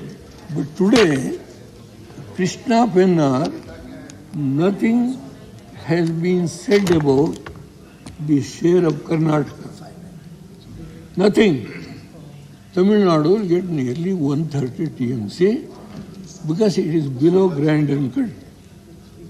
We can't get anything unless and until the union government should take a decision out of that 130, because the water allocation made on the basis of the area that has been covered by the Tamil Nadu, Karnataka, Pondicherry, and all these things has been taken into consideration, even Kerala. But no, another 130 TMC is going by this proposal. What is our share? So that's all I am telling this. See, our honorable leader of the House, he is not considering my request. But he so, please, sir, all these things should be let Tamil Nadu leaders also speak. I will also say that is not the issue. But only thing, how government of India is ill-treating the Karnataka state. We are like orphans. Please, I know it from the last 20, in this very same house, on the other side, I was sitting in Lok Sabha. I cried. The BJP on one side, Congress on one side, nobody came to my rescue. 4 ministers were there. I am alone. For a cup of drinking water, beggars are not the choosers. This is the word I use. And my leader has come. Now, we all collectively, together we will fight the battle. I will sit. And I think we are all going to appeal and request you, please consider Karnataka's demand. It is your own government. It is your own government. You get the credit, but help us. With these words, thank you very much. Thank you very much. Mr. Johar Sarkar.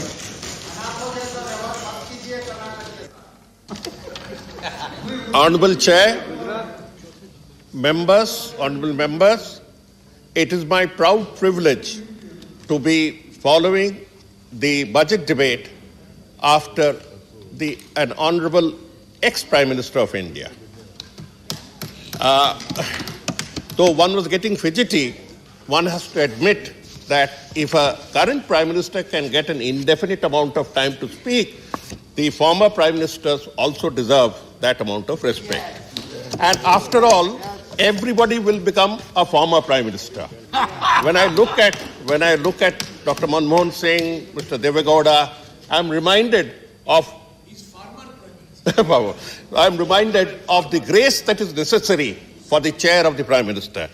Be that as it may, I would like to analyze, I tried to analyze the budget because it has been my job for a large part of my 40 years in service to prepare budgets and to understand them. There are hidden codes written by bureaucrats within budgets with no aspersions. But this one, I was one. That's what I'm saying. Now, having said that, this budget defies such an analysis. I wish I could describe it as insipid, tasteless, directionless, but I would be failing in my duties if I do not point out to the nation that this budget also carries the seeds of the perpetuation of inequality in a manner in which we have hardly ever seen before.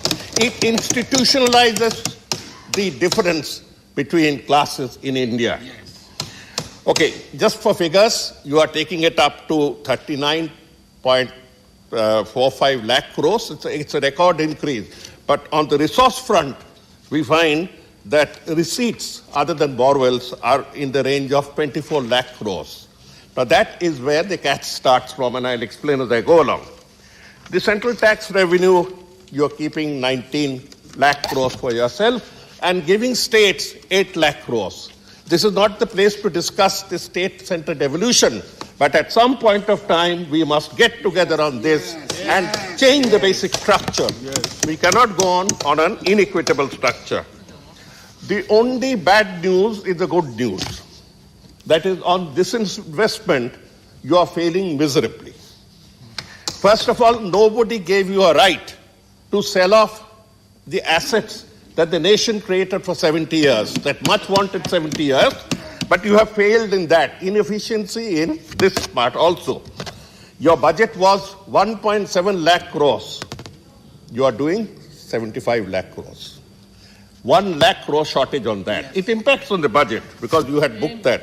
National monetization pipeline that you announced with a lot of fanfare and aggression, 8,000 crores. You will hardly get 8,000 crores. So these impact the budget. Nobody authorized you to sell off. But then there are two major worries. And I express this on behalf of the All India Trinamool Congress and on behalf of many right-thinking persons. That one is on the fiscal deficit. Mr. Chidambaram before me spoke of the fiscal deficit. And he mentioned the figure of 6.9% fiscal deficit. It is extraordinarily high, and it impacts on India's image before foreign investors that you keep talking about. 6.9. You will try to bring it to 6.4 this year. I doubt it.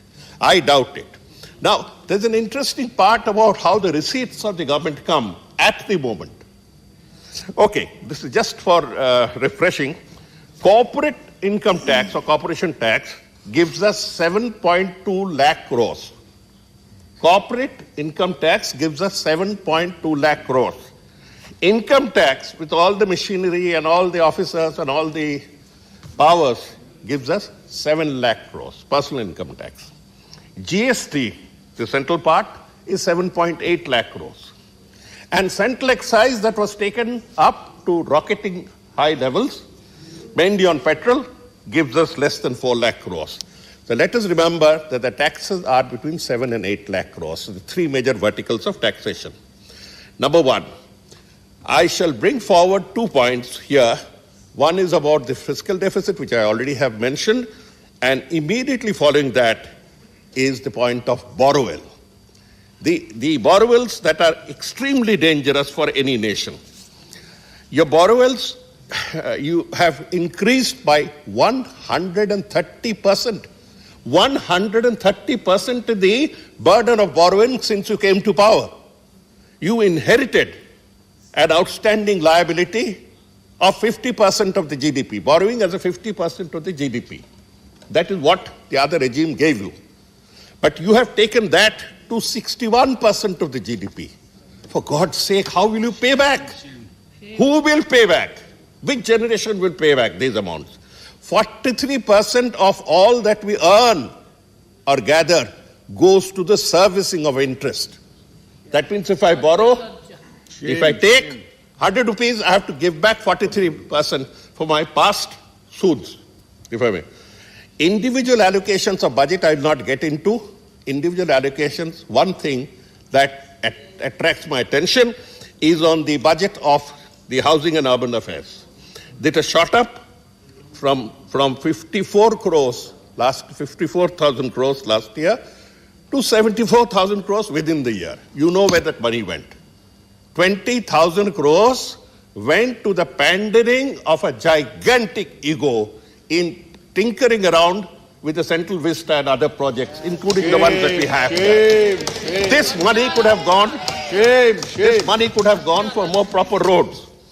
Okay, and this Central Vista can only come if we destroy all national institutions, the National Museum, the National Archives, the National Center for the Arts will all have to be destroyed so that 20,000 crores can be spent.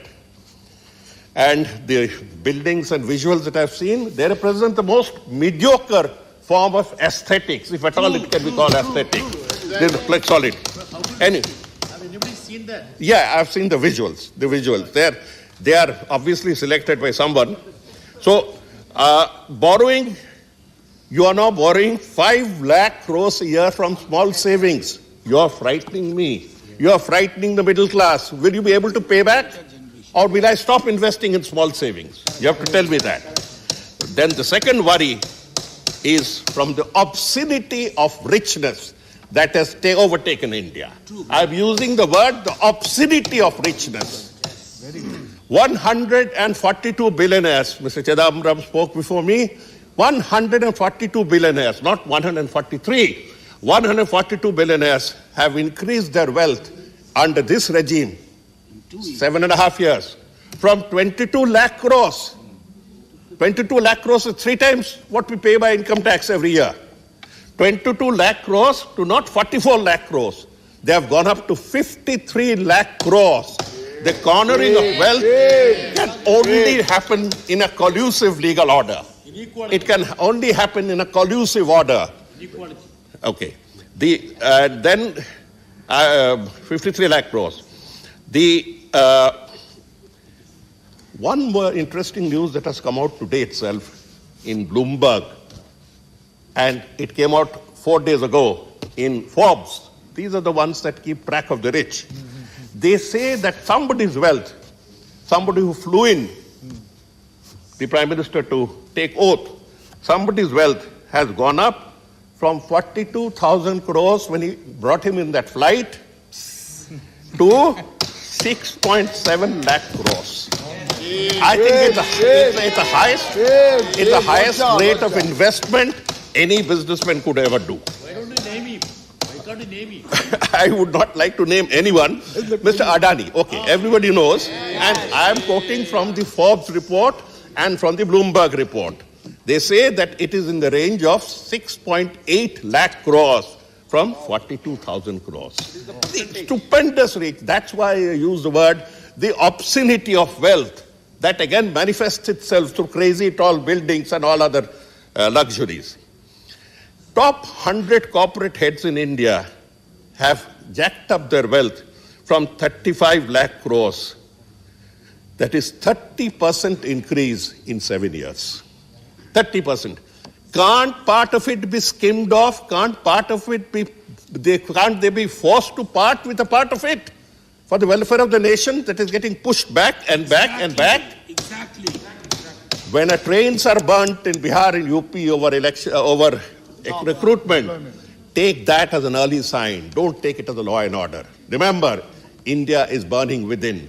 The internal manifestations will burst out through similar incidents if you don't take caution. Don't take caution. I have seen the Naxalite movement break out during my college years. So wealth tax that even Mr. Chidambaram suggested, wealth tax should have been imposed last year and this year. Why aren't you imposing wealth tax? Without wealth tax, you cannot appropriate a part of the profits that you have facilitated through the systems. You can't do it.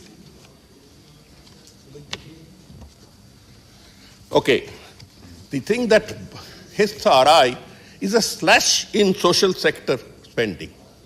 The social sector is being devastated by this insipid budget.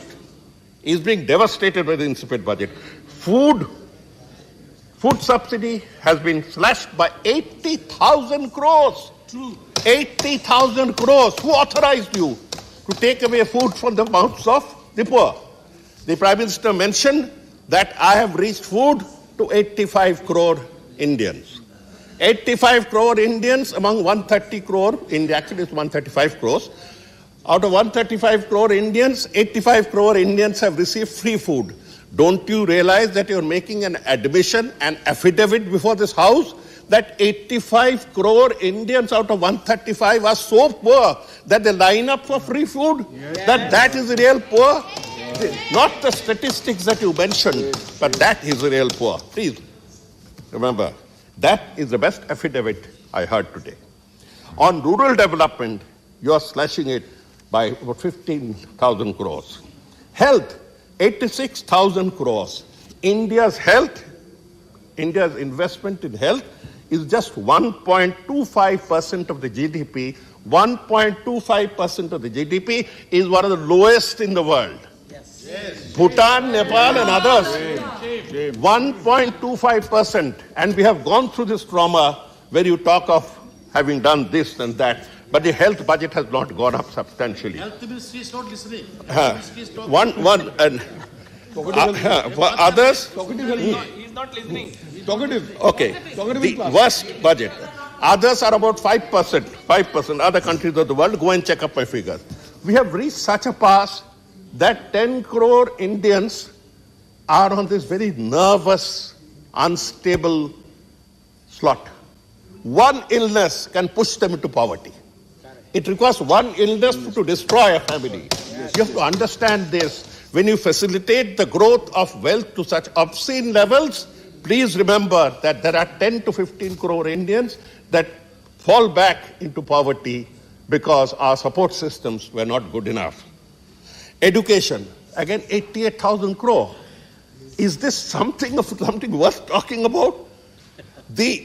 Under Mr. Modi, this is the first time I'm mentioning his name, under Mr. Modi, the greatest credit is that education as a percentage of GDP has come down to below 1. Below 1. Below 1% of the GDP is spent on education.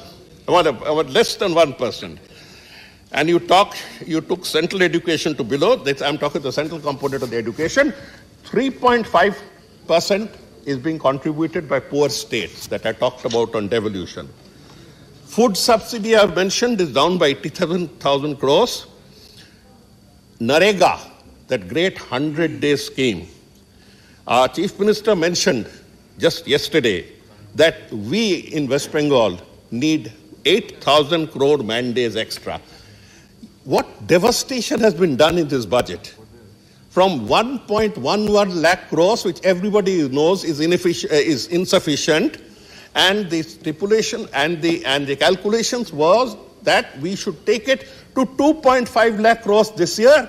You have brought it down to 73,000 crores. Whom are you mocking? You have cut down Narega, this life soul of the poor.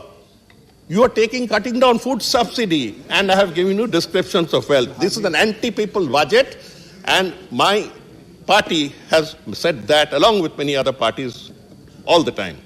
We need 8 crore man-days more. In any case, with 73,000 crores, what will you do? The pending bills are 22,000 crores. Hardly 30 days it will. So we will not be able to carry on. 16 days. Okay, unemployment. Labor participation rate is at 40%, one of the lowest in the world. And you talk of so many people coming under EPFO and others. These are manufactured figures. These are structural figures. Don't fall for them and don't fool yourself into a make-believe life. Don't delude yourself and take yourself to a fairyland where everything is all right.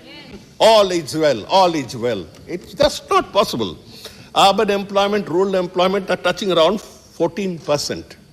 Every year we are getting 48 lakhs joining the workforce, and so far we have been able to provide only 48, we are getting 48 lakhs joining the workforce, and we have been able to provide job for only 12 lakhs. Where will the remaining 36 lakhs go? Do you want Bihar train fires again? Now coming to the unkindest cut of all, woman and child.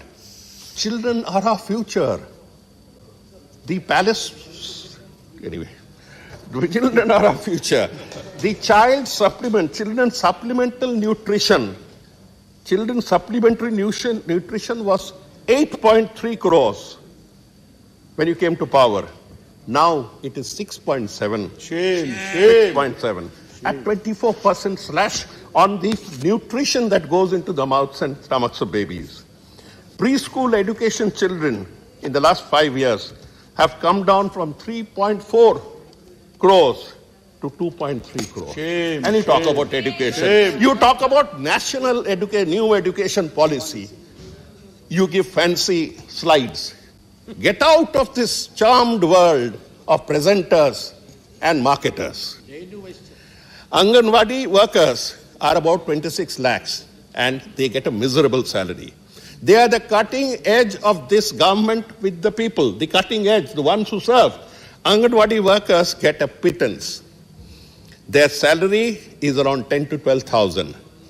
Cooks and helpers who are there for the midday meals, cooks and helpers, they get 1,000 rupees salary, some 26 lakhs of them. Please look at them, Mr. Prime Minister, Mr. Finance Minister. It is not a criticism, it's a humble request from our side and from our party's side. You want to look at what to do with the women and children? Come to my state. Come to my state. We don't talk of Beti Bachao, Beti Padhao and all that.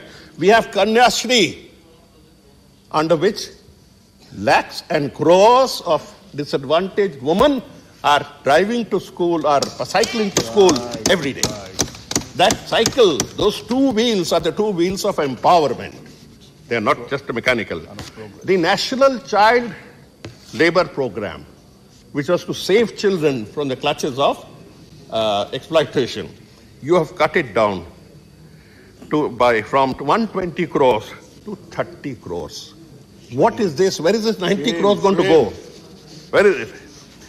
Then, to repeat this anti-people budget, the points relating to the anti-people budget, I will just touch upon the fact that the jute industry is a natural ally to the statements that you have made in Glasgow, to the commitments that you have made in Glasgow. And the jute industry, the jute farmers and others, my colleague Dola Sen will also speak about it. I am only touching on the point that you are tinkering around. You are tinkering around. You have declared an imaginary price of 6,500 rupees a quintal. 50,000 workers have been laid off. You please pay attention to it. Use jute for geofiber, for other things. It is a biodegradable fiber. On the other hand, you are supporting petroleum. You are supporting petroleum and plastics because some friend of yours has a monopoly on plastics. On judiciary. When we talk of the judicial system, that's another place where we all have to go. The judicial system is on the verge of breakdown. 35% of the High Court judge posts are vacant. 35%. They should have gone up by at least 50%. 60,000 cases are pending. The distribution, 4.10 lakh cases. What are we doing about it? Judiciary is hardly ever discussed in such matters. Therefore, I took this point to bring it up because that is one point where we go for justice. You talk of capex. as if it's a great thing. We have all dealt with it. The capex, you are intervening this year because the tax that you let off to the corporate sector, which amount from 1.7 lakh crore, I'm repeating it, you have given the corporate sector undue tax benefits of 1.7 lakh crore. And they were supposed to give you capex, investments and jobs. They have given you nothing. They have gone in for personal enrichment of the type that I've just mentioned. Now you're talking. Because the private sector is a laggard, the government is forced to come in. LIC, I've spoken before, 38 to 40 lakh crores.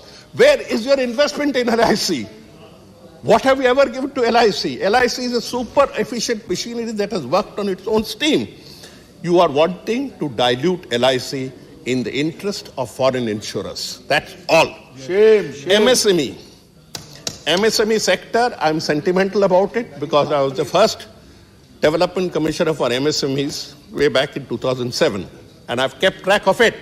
So don't come and tell me that MSME is thriving, that MSME is glorious. MSME has gone through problems, and the small entrepreneur knows how to tackle problems, but he doesn't know how to tackle problems that are artificially thrust on him, like demonetization. Like demonetization. You have shattered the MSME, the small and village industries, because of demonetization. And you have gained nothing from it. Now you're coming and saying MSME hamare. One of the reasons could be that those small traders who used to be the spinal cord of the support of a particular political party are not required anymore because big capital has come in through one route and we don't require small capital. It's an insult. Okay.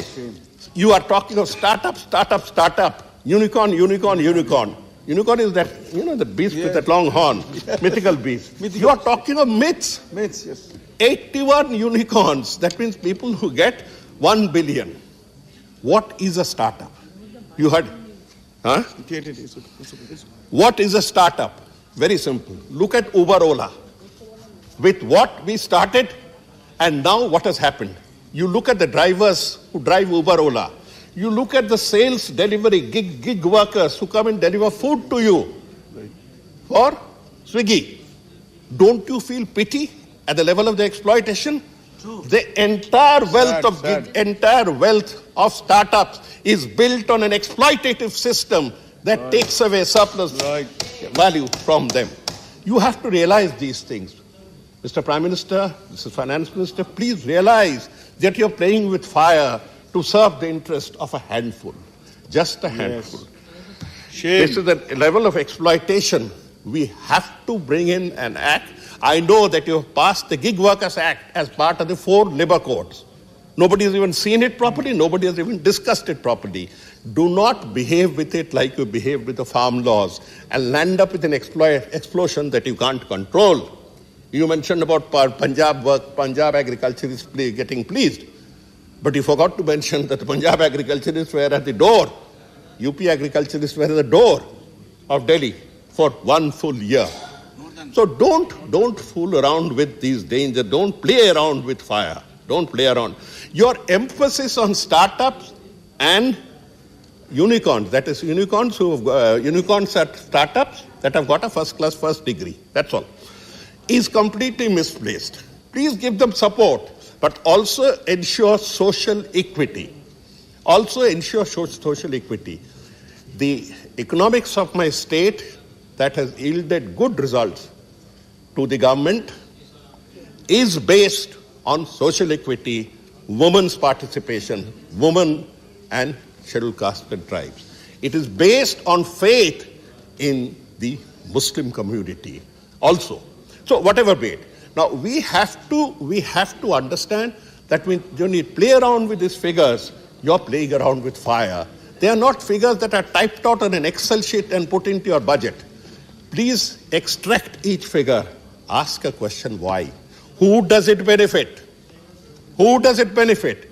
And what was my alternate way of expending that money or realizing that money?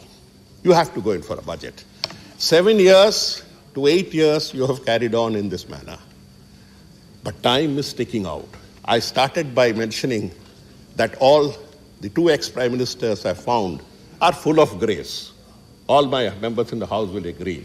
Yes. I only hope that somebody else emerges full of grace at some other point of time. But right now, if we don't want to hasten that time, there is time to correct. Go in for midterm corrections. With these words, I oppose the budget submissions. Thank you. Thank you for maintaining the time. Now, M. Muhammad Abdullah ji.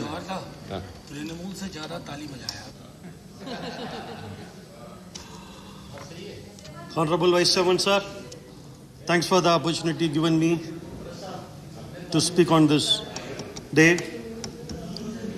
Sir, this is my maiden speech. At the outset, I would like to express my sincere thanks and gratitude to the stalwart of the Dravidian movement, Tandai Periyar. Without him, we are not here. Our founder leader, great Anna, former Chief Minister of Tamil Nadu and former member of this August House, where today I stand to represent Tamil Nadu and its people. I am also indebted to Kalaignar, who inspired me to join the Dravidian movement to fight for the rights of the marginalized and oppressed. I am eternally grateful to our DMK party president and Honorable Chief Minister of Tamil Nadu, the man of humanity, Mr. MKS, and our DMK Youth Wing Secretary, Thiru Udayanithi Stalin MLA, for choosing me to represent this interest of our state and its people.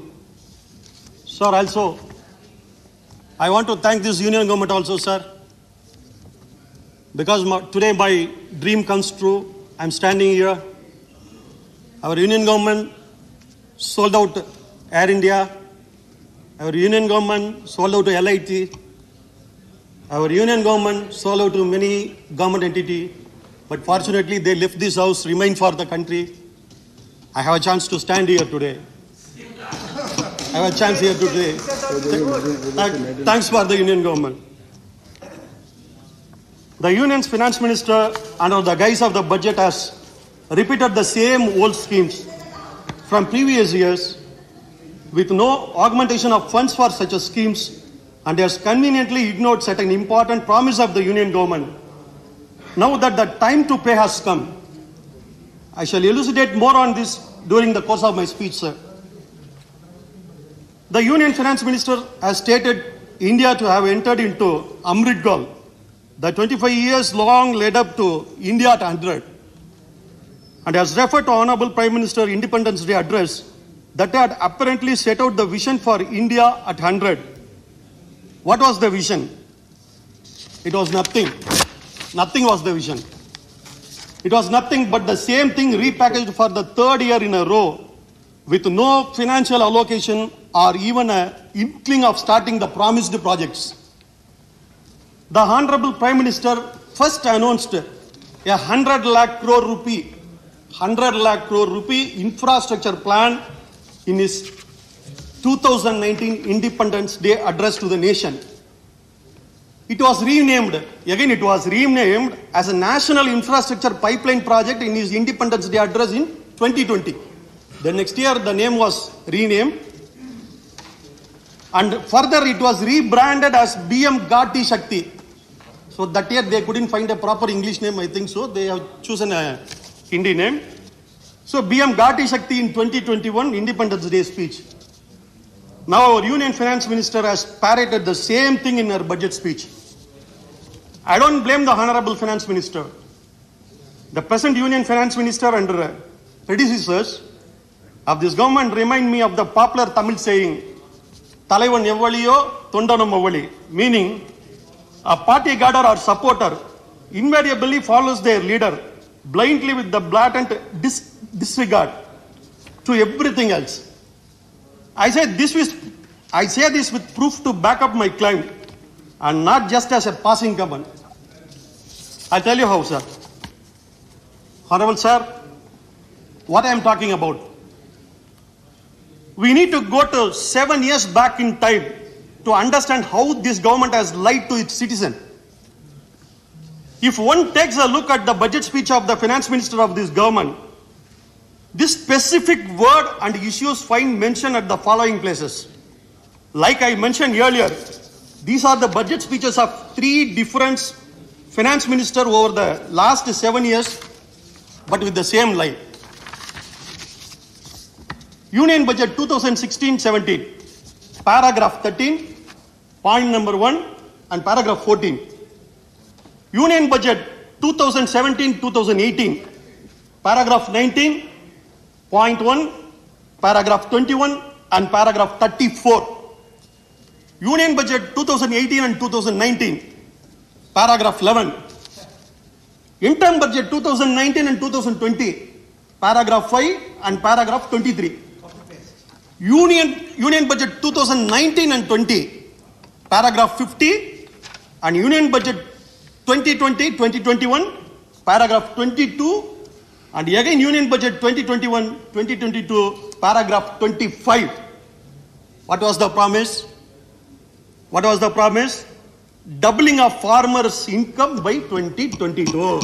Doubling of farmers' income by 2022. The 75th year of our independence. It was clearly written in all the budget. Now I call upon the member of this August House to go through the Union Budget 22-23, and this does not find it anywhere else. Okay. The year, I'm coming to you. The year in now 2022, have our farmers' income doubled? Honorable Chairman, sir, it is doubled? No. But sadly, the death of the farmers were doubled and tripled. It was doubled and tripled.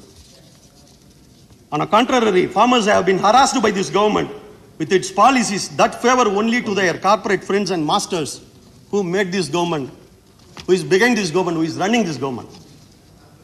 The government introduced 3 farm laws which were detrimental to the livelihood of farmers across the nation to appease their corporate masters.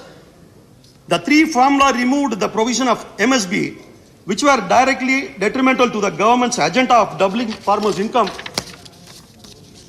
Honorable Sir, the entire opposition correctly realized the impact of such a screwed law will have on the agriculture community and pleaded the government not to introduce the law and to save the farmers who were already reeling under the effect of first wave of the pandemic.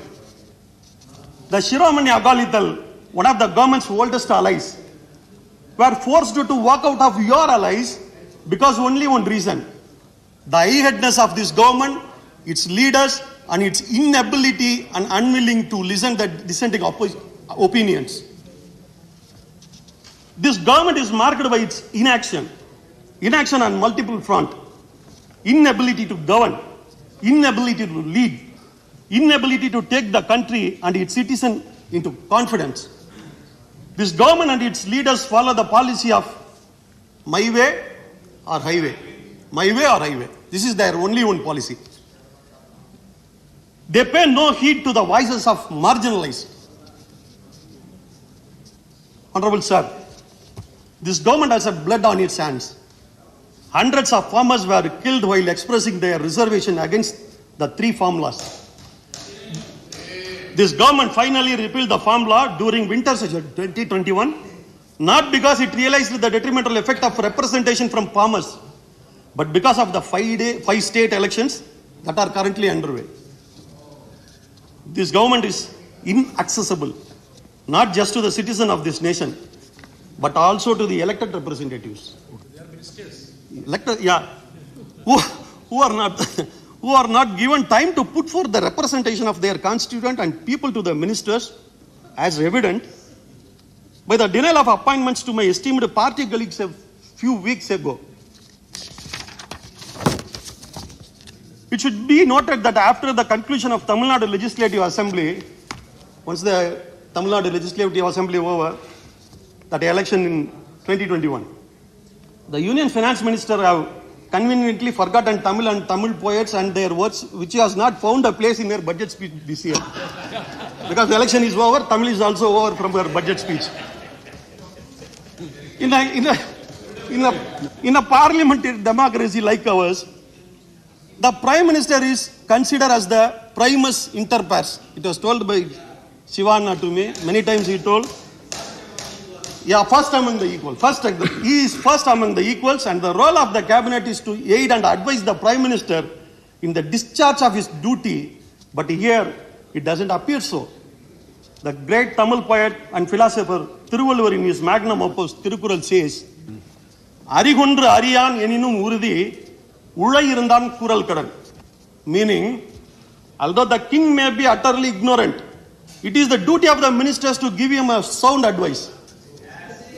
On a contrary, the minister here are busy praising the emperor's new dresses. They are too busy. They are very too busy. And another one important issue I want to talk, sir. The budget imposes 30% tax on the transaction of cryptocurrencies.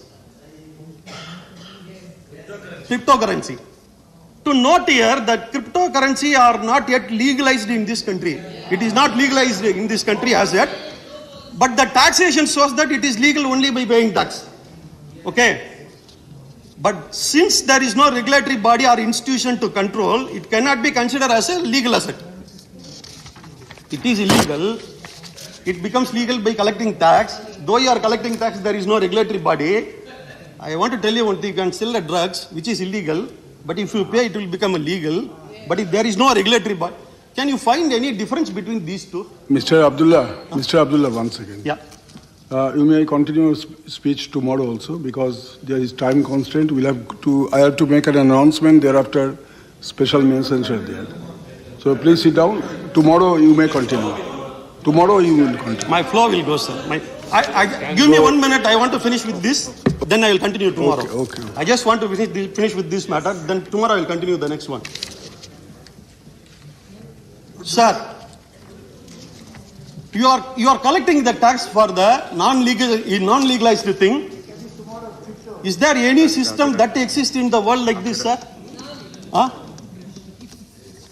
There is a practice of taxing legalized system across the world. Yeah. Please continue tomorrow. Please.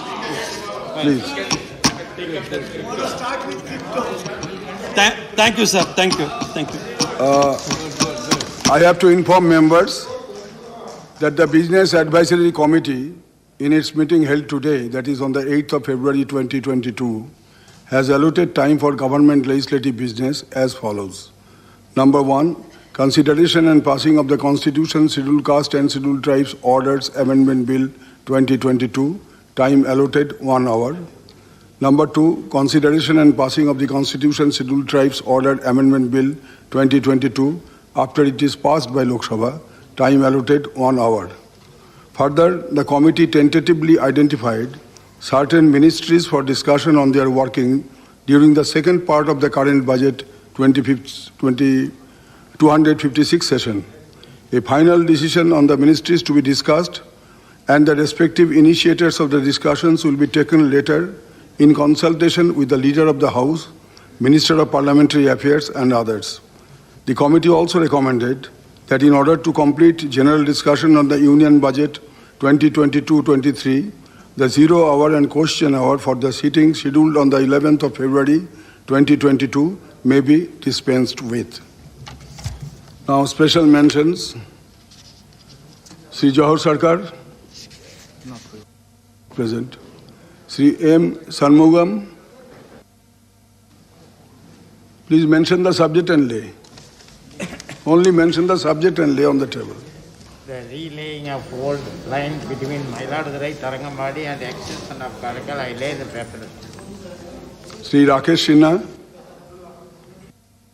महोदय, मेरा विशेष उल्लेख है सूक्ष्म और परंपरागत विधाओं कलाओं के संरक्षण के संबंध में है। इसकी मैं दो पंक्ति से पढ़ना चाहता हूँ। भारत में कला की विविधता इसकी सुंदरता है। इस विविधता का पर चकाचौंध की संस्कृति का प्रभाव पड़ रहा है। कला, संगीत, नृत्य विधाओं में जो विविधताएं हैं वे स्थानीयता की ही नहीं बल्कि सांस्कृतिक यात्रा का एक वृत्तांत भी है। शहरीकरण और नव उदारीकरण के दौर में बस एक प्लीज इन विविध कलाओं और विधाओं के प्रति रुचि सदन की पटल पर रख दीजिए। रुचि व्यवस्थित रूप से बदलने का उपक्रम चल रहा है। प्लीज। मैं इसे ले करता हूँ। Thank you. श्रीमती छाया वर्मा जी। सर, सदन के माध्यम से केंद्र सरकार से मेरी मांग है कि छत्तीसगढ़ में मिलने वाले कोसा, एथेनॉल, सहतूत रेशम एवं इरी रेशम हेतु विशेष योजना चलाकर इसका संरक्षण, संवर्धन और उत्पादन करवाएं, जिससे स्थानीय स्तर पर रोजगार के अवसर बढ़े और लोग आर्थिक रूप से मजबूत हो। सर, मैं ले करती हूँ टेबल पे। Doctor Amee Yajnik. To bring to your notice, sir, that there's a need to see that the food system reaches the abandoned children in orphanages, juvenile homes. I lay the paper on the table. Thank you so much. Doctor Vikas Mahatme. मेरा विषय बहुत ही महत्वपूर्ण है कि घुमंतू community जैसे shepherd, Dhangar, पाल, बघेल, गडेरिया, गौली, वंजारा, वंजारी समाज जो है, इनकी घुमंतू जीवन शैली है और अत्यधिक गरीबी के कारण यह एजुकेशन और हेल्थ फैसिलिटी जो है से वंचित है। इनके लिए विशेष लेजिस्लेशन और स्कीम्स बनाए जाने के बारे में मैंने सरकार से अनुग्रह करता हूँ। श्री इराम करीम जी। Sir, need to increase the minimum pension of PF pensioners to rupees 9,000, which is a long pending demand of pensioners. Please, thank you. Sri John Britas.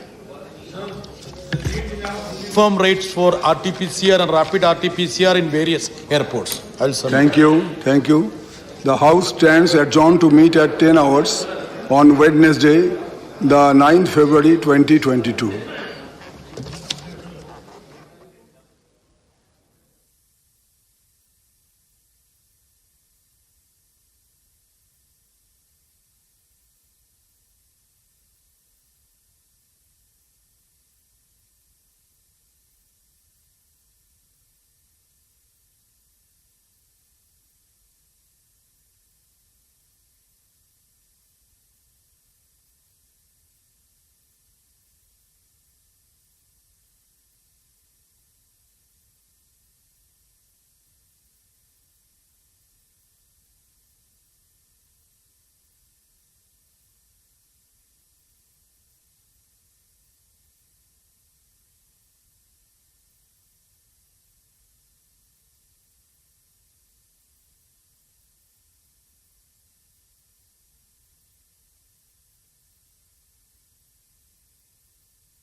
Hello viewers, welcome to this episode of Healthy India. For the last 2 years, we've all been talking about COVID-19 and its vaccination. The COVID-19 pandemic has taught us a lot about treatments, about prevention, about social distancing, masking. Another area where the medical field has learned a lot about managing disease or preventing disease is the area of vaccination. Before the COVID-19 pandemic hit us, there was very little awareness about adult vaccination worldwide, in particular in India. And now it seems to have turned the other way, where all the vaccinations are starting from the oldest age group and children are still to be vaccinated. So that depends on the kind of disease you're dealing with. But the truth is that COVID-19 is a great opportunity for all of us to focus on vaccination for adults. Is it really required? how important is it? And should we really be volunteering for adult vaccination once this pandemic is over? We're not discussing COVID vaccination today. You've heard a lot about that on TV and read a lot about that in the newspaper. So what is vaccination? Vaccination basically is when you stimulate the person's own body, our own body, to mount an immune response that will protect that person from subsequent serious disease. So for example, if you give a small dose of something toxic or a virus or a very small dose, that will stimulate the immune response of the body so that when the actual virus hits you, you're well prepared to tackle it. So it's utilizing the body's own defenses, preparing them for an attack by a virulent organism. That is the principle of vaccination. And I can't resist telling this short story about Jenner and the origin of vaccination and how smallpox was widely prevalent worldwide with 25% mortality. And I'm talking of the late 18th century, maybe 1796 or something, when Jenner noticed that in Gloucestershire in UK, he noticed that maids who got cowpox did not develop smallpox.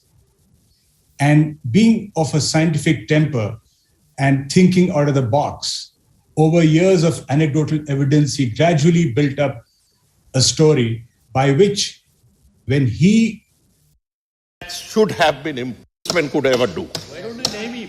Impeachment could ever do. Why don't you name him? Why can't you name him? I would not like to name anyone. Mr. Adani, okay, everybody knows. And I am quoting from the Forbes report and from the Bloomberg report. They say that it is in the range of 6.8 lakh crores from 42,000 crores.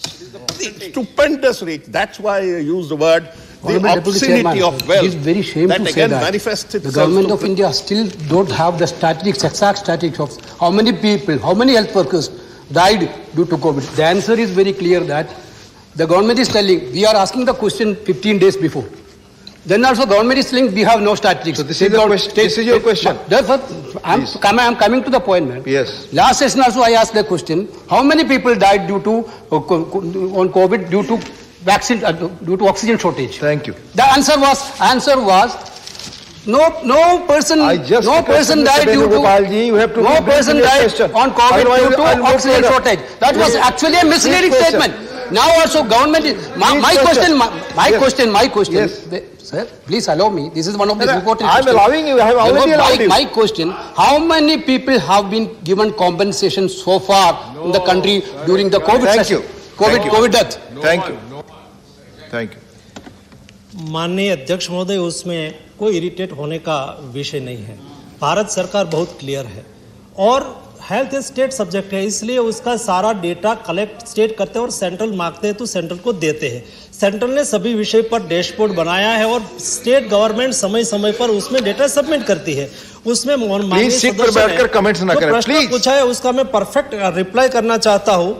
WHO ने guideline दिया था कि कैसे death का data आपको collect करना है. उसके लिए भारत सरकार ने एक प्लेटफॉर्म बनाया और सभी स्टेट गवर्नमेंट को कहा कि आपके यहाँ कोविड से जिसका डेथ हो उसका डेटा उसमें सबमिट करना है.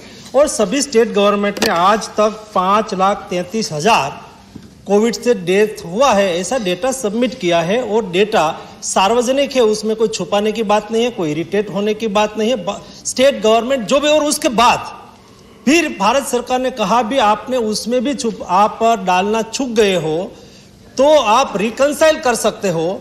तो कई स्टेट ने रिकंसाइल भी किया है और मैं ये केरला तो हर दिन रिकंसाइल कर रहा है, 20,000 से अधिक रिकंसाइल कर दिया, हमें कोई दिक्कत नहीं है. लेकिन स्टेट गवर्नमेंट जो भी फिगर देंगे वो फिगर हम यहाँ बताते हैं, उसमें छुपाने की कोई बात नहीं है. माननीय सदस्य और भी इंफॉर्मेशन हमसे मांगेंगे तो हमारे पास जो भी इंफॉर्मेशन स्टेट ने दी है हम आपको उपलब्ध कराएंगे. धन्यवाद. माननीय Shri KJ Alphons. The government of India has been extremely prompt in paying this compensation to 1,616 people, 880 crores paid. I would like to know from the Honorable Minister, I see that some hospitals are not cooperating. They do not want to issue that certificate, sir, under the format And because they want to suppress the information that somebody from their hospital died. I can just quote you, sir. Please put your question, Mr. Alfonso. I have requested several times. Sir, what action would the government take against these hospitals which are refusing to issue that certificate in the prescribed format? And what action will be taken by the government against those hospitals which refuse to report these cases? Thank you. माननीय अध्यक्ष महोदय, को hospital ने अपने आंकड़े सब नहीं declare किया हो, वो स्टेट गवर्नमेंट देखती है, कंपाइल करके स्टेट गवर्नमेंट हमारे पास इंफॉर्मेशन भेजती है। मैं अपेक्षा रखता हूँ कि स्टेट गवर्नमेंट भी फिर से एडवाइजरी डिक्लेयर करे, हम भी यहाँ से एडवाइजरी डिक्लेयर करके सभी हॉस्पिटल अपना डेटा सबमिट करें, ऐसा आग्रह करेंगे। Thank you. Question number 63, doctor Kirodi Lal Meena. Doctor Kirodi Lal, माननीय मंत्री ji, house first supplementary. Sir, ये जो IPDS योजना के तहत जो भी काम कराए जा रहे हैं वो अभी राजस्थान में पूरे नहीं हुए, जबकि ये योजना मार्च 2022 में बंद कर दी जाएगी। तो मैं मंत्री जी से ये पूछना चाहता हूँ, क्या जम्मू कश्मीर के डेवलपमेंट पैकेज की तर्ज पर राजस्थान में भी IPDS योजना के कार्य की अवधि बढ़ाई जाएगी? धन्यवाद। माननीय उपाध्यक्ष महोदय, IPDS की अवधि बढ़ाने का कोई प्लान नहीं है। उसका कारण यह है कि हम लोग एक नई योजना लेकर के आ रहे हैं, रिवैम्प्ड डिस्ट्रीब्यूशन सेक्टर स्कीम, जिसके अंतर्गत 3,03,000 करोड़ का प्रावधान है राज्यों को अपने डिस्ट्रीब्यूशन सिस्टम्स को मजबूत करने के लिए। उसी योजना से और भी सुदृढ़ीकरण के लिए जो राशि चाहिए ये राजस्थान सरकार ले सकती है। IPDS में भी करीब करीब उनका एक्सपेंडिचर ऑलमोस्ट अबाउट 90% के आसपास आ गया है। कुछ ही प्रोजेक्ट्स होंगे जो कि शॉर्ट क्लोज होंगे, तो वो जो भी शॉर्ट क्लोज होंगे उसको वो नए योजना में ले सकते हैं। Second supplementary. सभापति महोदय, IPDS योजना के काम जितने भी राजस्थान में हुए उनमें व्यापक स्तर पर गबन घोटाले हुए हैं और इसमें 60% से भी ज़्यादा केंद्र का फंड लगा है। मैं माननीय मंत्री जी से निवेदन करना चाहूँगा कि उन गबन घोटाले की जांच केंद्र की किसी सक्षम एजेंसी के कराने का कष्ट करेंगे। धन्यवाद। उपाध्यक्ष महोदय, मैंने नोट कर लिया है। हमारे यहाँ से एक टीम जाएगी और योजनाओं को, सभी योजनाओं को तो नहीं, एट रैंडम कुछ योजनाओं को चयन करके हम लोग वेरीफाई करा लेंगे कि जो काम बताया गया कि हुआ है वो वास्तव में हुआ है कि नहीं, वो हम लोग इंस्पेक्शन करा लेंगे। धन्यवाद। माननीय कनक मेदला Ravindra Kumar ji.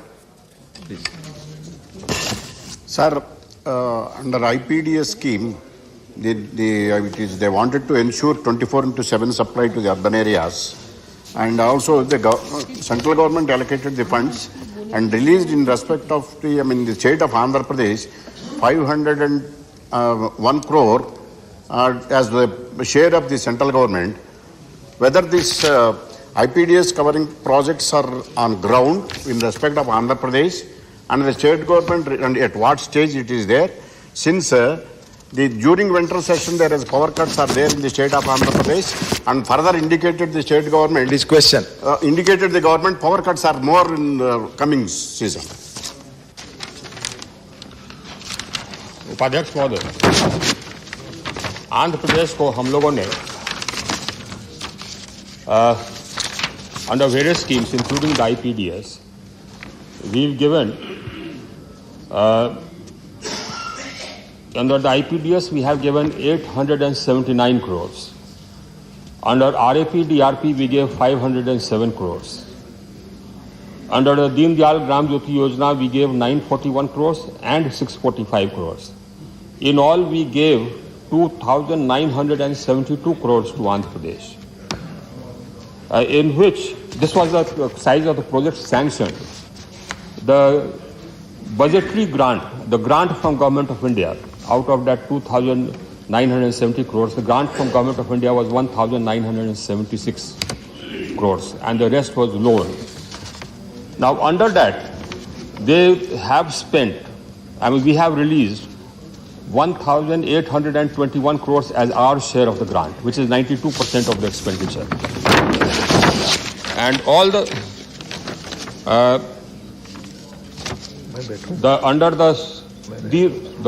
money which we have released, they have constructed 308 new substations, augmented the capacity of 96 substations. They purchased 21,838 transformers, laid down 8,439 LT lines, 6,258 circuit kilometers, etc., etc. So I'll give you the overall figure, sir. The overall situation is this, that the average availability of power in the rural areas in 2015, when we carried out a survey, it was about 12 hours approx. Now today, it is about 21 hours. So just because of the strengthening of the distribution systems, the transmission, so we have connected the whole country into one grid. We've strengthened the distribution systems. Mr. Vice Chairman, Mr. Deputy Chairman, sir, in the past 5 years, under various schemes, Deen Dayal Gram Jyoti Yojana, IPDS, Saubhagya, etc., we have sanctioned schemes worth 2,02,000 crores, out of which the Government of India grant was about 1,41,000 crores.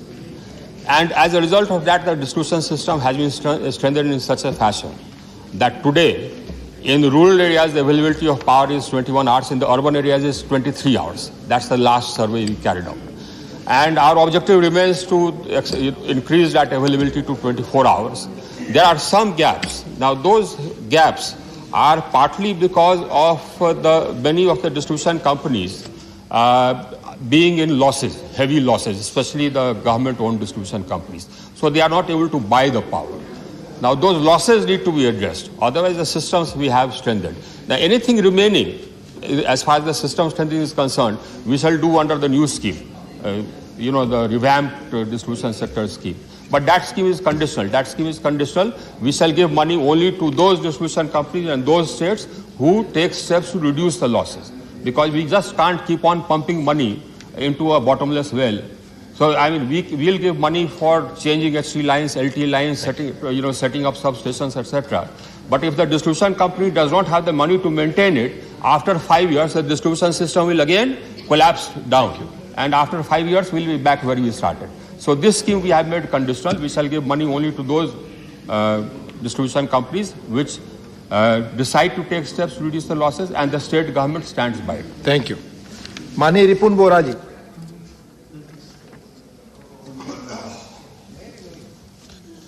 Sir, in the reply, Annexure 1, the minister has showed here that the total for all the states of the projects under IPDS approved cost is 30,802 crores. And the Government of India grant is 19,332 crores. Now my question is, sir, whether the remaining part Government of India will give to the state or not. Because if the Government of India does not give, the state has no power to complete it. It will be lying half done, sir. Thank you. So I want to know from this. Thank you. Mr. Deputy Sir, most of the schemes are reported to have been completed by the states. There are some gaps, and we have given them time till the end of February to submit the completion reports, after which these funds will be released. So these funds are balance funds which shall be released on the receipt of completion reports. We expect the completion reports of most of the schemes, almost about 95% of the schemes, to reach us by end of February. The scheme sunset date is 31st March. We don't intend to extend it. So whatever portion is left for, if any part of the work is left, that can be covered under the new scheme. Thank you. Mani Dinesh Chandra Angadiya. माननीय सभापति महोदय जी, अन्नदाता को ऊर्जादाता बनाने का माननीय प्रधानमंत्री श्री मोदी साहब ने बोला है, तो मैं माननीय मंत्री जी से जानना चाहता हूं कि देश में समेकित विद्युत विकास योजना के तहत कोई योजना है कि अन्नदाता ऊर्जादाता बन सके? अगर नहीं है तो ऊर्जा मंत्री इन पर विचार करना चाहेंगे? धन्यवाद।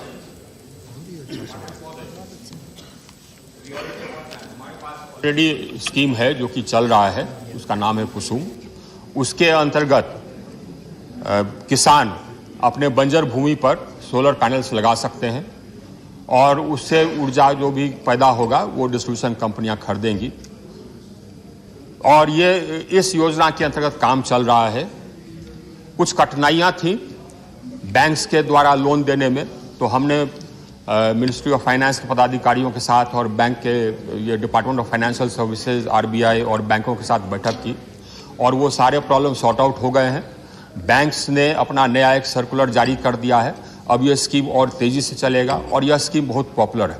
इस योजना के अंतर्गत जो किसान हैं वो अपने बंजर भूमि पर सोलर पैनल लगा करके ये बिजली बेच सकते हैं और उससे काफ़ी इनकम होता है।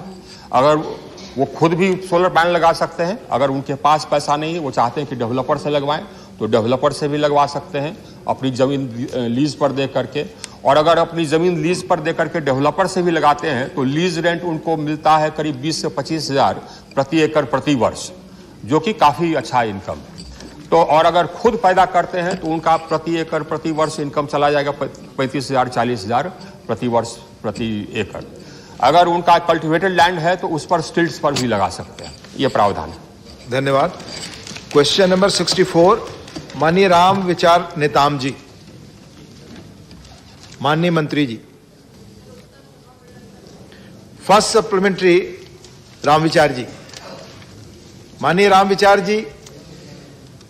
धन्यवाद उपसभापति महोदय। मैं छत्तीसगढ़ प्रदेश के अंतर्गत जो आने वाले जिले हैं, ट्राइबल जिले, इन जिलों में स्वास्थ्य की जो सुविधा है, ये कह सकते हैं महोदय कि केंद्र सरकार के सहयोग से बहुत सारे उन सुदूर अंचलों में भी स्वास्थ्य सुविधा मजबूत हुई है। इसके बावजूद ये जो चित्र आया है बहुत ही दयनीय है और चिंताजनक है महोदय। मैं आपके माध्यम से निवेदन करना चाहूँगा कि माननीय मंत्री जी ने भी स्वीकार किया है कि छत्तीसगढ़ में जनजाति क्षेत्रों में महिलाओं, बच्चों, नवजात की मौतें काफ़ी बढ़ी हैं। गर्भवती महिलाओं में बताए गए मौतों के कारणों में हेमरेज, सेप्सिस, गर्भपात, प्रसव में रुकावट, इस तरह के अनेक बीमारियों से मरने की शिकायत आई है। महोदय, मैं आपके ध्यान में लाना चाहूँगा कि ये जो ट्राइबल एरिया है छत्तीसगढ़ के, बलरामपुर, बस्तर, बीजापुर, दंतेवाड़ा, गरियाबंद, जसपुर, हमारा कांकेर, कवर्धा, कोंडागांव, कोरबा, कोरिया, नारायणपुर, राजनांदगांव, सुकमा, सूरजपुर, सरगुजा, इन जिलों में अगर वर्षवार हम देखें तो जहां 2021 में 3,139 लोगों की मौतें हुई, 2021-22 में आप सवाल पूछे माननीय राम विचार जी, सवाल पूछे महोदय, जिसमें कि हमारा गृह जिला बलरामपुर है, जिसमें 6 महीना के अंदर सैकड़ों लोगों की मौत हुई। मैं आपके माध्यम से ये जानना चाहता हूं कि इसमें क्या ऐसा कारण है कि प्रति वर्ष इस तरह की बीमारियों के चपेट में आकर के सुदूर अंचल में निवास करने वाले लोग जो है बेमौत मारे जाते हैं। धन्यवाद। इसके लिए धन्यवाद। सवाल पूरा हो गया, प्लीज। किया है और राज्य सरकार धन्यवाद। को आप सवाल पूरा हो गया माननीय राम विचार जी, प्लीज। माननीय मंत्री जी। सभापति महोदय, आपके माध्यम से मैं ये अवगत कराना चाहती हूँ कि आदरणीय प्रधानमंत्री जी के नेतृत्व में लगातार माताओं की और बच्चों की सुरक्षा को लेके अनेक योजनाओं के माध्यम से राज्यों को ये निर्देश गए हैं कि इन्फेंट मॉर्टेलिटी रेट हो या फिर मैटरनल मॉर्टेलिटी रेशो हो, वो कम करने के लिए प्रयास करें। और उस तरह से आज IMR देखा जाए तो पूरे भारत में वो कम होता नज़र आ रहा है, लेकिन जैसा कि माननीय सदस्य ने पूछा, छत्तीसगढ़ में वो अभी भी कम हुआ नहीं है। उसी तरह है मैटरनल मॉर्टेलिटी रेशो, जो कि भारत में एवरेज कम हो रहा है, लेकिन छत्तीसगढ़ में वो आज भी बढ़ा हुआ नज़र आ रहा है। जैसे कि राज्य सरकार ने भी कुछ जो योजनाएं हैं, अलग अलग योजनाएं हैं, माल न्यूट्रिशन से लगातार जो आंकड़े आ रहे हैं, तो माल न्यूट्रिशन डायरेक्ट कॉज नहीं है, लेकिन by reducing the resistance to infection it can cause the increase morbidity and mortality. Sir, ये रिस्क इंक्रीज होती है प्रेगनेंसी में, और छत्तीसगढ़ में ये 7% इसका इन्फेक्शन का रेट आया है। सर, मैं आपके माध्यम से ये कहना चाहूँगी कि राज्य सरकार ने ये इम्प्लीमेंटेशन पे जोर देना चाहिए। वहाँ पे देखा गया है कि एंटीनेटल चेकअप जो कि वो भी अच्छा होना चाहिए, लेकिन लगातार वो भी कम होता जा रहा है। उस पर राज्य सरकार ने आवश्यक कदम उठाने चाहिए। केंद्र सरकार लगातार प्रयास राज्यों के साथ कर रहे हैं, और अनेक योजनाओं के साथ मैंने विस्तृत में जवाब में भी कहा है। जननी सुरक्षा योजना हो, जननी शिशु सुरक्षा कार्यक्रम हो, अनेक योजनाएं हैं, प्रधानमंत्री सुरक्षित मातृत्व अभियान है, ऐसे अनेक योजनाएं हैं, और साथ इम्यूनाइजेशन प्रोग्राम है, जिससे कि ये रोकने के लिए हम प्रयास कर रहे हैं। धन्यवाद। सेकंड सप्लीमेंट्री, और संक्षेप में सिर्फ एक सवाल, राम विचार जी। जी, धन्यवाद महोदय। इन क्षेत्रों में खास करके जो बलरामपुर जिले हैं, कोरवा जाति, पहाड़ी कोरवा, पंडो जनजाति, इसी प्रकार से बाकी प्रदेश में ये स्थिति है महोदय। क्या माननीय मंत्री महोदय के माध्यम से मैं निवेदन करना चाहता हूँ आपके माध्यम से कि इन क्षेत्रों में हर साल इस तरह की बीमारियों के चपेट में लोग आते हैं, क्या यहाँ के लिए कोई स्पेशल टीम भेज करके वो इसकी जांच करवाएंगे और उस जांच रिपोर्ट के आधार पे कार्रवाई करना चाहेंगे? धन्यवाद। माननीय उपसभापति महोदय, आपके माध्यम से मैं ये ज़रूर कहना चाहूँगी कि हम लगातार केंद्र सरकार प्रयास कर रही है, लेकिन फिर भी राज्य सरकार ने भी उसे ध्यान में रखते हुए लोकल, जबकि NHM के थ्रू सारा राशि आवंटित जो होता है केंद्र के माध्यम से वो दिया जाता है, लेकिन फिर भी अनेक ऐसे ज़िले हैं जिन्होंने माननीय सदस्य ने कहा है, अगर उन ज़िलों में काम कम हो रहा है तो ज़रूर केंद्र सरकार इस पर मीटिंग के माध्यम से वहाँ पे प्रयास करेगी, और अगर ये उनका इसमें काम नहीं हुआ तो ज़रूर केंद्रीय टीम उन्हें जाएगी, और ये वहाँ की संख्या को देख के उस पर काम आगे बढ़ाने में मदद की जाएगी। धन्यवाद। श्रीमती छाया वर्मा जी। धन्यवाद उपसभापति महोदय। माननीय सांसद जी का सवाल था कि पिछले 3 वर्षों में छत्तीसगढ़ में आदिवासी क्षेत्रों में गर्भवती महिला और बच्चे को इनकी कितनी मौत हुई। मुझे खुशी इस बात की है कि छत्तीसगढ़ में 3 साल में, जब से कांग्रेस की सरकार बनी है, एक भी मौत, ना बच्चों की ना गर्भवती महिलाओं की कुपोषण से एक भी मौत नहीं हुई है। इसका मुझे गर्व है, मुझे खुशी है। और जो मौतें हुई है वो अन्य कारणों से हुई है। मैं माननीय मंत्री जी से आपके माध्यम से ये पूछना चाहती हूँ, क्या आप NHM में राशि बढ़ाएंगे क्या छत्तीसगढ़ सरकार? धन्यवाद। आदरणीय उपसभापति महोदय, आपके माध्यम से मैं ये ज़रूर कहना चाहूँगी कि माल न्यूट्रिशन को लेके, चाहे वो बच्चों या माताओं की सुरक्षा को लेके, ये सरकार किसी की भी हो, हमारा दायित्व है कि हर बच्चा और माता सुरक्षित रहे। हम चाहते हैं कि हर एक राज्य में किसी के भी मौत ना हो, माल न्यूट्रिशन से भी ना होए और किसी इन्फेक्शन से भी ना होए, लेकिन फिर भी माननीय सदस्य ने जो उपस्थित मुद्दा किया है, मैं आपके माध्यम से कहना चाहूँगी कि NHM के माध्यम से पिछले साल हमने जो राशि आवंटित की थी छत्तीसगढ़ के लिए वो लगभग 979 करोड़ थी, जिसके माध्यम से अनेक योजनाओं के साथ NHM ने वहाँ पे राशि दी है और ये योजनाओं के माध्यम से वो माताओं को सुरक्षित रखने के लिए फिर भी मैं ये कहना चाहूँगी कि प्रेग्नेंट वुमेन का वहाँ का डेथ रेट बढ़ा है, हमें उस पर गौर रख के काम करना चाहिए। धन्यवाद। श्री माननीय राकेश सिन्हा, सवाल छत्तीसगढ़ पर है। छत्तीसगढ़ पर ही पूछना है।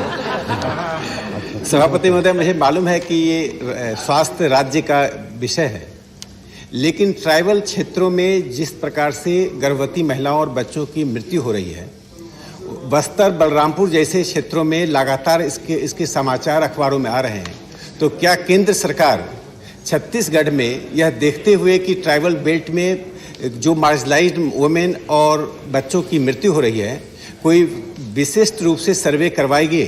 क्योंकि यह सर्वे इसलिए आवश्यक है कि यदि राज्य सरकार कोई काम ना करे तो केंद्र सरकार ट्राइबल के मामले में चुप नहीं रह सकती है, नहीं रहना चाहिए। धन्यवाद। आदरणीय उपसभापति महोदय, माननीय सदस्य ने जो सवाल उपस्थित किया है, ज़रूर ट्राइबल एरिया में कुछ भाग ऐसे हैं कि जहाँ पे माताओं की मृत्यु का दर बढ़ा है। आपके माध्यम से मैं लगातार यही कह रही हूँ कि जननी सुरक्षा योजना है जो कि एक प्रमोट करती है कि इंस्टीट्यूशनल डिलीवरी को बढ़ाया जाए। वहाँ पे लगातार हमने पिछले लगभग 1 साल में 1 करोड़ बेनिफिशरीज ने वहाँ पे लाभ उठाया है। जननी शिशु सुरक्षा कार्यक्रम के माध्यम से वहाँ पे फ्री ट्रांसपोर्ट हो, डायग्नोस्टिक हो, मेडिसिन्स हो, वो प्रोवाइड करें, ये भी हमने निर्देश जारी किए हैं। प्रधानमंत्री सुरक्षित मातृत्व अभियान के माध्यम से इन्वेस्टिगेशंस पे और ड्रग्स के लिए और विशेष करके इन ट्राइबल एरिया में ये सुविधा मिले, इसके लिए केंद्र सरकार ने विशेष कार्यक्रम भी दिया है। इसके अलावा पोषण अभियान के माध्यम से जो कि बच्चों और वुमेन के लिए माल न्यूट्रिशन को मदद करने के लिए, उनका स्वास्थ्य अच्छा रखने के लिए ऐसी अनेक योजनाएं हैं केंद्र सरकार के माध्यम से जो कि लगातार की जा रही है। अनीमिया मुक्त भारत हो, विटामिन ए सप्लीमेंट्स हो और विशेष करके होम बेस्ड न्यूबॉर्न केयर के लिए जो हमारी आशा बहनें घर पे जाती है, उसे ये कंट्रोल करने में मदद करता है। धन्यवाद। क्वेश्चन नंबर 65, श्रीमती सीमा द्विवेदी जी। माननीय मंत्री जी, पहला सप्लीमेंट्री माननीय सीमा जी। माननीय सभापति महोदय, मैं सरकार को धन्यवाद देना चाहती हूँ, माननीय मंत्री जी को धन्यवाद देना चाहती हूँ कि कोरोना काल में जन औषधि केंद्र 8000 खोलने से सस्ती दवाइयों से लेकर के वैक्सीन लगाने, वैक्सीन बनाने, वैक्सीन को विदेश भेजने में, विदेशों में मतलब जितने भी देश हैं सबसे ऊंचा स्थान भारत का रहा है। इसके लिए हम सरकार को बधाई देना चाहते हैं। माननीय मेरा सवाल ये है, कोरोना होने के बाद जिन व्यक्ति को कोरोना हुआ अथवा उनके परिवार से कोई मर गया अथवा उनका कोई रिश्तेदार मर गया अथवा ऐसी महिलाएं जो गर्भवती थी उनको कोरोना हो गया था, ऐसे लोगों के मन में एक बहुत बड़ा डर समाया हुआ है कोरोना को लेकर के।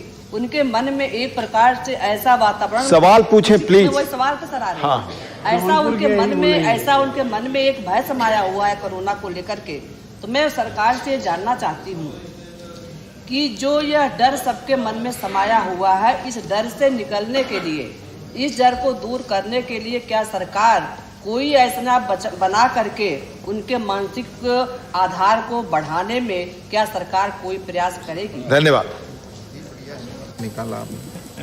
माननीय सदस्य ने बहुत ही गंभीर मुद्दा उठाया है कि कोविड के कारण अनेक स्ट्रेस लेवल बढ़े और जिसके कारण सरकार ने भी उसको ध्यान में रखते हुए जो कि हमारा नेशनल मेंटल हेल्थ प्रोग्राम चलता है और जिसके थ्रू हम डिस्ट्रिक्ट पे भी, डिस्ट्रिक्ट लेवल पर डिस्ट्रिक्ट मेंटल हेल्थ प्रोग्राम के थ्रू मदद देते हैं। और ख़ास करके जो कोविड काल में माननीय सदस्य ने उपस्थित किया हुआ सवाल है कि मेंटल हेल्थ पे क्या किया गया, तो इनिशिएटिव्स बहुत सारे लिए गए जिसमें कि एक हेल्पलाइन दी गई जिसके कारण लोग हेल्पलाइन से मदद ले सके और उसके थ्रू लगभग 5,77,743 कॉल्स रिसीव हुए जिसके थ्रू लोगों को हेल्प भी मिली और जो हमारा टेली कंसल्टेशन है थ्रू ई संजीवनी, उससे लगभग 2 करोड़ लोगों ने भी टेली कंसल्टेशन लिए, जिसमें कि मेंटल हेल्थ कंसल्टेशन भी थे।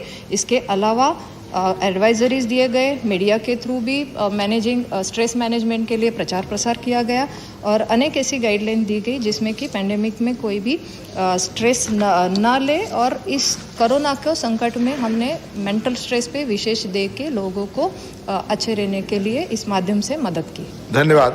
माननीय सीमा जी, दूसरा सप्लीमेंट। माननीय सरकार का जवाब बहुत अच्छा आया है कि मानसिक स्वास्थ्य परामर्श और परिचर्चा सेवाओं तक पहुंच में और सुधार करने के लिए बजट 2022-23 में राष्ट्रीय टेली मानसिक स्वास्थ्य कार्यक्रम की घोषणा की है, जिसमें निम्हांस बेंगलुरु को नोडल केंद्र बनाते हुए 23 मानसिक स्वास्थ्य केंद्रों का सवाल पूछे प्लीज।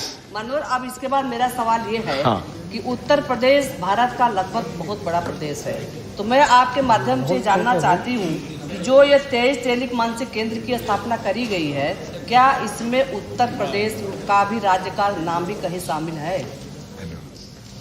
माननीय उपसभापति महोदय, जैसा कि माननीय सदस्य ने कहा कि लगातार आदरणीय प्रधानमंत्री जी के नेतृत्व में सुविधाओं को ध्यान में रखते हुए नेशनल टेलीमेंटल हेल्थ प्रोग्राम, जो कि इस बजट में खास करके जैसे हमने कोरोना काल में देखा कि लोगों के स्ट्रेस लेवल बढ़े हैं, उसको ध्यान में रखते हुए इम्प्रूवमेंट और क्वालिटी एश्योरेंस के लिए, काउंसलिंग केयर के लिए और सर्विस के लिए 23 टेलीमेंटल हेल्थ सेंटर्स ऑफ एक्सेलेंस दिए जाएंगे, जिसका निम्हांस एक नोडल सेंटर बनेगा। मैं आदरणीय सांसद को ये कहना चाहूँगी कि ज़रूर उन्होंने कहा है कि उत्तर प्रदेश एक बड़ा राज्य है। हमारा प्रयास है सर कि ऐसे अनेक सेंटर्स हो जहाँ पे ये सुविधा मिले। पहले भी हमारे 25 सेंटर्स ऐसे काम कर रहे हैं और अलग अलग माध्यम से साइकेट्री डिपार्टमेंट हो, वहाँ के स्ट्रेंथनिंग हो, उसमें भी बढ़ावा दिया जा रहा है। ज़रूर सर, मैं आपके माध्यम से ये कहना चाहूँगी कि ये centre of excellence Uttar Pradesh हो या हमारे सभी राज्यों को सेवा देने में ज़रूर कामयाब रहेंगे। इसके अलावा भी हम डिजिटल के माध्यम से भी ऐसी सुविधा दें कि कोई वंचित ना रहे, उससे वो मदद ज़रूर मिले। धन्यवाद। माननीय Kanimozhi NVN सोमोजी। Thank you, sir. Sir, they have said they would generate awareness among the masses and the mental health. I would like to know who's monitoring this. Is there a doctor who's heading the team, or it's only the psychological people who just done a BSc psychology is heading the team? And they've also said 23 telemental health centers will be allocated. In which states is Tamil Nadu also part of it? And I would also like to... You have already put, this is second question, so please come to now. Yes. There's almost one more question, sir. Yes. Is the counseling a part for all the COVID positive patients? Because not only post-COVID they have a trauma, they do have trauma when they are having that also. Thank you. So I would like to also know on that, sir. Thank you. There are 3 questions. आप तीनों या चाहे एक का जवाब दे, क्योंकि we have to move further. जी, आदरणीय उपसभापति महोदय, जैसे कि मैंने कहा कि इस साल के बजट में जो नेशनल टेलीमेंटल हेल्थ प्रोग्राम दिया है, उसके आधार पर नए 23 सेंटर ऑफ एक्सीलेंस बनेंगे और लगातार माननीय सदस्य सभी की इच्छा है कि हमारे राज्य में ये सेंटर्स बने। ये बड़ी अच्छी बात है और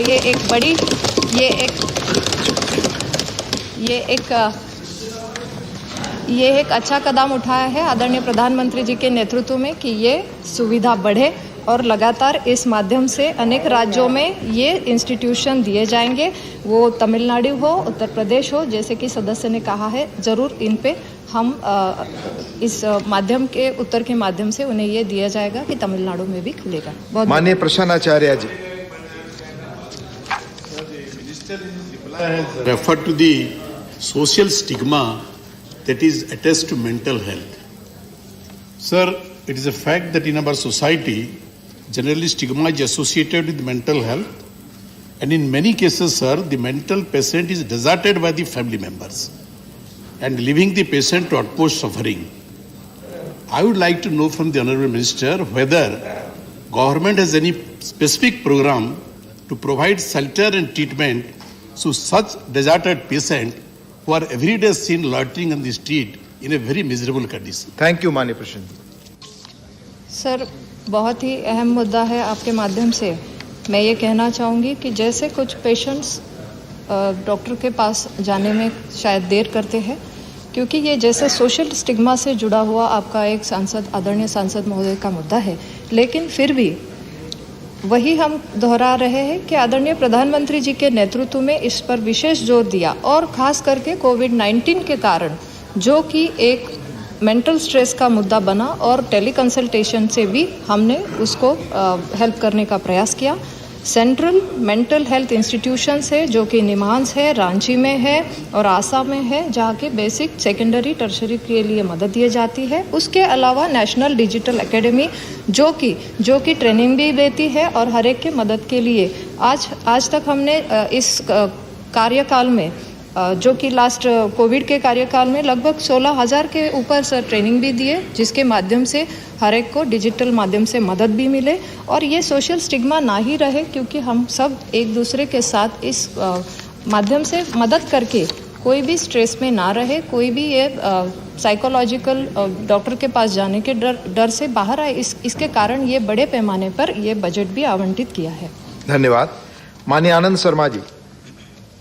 सभापति महोदय, मैं मंत्री महोदय से पूछना चाहता हूं, स्वागत करते हुए national tele mental health program जो बजट में अनाउंस हुआ है, कि जो कई तरह के मेंटल हेल्थ इश्यूज होते हैं वो एक बास्केट में नहीं डाले जा सकते। क्या वयस्क लोग जो हैं, एडल्ट्स और बड़ी उम्र के लोग, कई बच्चे बड़े होते हैं, माँ बाप चले जाते हैं, अनाथ हो जाते हैं, और जो एडल्ट्स हैं, बूढ़े लोग हैं, वृद्धावस्था में कोई उनकी देखरेख नहीं करता। क्या केंद्र सरकार राज्यों से बात करके पूरे देश के अंदर अनाथ लोगों के लिए, वयस्क जिनको कोई देख नहीं कर सकता, और वृद्ध लोगों के लिए शेल्टर होम्स बनाने की पे विचार करेगी? धन्यवाद। माननीय उपसभापति महोदय, बहुत ही गंभीर मुद्दा है जो माननीय सदस्य ने उपस्थित किया है, लेकिन फिर भी मैं आपके माध्यम से यही कहना चाहूँगी कि नेशनल मेंटल हेल्थ प्रोग्राम के तहत हर एक डिस्ट्रिक्ट में डिस्ट्रिक्ट मेंटल हेल्थ प्रोग्राम के तहत जो भी डिस्ट्रिक्ट लेवल पे समस्याएं हैं वो NHM के माध्यम से वहाँ पे भी उपलब्ध होगी। हर एक डिस्ट्रिक्ट में 10 बेड भी ऐसे रिजर्व रखे जाएंगे जिसमें कि साइकेट्रिस्ट हो या फिर साइकोलॉजिकल मदद करने के लिए। और सर, मैं आपके माध्यम से माननीय सदस्य को ये कहना चाहूँगी कि शायद वहाँ पे अगर उनके ज़िलों में ये सुविधा नहीं होगी तो हमें ध्यान देकर वो PIP के प्रोग्राम के थ्रू, NHM के थ्रू अगर आप दे सकते हैं तो हम उस माध्यम से केंद्र सरकार मदद करने में वो राशि भी आवंटित करती है। सर, उसमें फंड्स भी दिए जाते हैं जिसमें कि IAC और अवेयरनेस के लिए भी मदद दी जाती है। बहुत बहुत धन्यवाद। धन्यवाद। क्वेश्चन नंबर 66, माननीय TG वेंकटेश जी। माननीय TG वेंकटेश। अनुपस्थित। 66 लोकसभा। Yes sir. अच्छा, माननीय मंत्री जी। पहला सप्लीमेंट्री माननीय वेंकटेश जी। My first additional question, sir. Minister, through you, number one, the vaccine manufacturing, coronavirus controlling, developed by Modi ji government successfully and distributing more than 100 crores people vaccinated and globally in a position to supply. But this is a vaccine will prevent you, sir. Please be brief in your question. Spreading of the virus. This will not help. Masks will not help, sir. HEPA filters has to be installed. Government is going to take any steps for installing the HEPA filters in the central halls, parliament, please, all the places. Maanniya Venkatesh ji, please be brief. Over, sir. First question is over. HEPA filters, whether they are going to install all the all the halls. माननीय सदस्य ने जो प्रश्न पूछा है, ये प्रश्न Covid टीके के संदर्भ में है। कोविड टीका कितना असरकारक है, कितना असरकारक नहीं है। माननीय अध्यक्ष महोदय, मुझे बताते हुए खुशी हो रही है कि नहीं केवल इंडिया में, ICMR में, उसके अलावा विश्व की सभी साइंटिफिक इंस्टीट्यूट ने कहा है कि टीका लगने से, वैक्सीनेशन हो जाने से हम कोविड में मोर्टालिटी रेट और हॉस्पिटलिटी रेट को कम कर सकते हैं और सक्सेसफुली कम हुआ है। माननीय अध्यक्ष महोदय, मुझे बताते हुए खुशी हो रही है कि देश में आज वयस्क लोगों को 97.5% फर्स्ट डोज लग चुका है और 77% लोगों को सेकंड डोज लग चुका है। विश्व के डेवलप्ड कंट्री में भी 90% से एबव फर्स्ट डोज नहीं लगा है, ये हिंदुस्तान ने लगा के दिखाया है। माननीय प्रधानमंत्री जी के नेतृत्व में हम कोविड क्राइसिस के सामने एक अच्छी तरह से लड़ाई लड़ रहे हैं और उसका अच्छा नतीजा ये निकला कि जब थर्ड वेव आया या तो थर्ड सर्ज आया, ऐसी स्थिति में ओमिक्रॉन के सामने लड़ने में यही टीकाकरण ने ही हमें उपयोगी हुआ है। ICMR की एक स्टडी अभी पिछले 2 दिन के पहले आई है, उसके मुताबिक देश में 99.3% जिस लोगों को कोविड हुआ था लेकिन उसको टीकाकरण हो गया था, इसलिए वो सुरक्षित रहे। ये हमारे लिए बहुत अच्छा इंडिकेशन है और हिंदुस्तान ने ये विश्व के सामने एक एग्जाम्पल स्थापित किया है कि इतना बड़ा देश, ह्यूज डाइवर्सिटी, इतनी विविधता के बावजूद भी विश्व के सापेक्ष में भारत ने अच्छी तरह से कोविड क्राइसिस के सामने लड़ाई लड़ी है। धन्यवाद। सेकंड सप्लीमेंट्री, माननीय वेंकटेश जी। Second supplementary question, sir. Is it true that Omicron affected persons develop antibodies which can prompt the body's immune response to the virus and protect from any variant of COVID-19 virus? I want reply from Minister. Thank you. माननीय speaker साहब, Covid टीका लगने से व्यक्ति के शरीर में antibody develop होता है और वो कोविड वेरिएंट आते हैं तो उसके सामने सुरक्षा देता है। धन्यवाद। माननीय John ब्रिटस। Sir, is it a fact that numerous RT-PCR tests which people have to undergo is becoming a big loot? Sir, I myself spend almost 25,000 rupees in a month's time. Will the government consider this fact and ensure that the charges for the RT-PCR tests are reduced or made uniform or made it free like in other countries? Right. Will the government also consider that the money for RT-PCR be spent from the PM Care Fund, for which 2/3 of the money is unspent? Right. मंत्री जी, मंत्री जी। माननीय अध्यक्ष महोदय, माननीय सदस्य ने जो प्रश्न उपस्थित किया है वो RT-PCR टेस्ट के पर है। RT-PCR टेस्ट तरह तरह की टेक्नोलॉजी आज उपलब्ध है, तरह तरह की किट उपलब्ध है। जो भारत सरकार के हॉस्पिटल में जाते हैं वहाँ फ्री होता है, प्राइवेट में जाते हैं तो अलग अलग किट की अलग अलग प्राइस के मुताबिक टेस्ट होता है और लोग प्राइवेट में भी और गवर्नमेंट में भी जाके करवाते हैं। गवर्नमेंट फैसिलिटी का उपयोग करें तो कोई खर्च नहीं लगेगा। Right. Shri V Vijay Sai Reddy, supplementary. नहीं। श्री सैयद जफर इस्लाम। वैसे तो सरकार को जितनी भी बधाई दी जाए सर, कम हो गई जो वैक्सीनेशन जिस तरह से हमारे देश में हुआ है। लेकिन एक मेरा बेसिक सवाल है, चूंकि अब स्कूल्स खुल रहे हैं, छोटे छोटे बच्चों को भी वैक्सीनेशन नहीं हुआ है, तो ओमिक्रॉन का कितना खतरा छोटे बच्चों पे है, इसलिए कि स्कूल खुल गए हैं और बच्चे स्कूल जाने लगे हैं। ये थोड़ा मंत्री जी इस पे गाइड कर दे तो अच्छा होगा। राइट। मंत्री जी। माननीय अध्यक्ष महोदय, किसको वैक्सीन देना किसको वैक्सीन नहीं देना वो साइंटिफिक का सुझाव के आधार पर डिसाइड किया जाता है। देश में उसके लिए एक इंटागी करके एक्सपर्ट लोगों का ग्रुप बनाया हुआ है। एक्सपर्ट लोगों की टीम बार बार बैठती है और समय समय पर सुझाव देती है और सुझाव के आधार पर सरकार डिसीजन करती है। भारत सरकार ने 80 एबव पहले किया था, उसके बाद 15 से 18 एज के बच्चों को टीका लगाने का अभियान आज चल रहा है। 67% 15 to 18 एज के बच्चों को टीका लग चुका है, तेज गति से चल रहा है।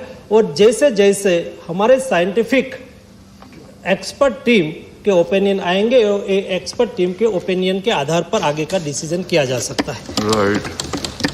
श्री रामचंद्र जहांगरा, क्वेश्चन 67। क्वेश्चन 67 जहांगरा जी। लोकसभा जी, लोकसभा। और लोकसभा। मंत्री जी। टल पर रख दिया है। ठीक है। सप्लीमेंट्री रामचंद्र जहांगरा जी। धन्यवाद सभापति महोदय। करोड़ों लोगों को प्रधानमंत्री जन आरोग्य योजना के तहत आयुष्मान भारत कार्ड योजना का लाभ मिला है, उनकी ज़िंदगी बची है। मैं माननीय मंत्री महोदय से आपके माध्यम से जानना चाहता हूं कि इस आयुष्मान योजना के तहत बहुत से लाभ के जो पात्र लोग थे वो वंचित रह गए सर्वेक्षण में किसी कमी के कारण। भारत सरकार ने 10 राज्यों और केंद्र शासित प्रदेशों में इसका पुनः सर्वेक्षण का अभियान चलाया है आपके द्वारा आयुष्मान के तहत। मेरे हरियाणा प्रदेश में भी बहुत से लोग इस लाभ से वंचित रह गए। मैं मंत्री महोदय से जानना चाहूँगा कि इस स्कीम को अन्य राज्यों में भी सर्वेक्षण के लिए बढ़ाने की कोई योजना है? मंत्री जी। माननीय अध्यक्ष महोदय, आयुष्मान भारत योजना एक देश के गरीब, शोषित, वंचित और पीड़ितों के प्रति प्रधानमंत्री जी का जो कमिटमेंट है उसमें से निकली हुई योजना है। माननीय अध्यक्ष महोदय, देश के गरीब लोग, और कोई गरीब के यहाँ बीमारी आती है, बीमारी तो कभी किसी को पूछ के नहीं आती है, वो अमीर के यहाँ भी आती है और गरीब के यहाँ भी आती है। जब अमीर के यहाँ कोई बीमारी आती है तो उसके जेब में पैसा होता है, लेकिन कोई गरीब के यहाँ बीमारी आती है तो उसके जेब में पैसा नहीं होता है, इसलिए वो कभी अपना इलाज नहीं करवा सकते थे और कई बार ऑपरेशन भी नहीं करवा सकते थे। और परिवार के मुखिया जो घर का संचालन करते थे, कमाई का एक ही व्यक्ति माध्यम हो, ऐसे व्यक्ति परिवार में नहीं रहने से परिवार के पर बहुत नेगेटिव इफेक्ट होती थी। ऐसी स्थिति में आयुष्मान भारत योजना का इम्प्लीमेंटेशन प्रधानमंत्री जी ने किया। और माननीय अध्यक्ष महोदय, दुनिया में एक बार आज से 8 साल पहले अमेरिका में ओबामा केयर योजना चलाई गई थी। ओबामा केयर योजना में 10 करोड़ लोगों को हेल्थ सिक्योरिटी दी गई थी और दुनिया में उसकी वाहवाही हुई थी। माननीय अध्यक्ष महोदय, ये 10 करोड़ फैमिली यानी कि 50 करोड़ लोगों के लिए हेल्थ सिक्योरिटी योजना है। आज तक 3 करोड़ लोग इस योजना के मुताबिक अपनी ट्रीटमेंट करवा चुके हैं और गरीब लोगों के परिवार के सदस्य का भी उससे इलाज हुआ, ऑपरेशन हुआ है और उसका परिवार सशक्त हुआ है। सेकंड सप्लीमेंट्री जांगरा जी। जी मान्यवर, मेरा मंत्री जी से सवाल ये है कि इसमें जो डाटाबेस है वो 2011 की जनगणना का लिया गया है, जिसमें टोटल जो अभी तक जो सर्वेक्षण में आए हैं वो 15 करोड़ 73 लाख के लगभग आए हैं, जो हिंदुस्तान की जनसंख्या के हिसाब से काफ़ी कम है। तो मैं मंत्री महोदय से पुनः यही जानना चाहता हूं कि इसका पुनः सर्वेक्षण की कोई योजना है ताकि जो लाभ के पात्र हैं, जो वंचित रहे, उनको दोबारा लिया जाए। Time is over.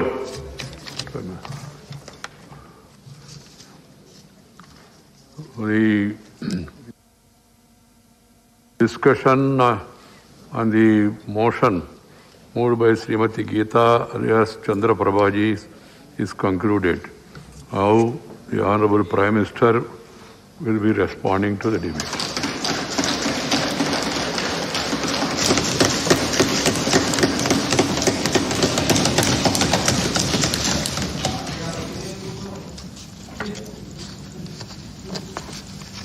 माननीय सभापति जी, राष्ट्रपति जी के अभिभाषण पर यहाँ पर विस्तार से चर्चा हुई है। मैं राष्ट्रपति जी का धन्यवाद करने के लिए इस चर्चा में हिस्सा लेने के लिए आपने समय दिया, मैं आपका बहुत आभारी हूँ। आदरणीय राष्ट्रपति जी ने बीते दिनों कोरोना के इस कठिन कालखंड में भी देश ने चहुं दिशा में किस प्रकार से इनिशिएटिव लिए, देश के दलित, पीड़ित, गरीब, शोषित, महिला, युवा, उनके जीवन को सशक्तिकरण के लिए, उनके जीवन में बदलाव के लिए देश में जो कुछ भी गतिविधि हुई है उसका एक संक्षिप्त खाका देश के सामने प्रस्तुत किया और उसमें आशा भी है, विश्वास भी है, संकल्प भी है, समर्पण भी है। अनेक माननीय सदस्यों ने विस्तार से चर्चा की है। माननीय खड़गे जी ने कुछ देश के लिए, कुछ दल के लिए, कुछ खुद के लिए काफी कुछ बातें बताई थी। आनंद शर्मा जी ने भी, उनको जरा समय की तकलीफ रही, लेकिन फिर भी उन्होंने कोशिश की और उन्होंने ये कहा कि देश की उपलब्धियों को स्वीकारा जाए। श्रीमान मनोज झा जी ने राजनीति से अभिभाषण परे होना चाहिए, इसकी अच्छी सलाह भी दी। प्रसन्न आचार्य जी ने वीर बाल दिवस और नेताजी से जुड़े कामों के संबंध में भी विस्तार से सराहना की। डॉक्टर फौजिया खान जी ने संविधान की प्रतिष्ठा को लेकर विस्तार से चर्चा की। हर सदस्य ने अपने अनुभव के आधार पर, अपनी राजनीतिक सोच के आधार पर और राजनीतिक स्थिति के आधार पर अपनी बातें हमारे सामने रखी हैं। मैं सभी माननीय सदस्यों का इसके लिए हृदय से आभार भी व्यक्त करता हूं। आदरणीय सभापति जी, आज देश आजादी का अमृत महोत्सव मना रहा है।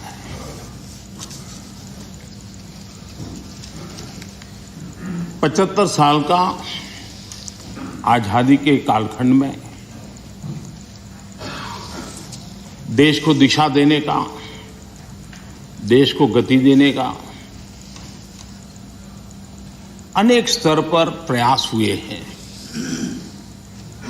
और उन सब का लेखा जोखा लेकर के जो अच्छा है उसे आगे बढ़ाना, जो कमियां हैं उसको करेक्ट करना और जहां नए इनिशिएटिव लेने की आवश्यकता है वो नए इनिशिएटिव लेना। और देश जब आजादी के 100 साल मनाएगा तब हमें देश को कहां ले जाना है, कैसे ले जाना है, किन किन योजनाओं के सहारे हम ले जा सकते हैं, इसके लिए ये बहुत ही महत्वपूर्ण समय है।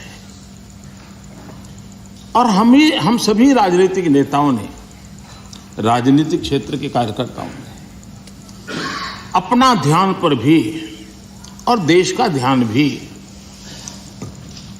आने वाले 25 साल के लिए देश को कैसे आगे ले जाना, इसके लिए केंद्रित करना चाहिए।